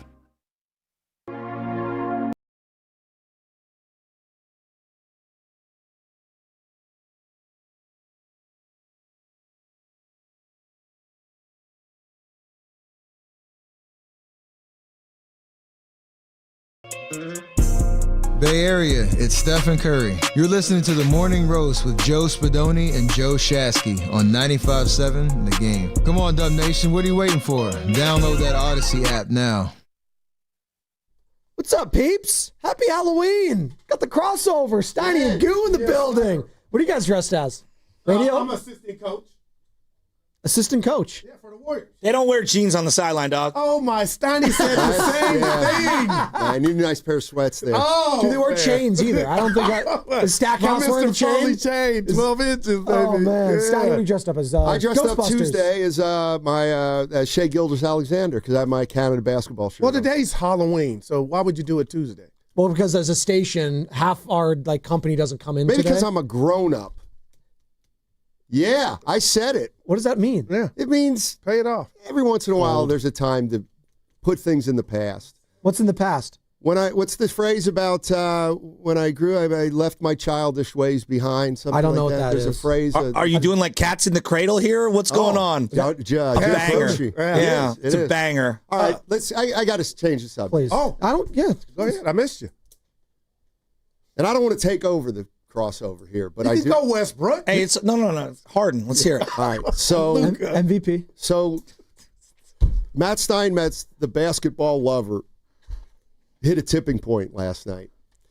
3:00 in the afternoon, I'm going to have 2 beers with my guy Dana, and then I'm going to go home and settle in to 3 sporting events that I have a personal interest in. Number 3. That's Tulane. great. Yeah. Tulane, Texas, San Antonio. Oh, my God. My daughter goes to Tulane. I've seen every game the last 2 years. I'm like, okay, that's cool. I got that. Then, of course, I got the Warriors-Bucks. I'm excited about that. It's a big one. But then there's also the NFL game on. The NFL with a product that absolutely dominates any other sport in the form of enjoyment. And I also have 2 fantasy guys on my team, Lamar Jackson and Derrick Henry. So I got action. I got action all over the place. Look at he's smiling. I get a text from Evan at 4:15. 4:20. No Giannis. No Giannis. And I said to myself, you know what? This is enough. Enough. I'm not. No. That was the straw that broke the camel's back. If these guys, he's hurt. Fine, that's fine. He's hurt. Yes. If these guys aren't making the investment, I'm not making the investment. And I'm proud to say, and yet I'm ashamed to say, because I'm on that side. I did not watch 1 second of the Warriors. I saw no highlight. This hurts. I found out that they lost. I have no idea, as we sit here right now, what the score was or who did what. And part of the show today is going to be, you tell me what happened with that game last night, because I didn't watch it. But you're not in Milwaukee. Your job and your boss should call you in and rip your tail right now. I watched it. Your job is to watch the Warriors. I watched 5 hours of sports. It just didn't include the Warriors. Me this, I go, you're joking. I was just so demoralized. Wow. Steiny, I appreciate your honesty saying that, because there was a part of me that also felt like, what, like, seriously? They lost, but Tony. No, but this is the problem I have. No, this is the problem I have. What was the score? 121-10. 121-10. Ryan Rollins looked amazing. That was the story. Warrior. Yeah, don't care. Yeah. Like, this is what I came away with. How do you go from probable to an hour before the game you can't play? No, that's where I have a but problem I'll never with it. not watch, though. No, but how do you go from probable 95% you're going to play to actually, it sucks. We're good. You're good.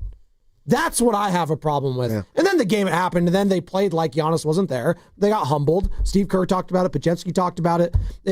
It took an air out of the sail that, for you, Steiny, that's been taken out far too often, it sounds like. Yes, and their next game, I think, Saturday against Indiana. I will approach that. Haven't won a game. I'll watch that game. I'll tell you right now, Halliburton's not playing in that one. So I'm saying, no, I know. Okay, that. all right. I know that. You know. All right. But no, it was a one-time thing. I got super demoralized, and I was like, I'm watching the two games that I also have a connection to, and I've watched 1,000 straight Warrior games, and I was like, I'm not doing it tonight. Was it Tulane? Did Tulane win? No. Was it a bad game? Well, they got smoked. But okay, but we had some of my colleagues benefited from that. So Thursday Night Football also was a stinker. So Tulane was a stinker. Actually, the Warriors game was probably the best of the bunch, to be honest. I'm just telling you. Yeah, but I really had an interest in the other two. Okay. I appreciate your honesty. You know what I used to call that? What? Well, like I'm going old school 95.7 The Game territory. That's called pulling a Rick Bucher. That's your teammate. Yeah, that's your old teammate. He wouldn't watch football games. Well, he would like rewatch them 10-minute highlight packages before the game. It was pretty obvious. I mean, it was pretty obvious. Hey, look, God. Come on. I will say this to you. Okay, so you didn't watch it. No. My big takeaway watching the game, as I was frustrated. Curry's an all-time legend, and it's the first time this has ever popped in my head. And I'm not saying that. You don't get a Denver Nuggets type of a comeback the way that he did without some stinkers here and there. Yeah. But it was the first time I can ever remember where this thought popped in my head. Kind of wanted a little more Kuminga and slightly less Steph Curry. Wow. Down the stretch. Wow. I thought that Kuminga had a turnover and they kind of went away from him for a variety of reasons. I think Steph turned into, hey, I'm going to make something happen, which has always worked for many, many years, and it will work again down the stretch. They used Draymond as the high picker multiple times. They doubled it. Draymond got the ball back. He's not a threat. They have a 4-on-3 advantage. He throws it right back to Curry. He's continued to be double-teamed, and they end up either taking a poor shot or turning the ball over. And I just keep coming back to, boy, Kuminga was the mismatch problem yesterday, and he was cooking, and he wasn't perfect. Yeah. I just wanted to maybe see him as the screener getting downhill, because right now, to close out games, as a playmaker with the ball in his hands, I do think Kuminga is better than where he was a year ago, 2 years ago, 3 years ago. No doubt. And it's something that they need to do a little more often. Yeah, he had 11 field goal attempts, and it sounds like you're saying he should have had 18 or 19. Well, maybe just a couple more. Maybe just a couple. Like, I don't think it's that. Like, okay, he had a pass to Jimmy Butler. Jimmy hadn't even cut to the open spot. I saw it. And it was beautiful. And I go, dude, he has not made that. But I'm not saying that he sucked before. He just hasn't seen the court that way. He had a move on Ryan Rollins. He felt him on the left side, spun the other way, finished on the other side of the rim. A lot of little things are coming into focus for Jonathan right now. And I came away saying, Steph, I think by year's end, you need to, I'm not saying every possession goes through JK. Just use him as that screener as opposed to Draymond late in game situations, because Dre's not a threat to shoot. Yeah, and I'll say it, and Stoney, you can back me up. We did the pre and pros for a couple years when they had Durant. We could go to sleep in the first half, and the Warriors were going to be up by 20 and win the game by 15. Yeah. But the bottom line is, Luka can go for 43. We can see Gordon go for 50. But when Ryan Rollins goes for 32 and 8, I got a problem. Yeah, but that's the NBA. Yeah, but I didn't guys have nights. No, but when you're the Warriors and you got this collective of talent, there is no way that a Giannis-less Milwaukee Bucks should beat you. You know what they did? Especially when I'm screaming and other fans the first 4 or 5 games of the season like we got action. I'm just saying, Butch, things happen. You're right. But Ryan Rollins giving you the business, that was Geritol Warriors yesterday. The energy was not there, and that was me Saturday morning at the gym. And when I come in here on good days, I'm like, they're above this. I watched that whole game until the final minute, like, they're going to pull this out, and they just were lethargic. Well, like, Ryan Rollins was on fire.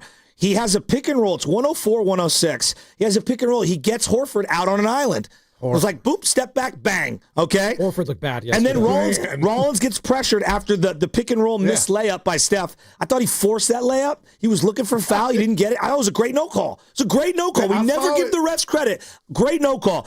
Rollins is pressured. He throws it to Miles Turner. Bang. 3 right in Horford's face. Yeah. Horford wasn't good last night, and I like Horford, but he was a step slow. They did it again on another pick and roll, and then A.J. Green gets the second chance at it, bang, another 3, and then Rawlings again on Horford hits the midi. So Kuminga went from the 7:02 mark to 157. He didn't touch the ball on offense. Yeah. Yes. And I'm not saying I'm not going into the fourth. I'm looking at the box score for the first time. Yeah, I'm not trying to pretend like everything needs to run through Kuminga. That's insane. That's insane. I'm not saying that. All I'm saying is the Steph high pick and roll with Draymond is not as impactful right now as the Kuminga pick and roll with Steph Curry. Because Kuminga's playmaking is good, and he's a threat off the dribble to do something in the lane. Dre in the fourth quarter, he just doesn't. And I'm not knocking. He's an all-time legend. Kuminga had 5 turnovers, so I'm just saying Two of them were, I hear you. Yeah. 2 of them, one I thought he got a foul call. The other one was the travel call, which was weak. Yeah. And then he got that one stripped away from him around the 7-minute mark. That was when they went away. And that's when they went away from him. Yeah. By the way, we're going to be talking about the Warriors at the Warriors Summit next Thursday, November 6th, live from Jack's Restaurant and Bar in Pleasant Hill. All the hosts together again discussing another Warriors season. We're going to be doing a little bit different this time around. 9 games into the season at that point. So we got Willard and Dibbs from 2 to 4. All the hosts from 4 to 6. Jack's Restaurant and Bar live November 6th. Be there or be square. I thought Jimmy Butler was terrible in this game. I thought he was just non-existent. Right. Didn't put his imprint on the game. Yep. Steph tried to force a pass to Jimmy. That was a bad pass. Threw it right out of bounds. But they had some height to put on him, and I think that's kind of his kryptonite. The East has done that to him. Yeah. Miami's done it to him. The Knicks did it to him. I don't know. They seem to have a better feel against him. But I want to ask you guys this. Why is it, if I even suggest that Kuminga gets a couple more touches, you think Draymond's washed? Are you hearing that? You think Curry sucks? Well, I'm a Warrior fan. Yeah.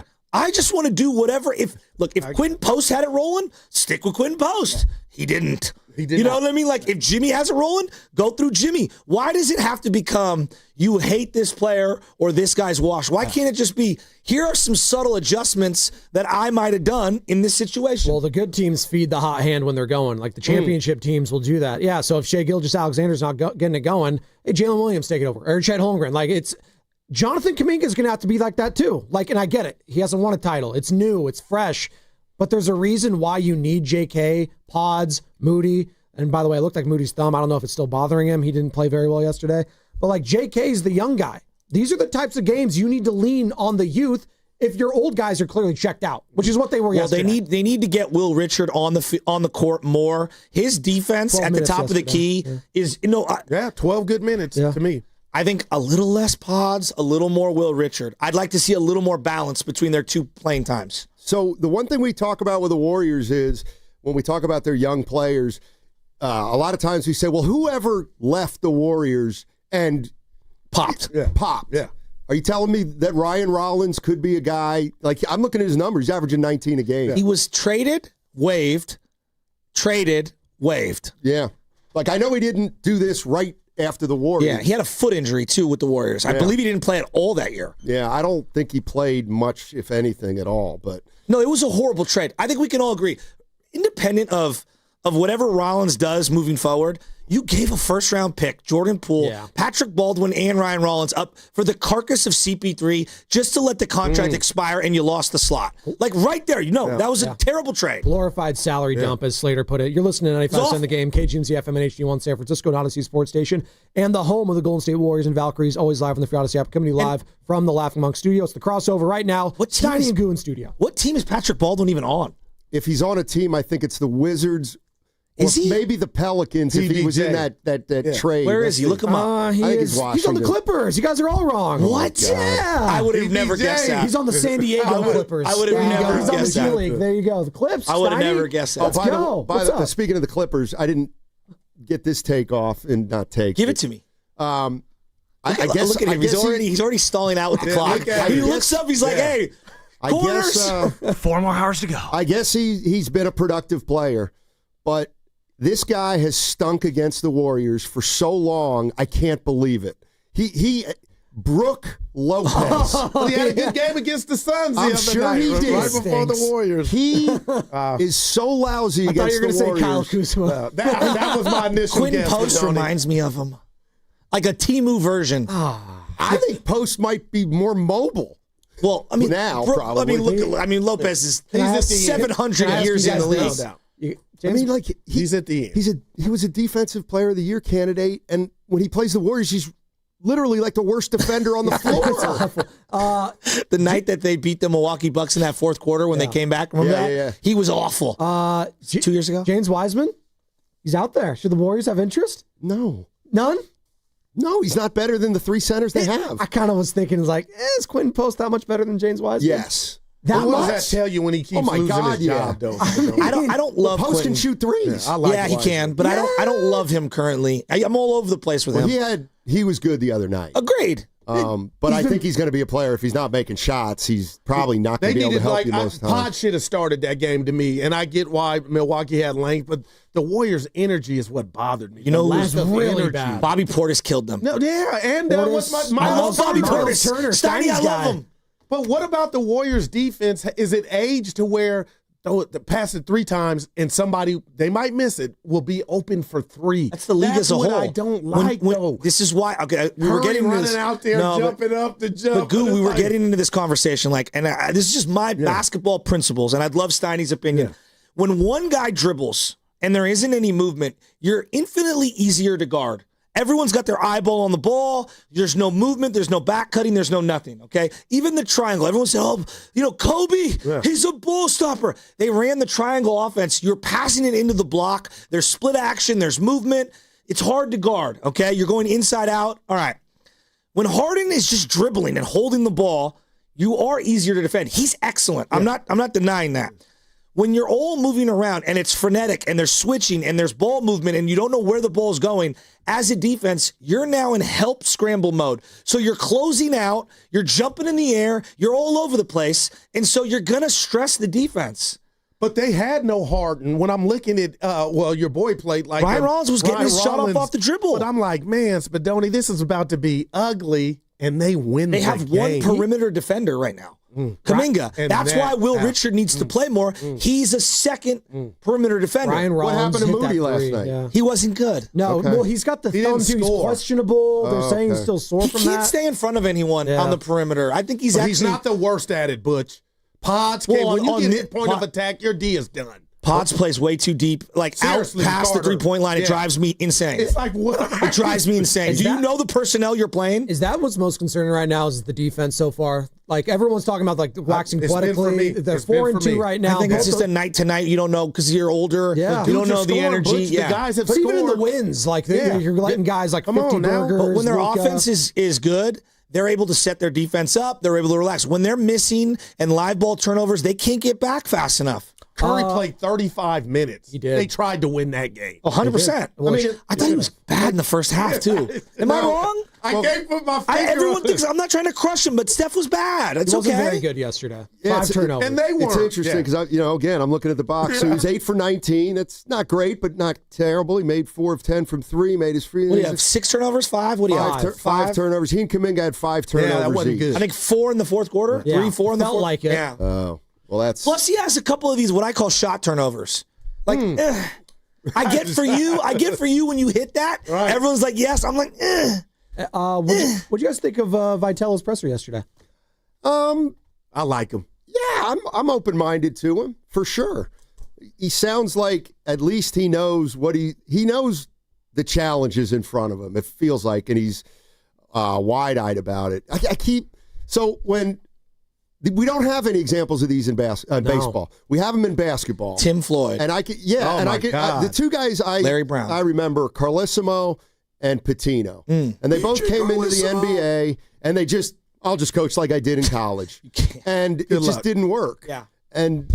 But it seems like, it's a long time later. What about Brad Stevens? That's the guy I brought up. See, are you counting Coach K in the Olympics? No. Okay. That doesn't Come on. Super team. Like, you have to walk the middle. You can't come in. Like, the thing I think Brad Stevens, what works for him is he's really understated, but he's clearly not meek. So you can't be arrogant, but you can't be meek either. And it's that middle ground that Vitello's going to have to kind of win over. But it feels like he's going in with his eyes wide open, and he knows the shortcomings he has. And he knows who he is and who he's not, and that's what I appreciate. I call it Mike game. What I loved is absolutely. What I loved is him basically acknowledging, he's like, yeah, I don't know how it's going to work. Like, it might be good. I have no idea. Like, he's not going to lie to us and say, yeah, it's fine. I'm going to be homies with all these guys. It's going to work fine. He was being real. It's like, yeah, I have no idea. My mom is probably telling me to tone it down. My dad's probably telling me to go harder. Like, did they ask him who his staff was going to be? No, he's been having conversations, but no hires yet. Because to me, what you build on, like I've used this reference over, like Sean McVay at 32, brought in Wade Phillips. He's done it all. He's been a coach. He's a guru. He doesn't have to worry about defense. Bring that guy in. He can teach me things. I can learn stuff. He's got pelts on the wall. Who is going to be the pelts on the wall guy on his dugout but staff? Buster was up there. He said it's ongoing. But I'll say this, Butch, because who would you bring in?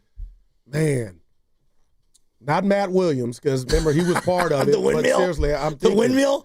I don't know, Butch. We're going to see how they put it together. But one more takeaway I have is the fact that he said Mom's dad told him to take it up a level. That lets me know that you're not one of these coaches or players. You coach youth sports. It's very difficult to get the kid to shoot that's scared to shoot. I'd always, Eddie House, love to coach the kid where I say, hey, Butch, you got to dial it down. And Vitello has that fire. So if it's not going to work with major leaguers and they're looking at him side eye, I like the fact that he's got to turn the furnace down as opposed to turn the furnace up and be something you're not. I would agree with that. You have to have the main guys buy in. Like, that's number one. But people are acting like, he's going to make Rafi Devers drop a bunt on a 3-1 count. Like, he's not that dumb. No. Like, can we? Or he's going to chew him out after a 4 strikeout game. Like, Rafi's kind of like, hey, everybody just leave him alone. Exactly. Boost his ego, give him a little pat on the butt, get out there and go swing. You guys got any action tonight? Halloween night? Friday? For the ship. Okay. Yep. What's the worst candy? Candy corn. It's the worst. Without a doubt? Licorice. Malted milk balls. Thank you. Whoppers suck. Yeah, they're awful. They're terrible. What's your favorite? Just give me 2. I have 2. Okay. Two different kinds. Straight salt. No, just a straight chocolate Hershey bar. And sweet tarts. Yeah. Sweet tarts are good. I'm not mad at sweet tarts. Are you a campfire s'mores guy?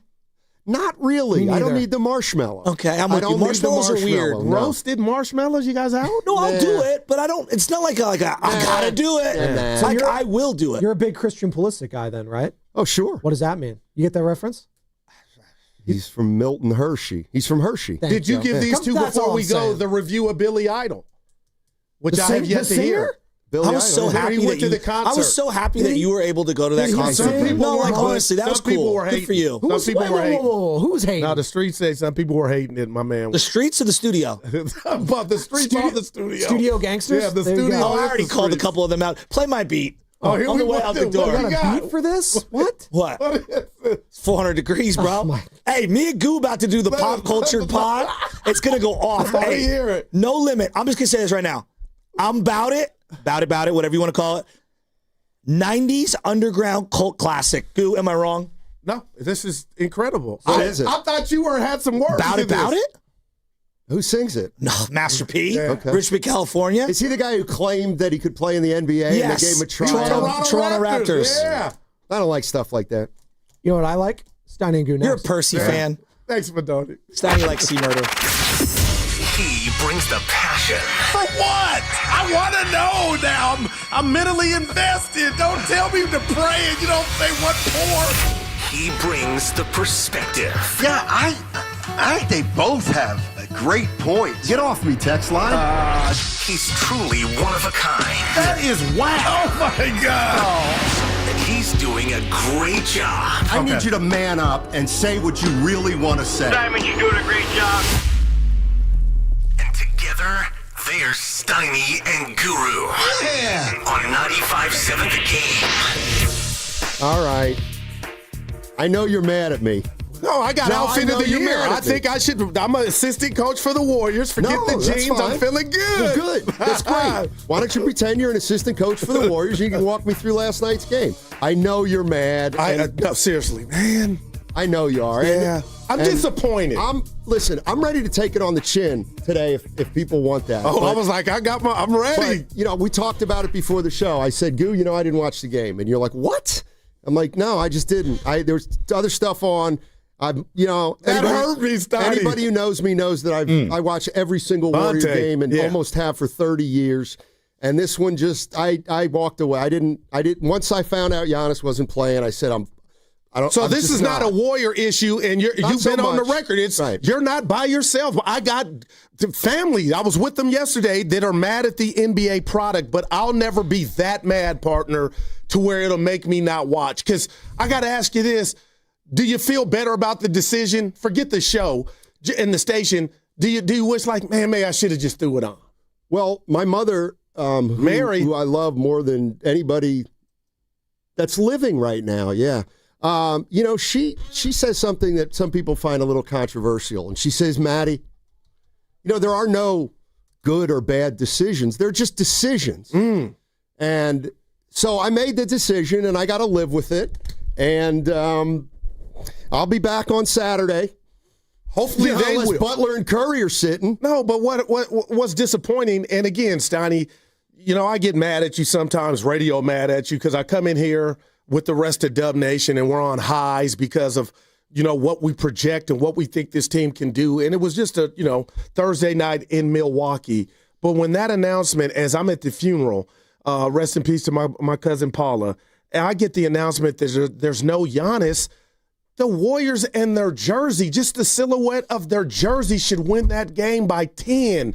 And they looked, I'm not going to say, there was a lack of energy. And if you guys are going to call me and say, because I've been hearing this, Donnie, and you tell me what you think. Oh, Giannis not playing. The win went out the Warriors' sail. Miss me with that. So I was just disappointed. But now I'm more concerned real quick because Ryan Rollins is not in the caliber of Gordon and James Harden giving you a dub in the first half and Luka. So we'll find out. The Indiana hasn't won a game. What's going to transpire tomorrow in Indiana for the Warriors? But Stoney, I can't say age, but I just felt like the energy wasn't there as a collective yesterday, and it's disappointing. And I know they're 4-2. It's one game, but damn, I wish you would have watched just from the vantage point of me thinking, oh, here it is. This is the run. But we do that every time, so I can imagine that there were points in that game where you're like, oh, the Warriors are going to win. So in that sense, it was like a regular game, I'm sure. Yeah. All right, so here's the thing that's going to happen, at least Warriors-wise today. And look,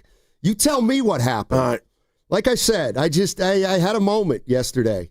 I had 3 games on, all of which had a personal connection to me. Yeah. You guys know my daughter goes to Tulane. I watch every Tulane football game. They got smoked, by the way. And I could do 3 hours on Tulane. Carter and Evan won. I lost. Why did you go against them? I don't know. Because that's who you are. No. I like Tulane, and I like the over, and I was going to parlay it, and I said, you know what? Just take the points. Tulane, they're going to win. Their defense has been pretty good, and he gave us the play and then didn't play That's who he is. But it wasn't because I was. But you like to be different. Frank Sinatra, you like to do it your way. Sometimes it's not the right way, Steiny. But it's not about that. Okay. It's not about that. Well, I don't want you to have to. I know we had a great guest yesterday. I missed our guy from New York. You got to give me the. Now, why would you laugh? Wow, dude. You got to go back and listen to it. I will, because the streets are talking. And then you got to tell me about, honestly, Billy Idol. Okay. I'm sure you gave Evan your 411 on that, but I just want to give Evan his love for his costume today.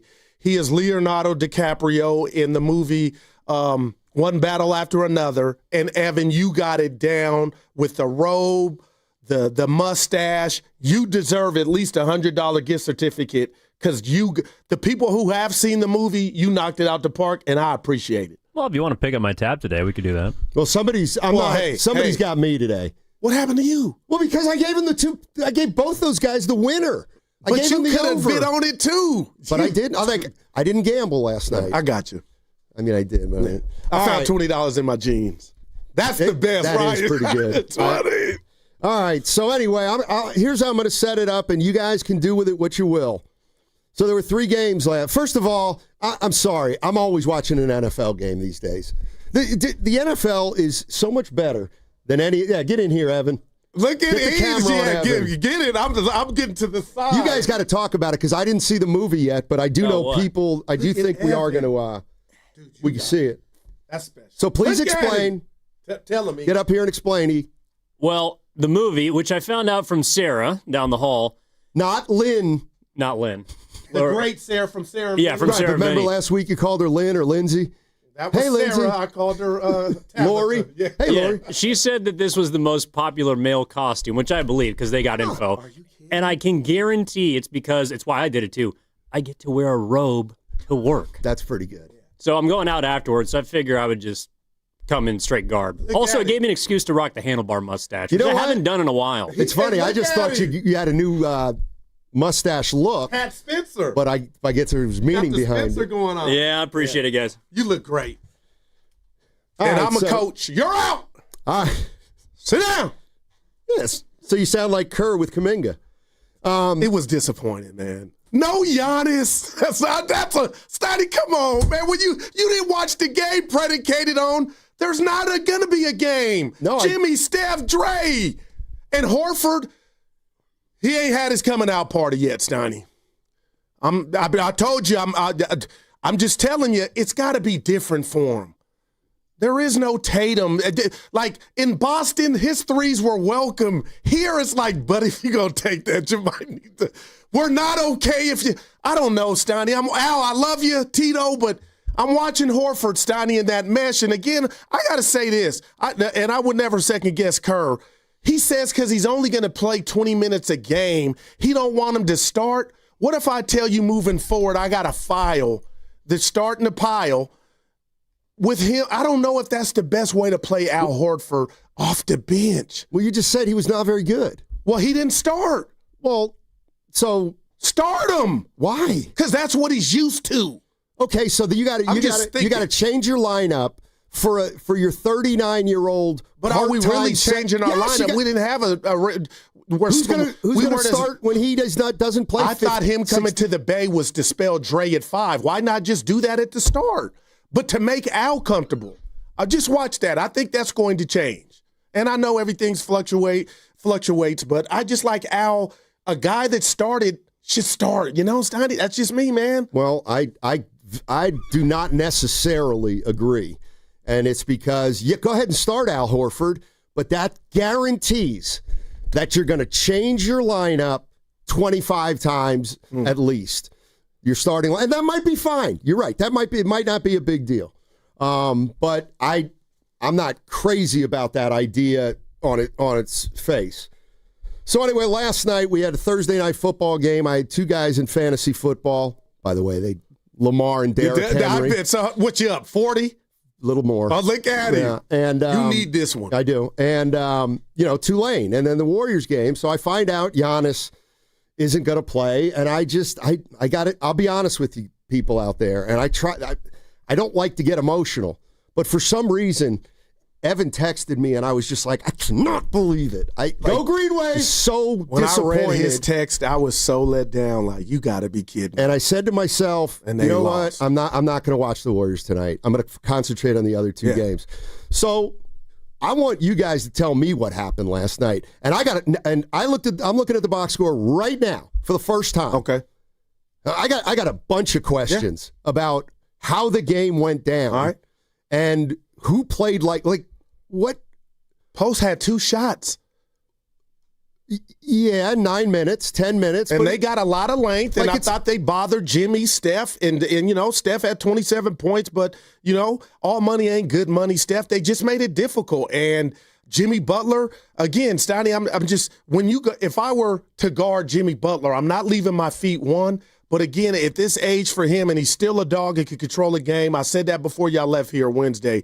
But Steiny, when you got length, that's half the battle guarding a guy like Jimmy Butler, and you could keep him at bay. And this last point on Al Horford, I know I'm a one-trick pony. Don't you think we'd get a better version of Al or any player if they played with Steph and Dre? So when you come in with the other guys, I don't know. Like I feel like somebody's got to be able to play when they're not on the floor. Yeah, but I'm just talking about Al specifically, being that he's new. What happened with Moody last night? The box score tells you he was an offer, and so he didn't play a lot. Why didn't he play? Well, they said there's a hand issue. This is going to be a fun day for me. They said there's a hand issue. Why didn't he only play 9 minutes? They said there was a hand issue. Okay, so it was kind of so did he play, get hurt, and not come back in? That's how I saw it. Okay. Yeah. All right. And Milwaukee had 27 points off of turnovers. How could the Warriors look tired when they didn't play last night? And that's why I don't want to just go there. It's too convenient to just say they were tired. It wasn't that. It was just, Stoney, what's below tired? Lethargic? They kind of were going through the motions. Even from the start. Yeah, even from the start. That's how I took it. 888-957-9570. What you got? Oh, this is a great one. This is a great one from the 650 on the Boxer and Gerson Work Injury Attorneys text line. Watch the game again, Steiny. Oh, that's a good one. Yeah. Watch the game again. 0-2 on the road, Steiny. Yeah. 2 blowouts. Well, I don't want to say blowouts, but see, and you got a Pacer team that can run and young. Here's why I picked the right game. This is why I picked the right game. You were so sky high about this team. And I still am. Okay. But this hurts. What happened? I'm telling you. Energy? No, length. Milwaukee had some length, I believe, happened. And we know the Warriors are not the most athletic team. And he started Quentin Post. Okay. It backfired, and I believe Pods or anybody else like Pods would have gave them more energy from the outset. And maybe they were down 9 after the first quarter, and I'm like, oh, this is cute. This is cute. They'll run them down, and they couldn't catch him. And, you're down 2 at half. I'm like, Warriors got them where they want them. But and this is how athleticism is going to be an issue for the Warriors, Steiny. They out-rebounded Milwaukee by 9, but then ask me, what did the Warriors do with those rebounds? What'd they do? Offensively, not enough to, when I talk about Thundercats and being able to grab an offensive board and go up and or do something with it, it was like Milwaukee knew where they were the whole time. You know what I'm saying? Yeah. There was no fear on Milwaukee. And I'm looking at Kyle Kuzma. I thought he was terrible. But Miles Turner and your boy Bobby Portis, were the difference. So it doesn't look like the Warriors led in the fourth quarter. No. They're down 6, down 5. Oh, it's a 2-point game with 4 minutes to go after a Curry 3. And then it looks like Rollins hits a 3. Yeah. And this was the 4th time in 6 games. You tell me if this means anything to you, Steiny, because I told you about the opposing team's field goal percentage. I don't know what Milwaukee shot last night from the field. They shot 48%. But 4th time in 6 games, the Warriors have given up 60 points in the first half. Anything there? We just cruising like Smokey Robinson. Nothing to see here. There's more offense, but the 4th time in 6 games, 60 points in a half. Yeah. All right. I'm starting to get the picture. 888-957-9570.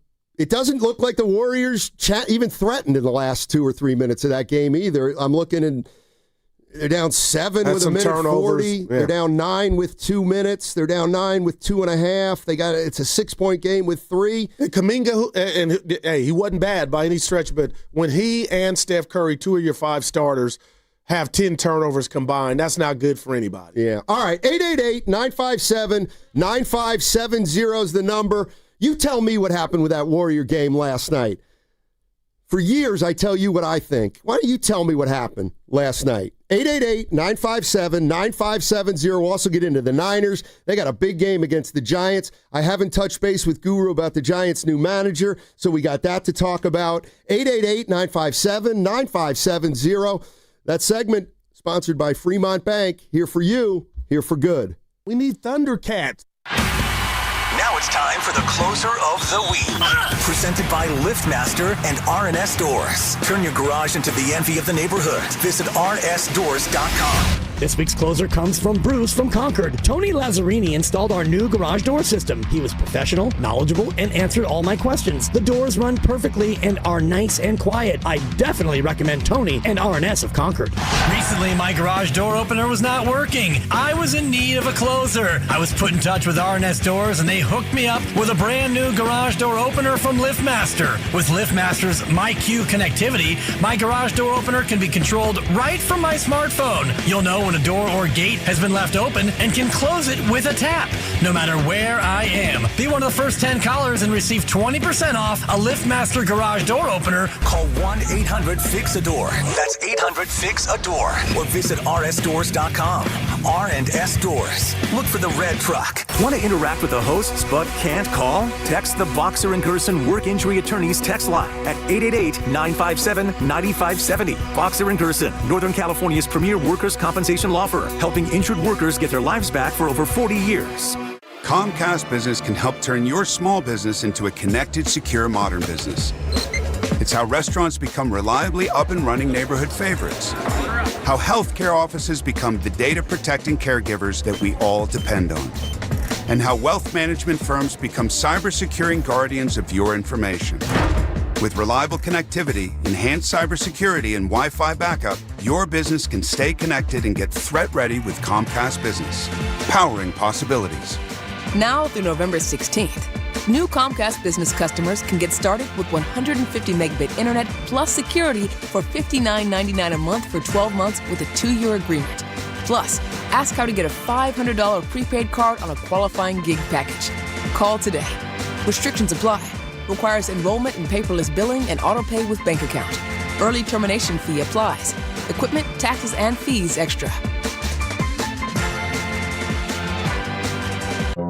It's almost here, budget season. Are you trying to do more with less? You're not alone. Thousands of companies from $10 million to $300 million in revenue trust MyOutDesk to solve staffing gaps, control costs, and accelerate growth. Whether you're scaling, cutting overhead, or battling turnover, MyOutDesk's elite global talent helps your team move forward with confidence, fast. Book your strategy call and find out how much you could save. MyOutDesk, where momentum meets results. Visit MyOutDesk.com. That's MyOutDesk.com. Jumpstart MD is your Bay Area expert in weight loss and hormone care. And October is Menopause Awareness Month. Let's be real, one size fits all doesn't work. That's why Jumpstart MD created a personalized program that combines weight loss and hormone optimization, all for one low price. Even better, you'll save $200 this month when you choose the plan that fits your life. With 13 Bay Area locations and online visits, expert support is always within reach. Call 855-JUMPSTART or visit jumpstartmd.com to reclaim your energy, your balance, and your confidence. Do you owe $10,000 or more in credit card debt or personal loans? With credit card debt at all-time highs, Debt Relief Advocates is urgently notifying consumers of debt relief now being made available designed to aid consumers with out-of-control credit card debt. Those who qualify and enroll for this relief program may only have to pay back a fraction of what they owe. This is not bankruptcy or a debt consolidation loan. This is a relief program that credit card companies would rather you not know about, as it could end your debt nightmare and save you lots of money. Consumers owing at least $10,000 in credit card debt or personal loans can now take advantage of this debt relief as the cost of living skyrockets. For free information and to learn what debt reduction you may qualify for, simply go online and visit DRA.com or call 800-455-9311. 800-455-9311. Again, that's 800-455-9311. If you're drowning in IRS debt and can't afford to pay, then you need to take advantage of special IRS tax programs that are available and free yourself from IRS collection efforts once and for all. Due to the financial hardship consumers are facing throughout the country, the Internal Revenue Service has made it easier to settle delinquent tax problems. An open phone line has been established by Community Tax for consumers to call and see if they qualify. Take down this number or store it in your cell phone, but call the Community Tax Helpline at 800-269-3454. If you owe back taxes to the IRS and cannot afford to pay them back, or even if you have years of unfiled tax returns, there's no need to fear anymore. But you have to call the Community Tax Helpline today at 800-269-3454 for the help that you need. Don't take on the IRS alone. They can attack your wages, savings, pension, home, and even your Social Security check. Call 800-269-3454 800-269-3454 for your free consultation and to see if you qualify. That's 800-269-3454. Red and Gold Game Day starts at Laughing Monk Brewing. Park for free. Enjoy amazing food, ice-cold beer, and every game on TV. Catch 95.7 The Game's pregame show. Then hop on the free shuttle straight to the stadium. Sign up now at 957thegame.com.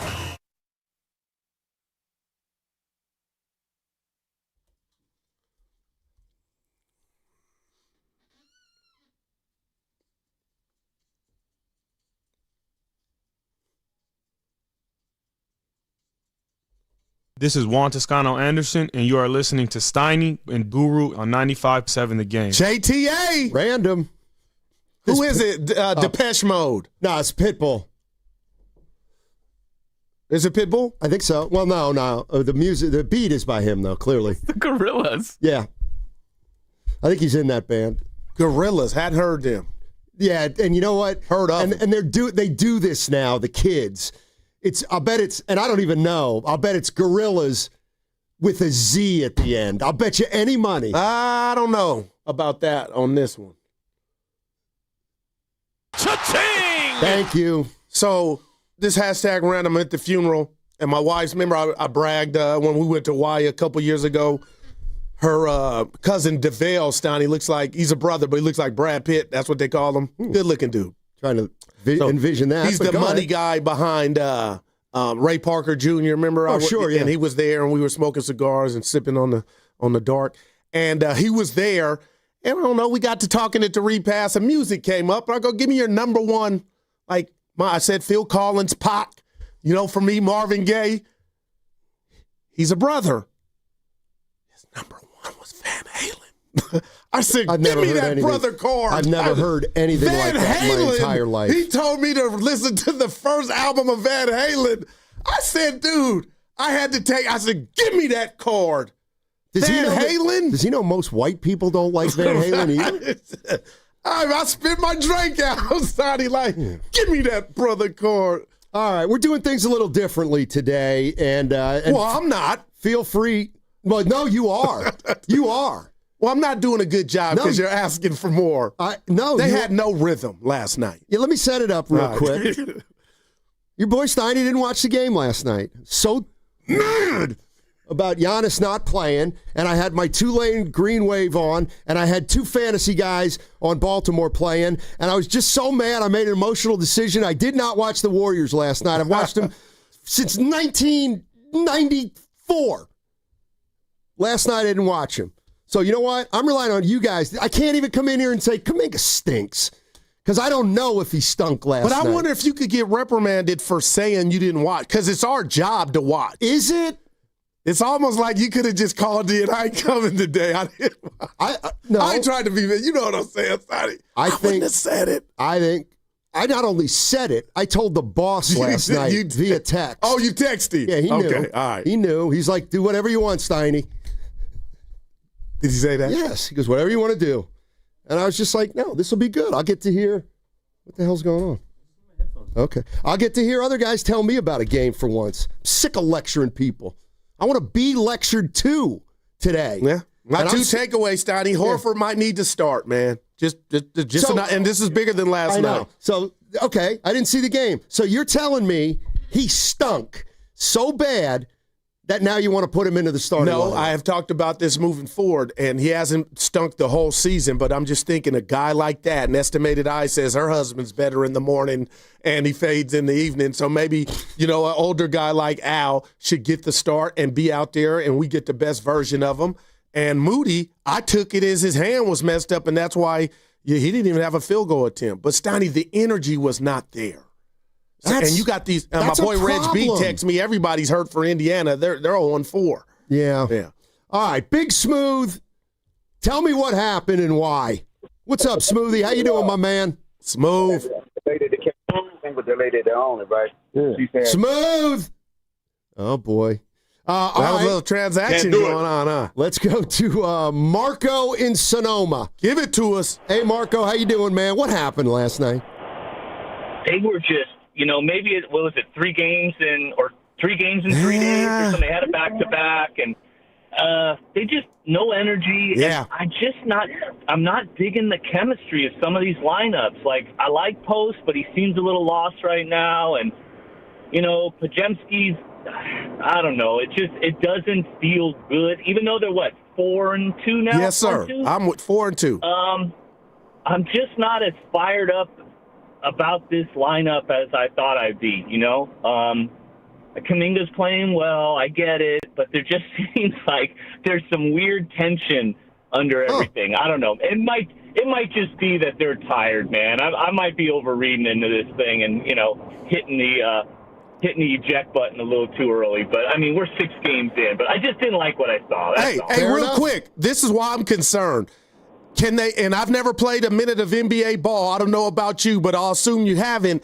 If it's tired and we're 5 games in, because that's what it was going into last night, I don't like that at all. That's why I haven't even mentioned. But you said what I said. The energy wasn't there.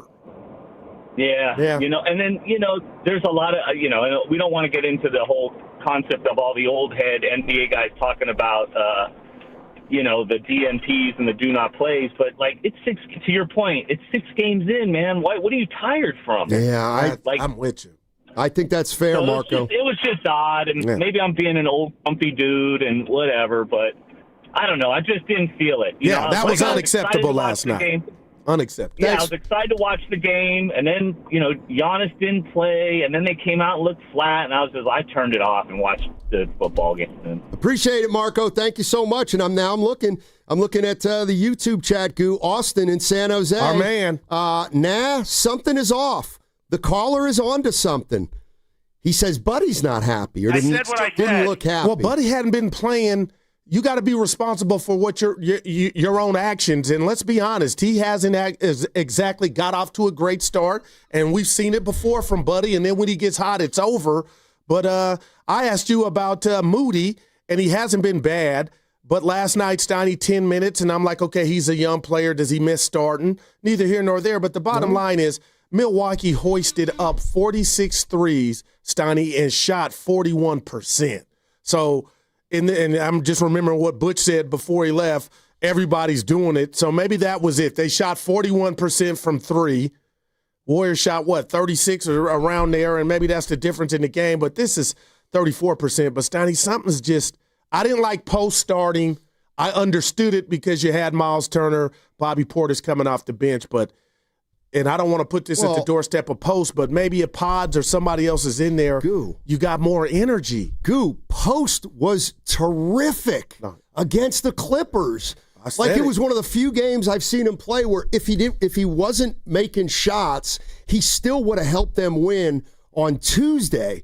So, but every game's different, right? No doubt. Every matchup. I'm not here to say Post was good last night. I have no idea. I'm just saying, man. Post started Tuesday. He was absolutely fantastic. He started last night. Apparently, he wasn't very good. Pajemski, I don't know how he played last night. It looks like he was so-so, like all of them, but he's coming off 2 pretty good games. And you said this about Moody. Well, it's neither here nor there. Actually, that's one where I would challenge you on. Not challenge you. I would agree with you. I do think there could be something to see. Moses Moody was a starter going into the regular season, and he just happened to be hurt for the first 2 games. Kuminga plays. Now Kuminga starts. Moody lost his job without playing in a way. Now it's Moses Moody, and he's dealt with this before, but, Moody's not a starter now when it looked like he was going to be an everyday starter, when the season started. Yeah, and I felt like Rook, I'm cutting you off. Go ahead, Steiner. No, I'm done. They had no presence in the paint defensively. I felt like Rollins, Gary Trent Jr. they like A.J. Green. They weren't afraid of anybody in a Warrior uniform down low or driving to the paint, even when they missed. And then I go to Horford, Steiny, 20 minutes, 3 points, 2 rebounds. That ain't it, and 1 of 6 from the field. So old Goo, assistant coach Goo today, is just thinking to myself, when we seen Al Horford play basketball before the Warriors, he was a starter. And I'm just saying maybe that might be something Kerr will tinker with. But, man, Steiny, I thought we brought him in here to get off to a good start and spell Dre at the 5. All right, 888-957-9570 is the number. And the Warriors get beat last night, 120-110 to the Bucks. No Giannis. We're having a little bit of fun because I missed the game. I didn't watch the game. So I was wrong. So I want you guys to tell me what happened last night. Guru's doing a good job. Oh, Steiny, I got to read something to you. Okay. 415 after you give me a compliment. Steiny, that was the game not to watch, but you need to work on your anger issues. I did. I did. I worked on my anger issues while I was enjoying the Baltimore Ravens. They hooked you up. Hopefully you win. Don't count them out. Yeah. Well, the Ravens. That's because they're in a stinky division. Nevertheless. Any Brock Purdy news? We can talk about that. He's not playing. It'll be Mac Jones. That segment brought to you by Ceremony Ford. Joe Shasky here for Ceremony Ford. Lease a 2025 Mustang Mach-E Premium with extended range for just $299 a month. Hundreds of new and pre-owned Fords in stock, ready to roll today. Right off at 280 on Ceremony Boulevard or online at ceremonyford.com. Tell them Butcher Boy sent you. Visit Friedman's Appliance in Pleasant Hill to see the full selection of Thermador appliances. Thermador provides a range of possibilities, from refrigeration to dishwashers or cooking with steam or convection. Come into Friedman's Appliance, and right now, you can receive up to 3 complimentary gifts with qualifying purchase. See all Thermador appliances displayed beautifully in live working vignettes at Friedman's Appliance in Pleasant Hill and at friedmansappliance.com. What if you had the smartest Wi-Fi? If you did, it'd be Xfinity, of course, and it'd come with their best state-of-the-art equipment. It would boost speeds to the devices that needed them most, prioritizing your most important connections, whether you were streaming, gaming, or gaming while pretending to work. And it would let you stream 4. That's right, 4 games on one screen. It would even power your mobile connection so you could bring faster, secure Wi-Fi speeds with you where you use it most. It would be proactive and fix problems before you knew you had them. Impressive, right? And it would have security features that protect you from threats at home and online. Kind of like a force field for your life. If you had the smartest Wi-Fi, well, everything would work together seamlessly to keep you connected, no matter what. Xfinity. Imagine that. Restrictions apply. He's the best interview in the Bay Area. He looked like Steph Curry always has, so he still got it. I mean, I think the biggest thing when you're 37 is maintaining the level over the course of 82 games. And he joins Willard and Dibbs every week during the NBA season. We have a blueprint that everybody's feeling confident with. Steve Kerr is presented by Great Clips. In sports, success is about team effort, and the same is true for your hair. Great Clips. It's gonna be great.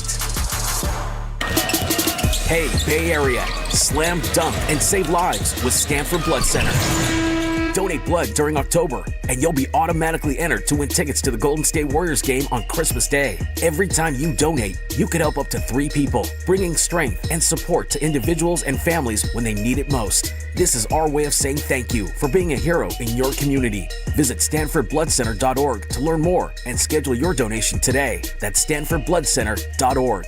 $5,000. That's the average amount of money people in the U.S. are now spending on gas in a year. $5,000. That's crazy. If you drive, you have to download Upside, the free app that gives you cash back every time you get gas. That's right. You can earn real cash back with Upside just by buying the gas you're already buying. You can literally start earning cash back today. I use Upside every time I fill up, and I've already made around $200-$300. You're putting gas in your car anyway. Why not get real cash back? If you like free money, download Upside. I'm saving the cash I earn from using Upside to help pay for a vacation later this year. Download the free Upside app now to earn cash back every time you buy gas. Use promo code TRAVEL to get an extra 25 cents per gallon on your first tank. You can cash out anytime right to your bank, PayPal, or a gift card for Amazon and other brands. Just download the free Upside app and use promo code TRAVEL for a 25 cents per gallon bonus on your first tank. That's code TRAVEL for a 25 cents per gallon bonus.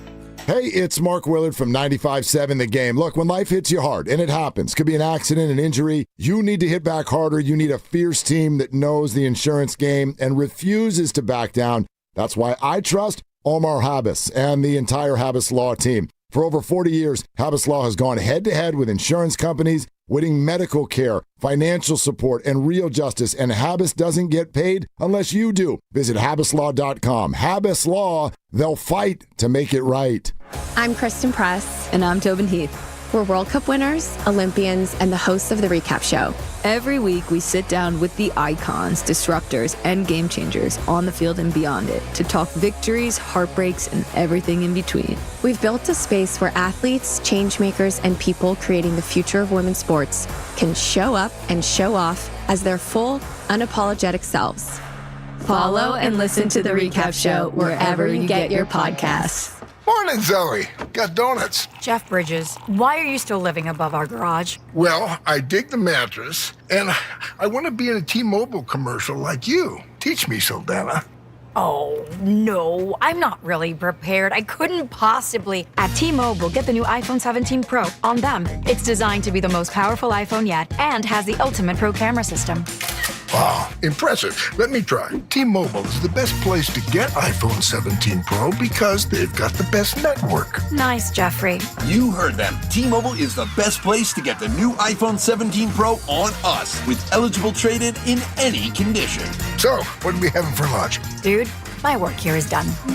The 24 monthly bill credits on experience beyond for well-qualified customers plus tax and $35 device connection charge. Credits ended, balance due if you pay off earlier. Cancel. Finance agreement iPhone 17 Pro 256 gigs, $1,099.99 and new line minimum $100 plus a month plan with auto pay plus taxes and fees required. Best mobile network in the U.S. based on analysis by Ookla Speed Test Intelligence data 1H2025. Visit T-Mobile.com. Join Spadoni, Shasky, Steiny, Guru, Willard, and Dibbs for the Blue and Gold Summit live at Jackson Pleasant Hill Thursday, November 6th. Willard and Dibbs from 2 to 4, the Summit 4 to 6. Talk hoops, grab a drink, and enjoy happy hour specials only at Jackson Pleasant Hill on November 6th. Don't miss it.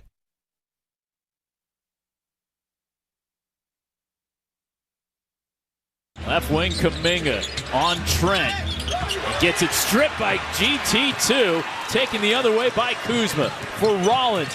Gets by everybody. Easy layup. Here comes the timeout, Steve Kerr. 98-93. Warriors down by 5. Ryan Rollins, 24 points, gets his former team.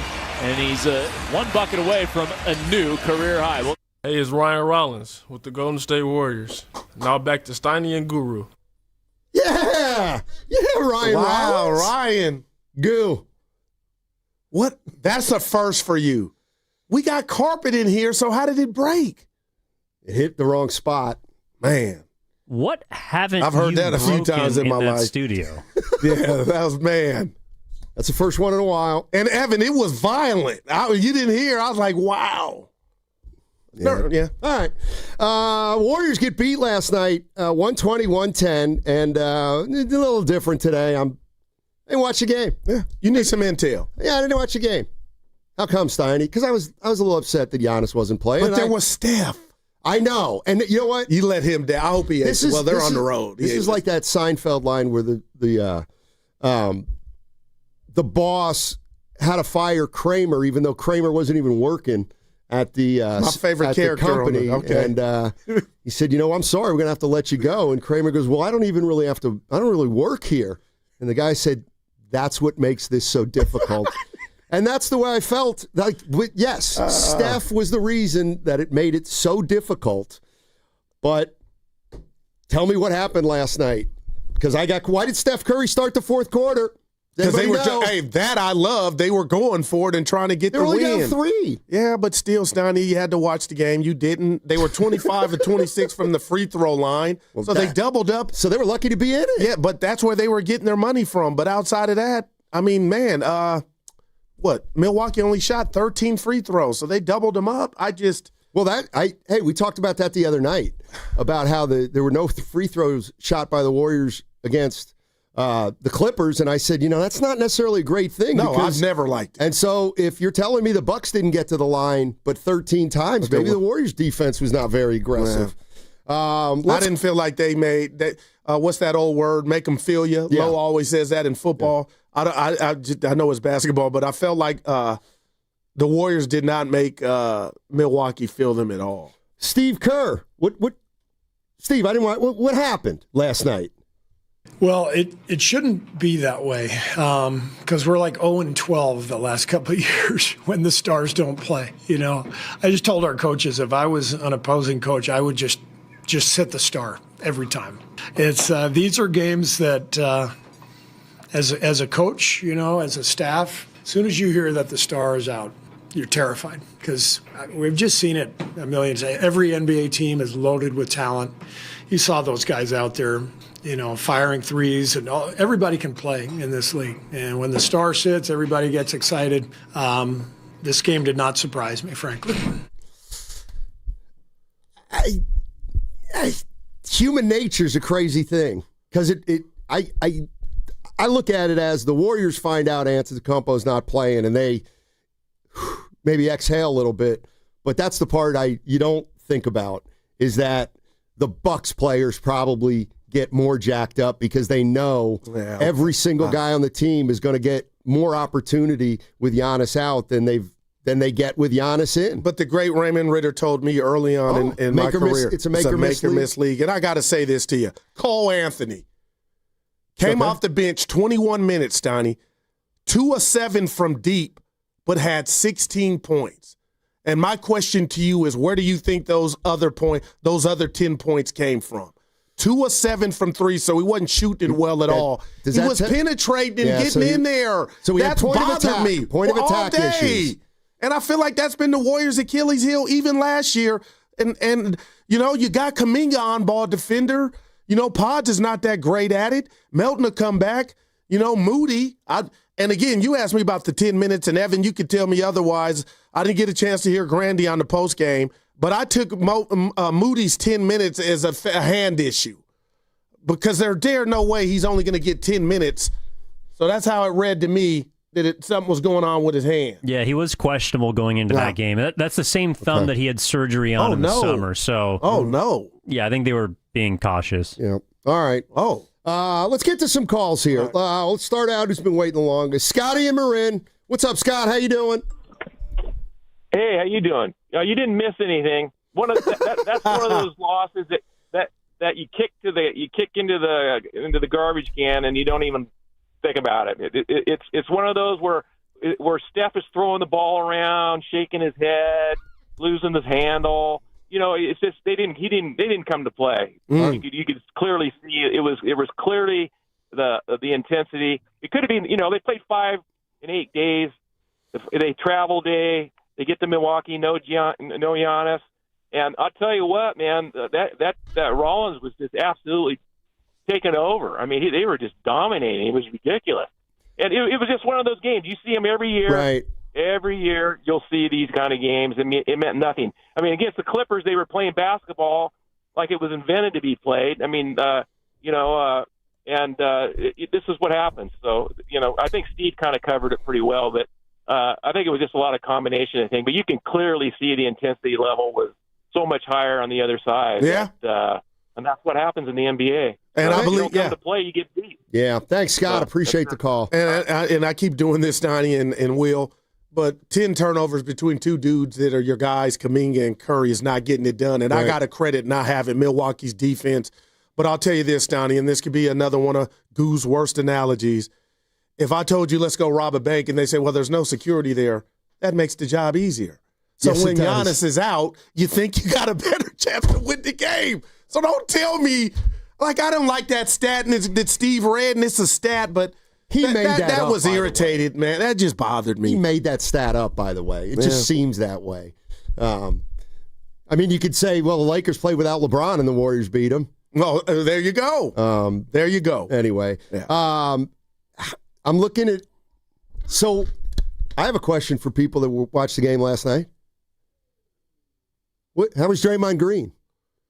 Because the box score looks like it was a – Well, I'll say this. How was Draymond Green? Miles Turner was good, I thought. And Miles Turner played almost 30 minutes, 29 to be exact, 17 points.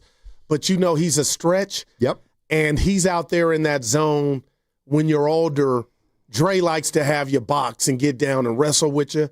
And I thought Turner, making Draymond have to exert energy to kind of keep up with him out there wasn't in his comfort zone. And that's why I felt like the Warriors were not timid. When I told you I was at the repass after the funeral, he's asking, I didn't. What did you think he was talking about? Oh, you know what? I must have missed that, but I got It's like the reception.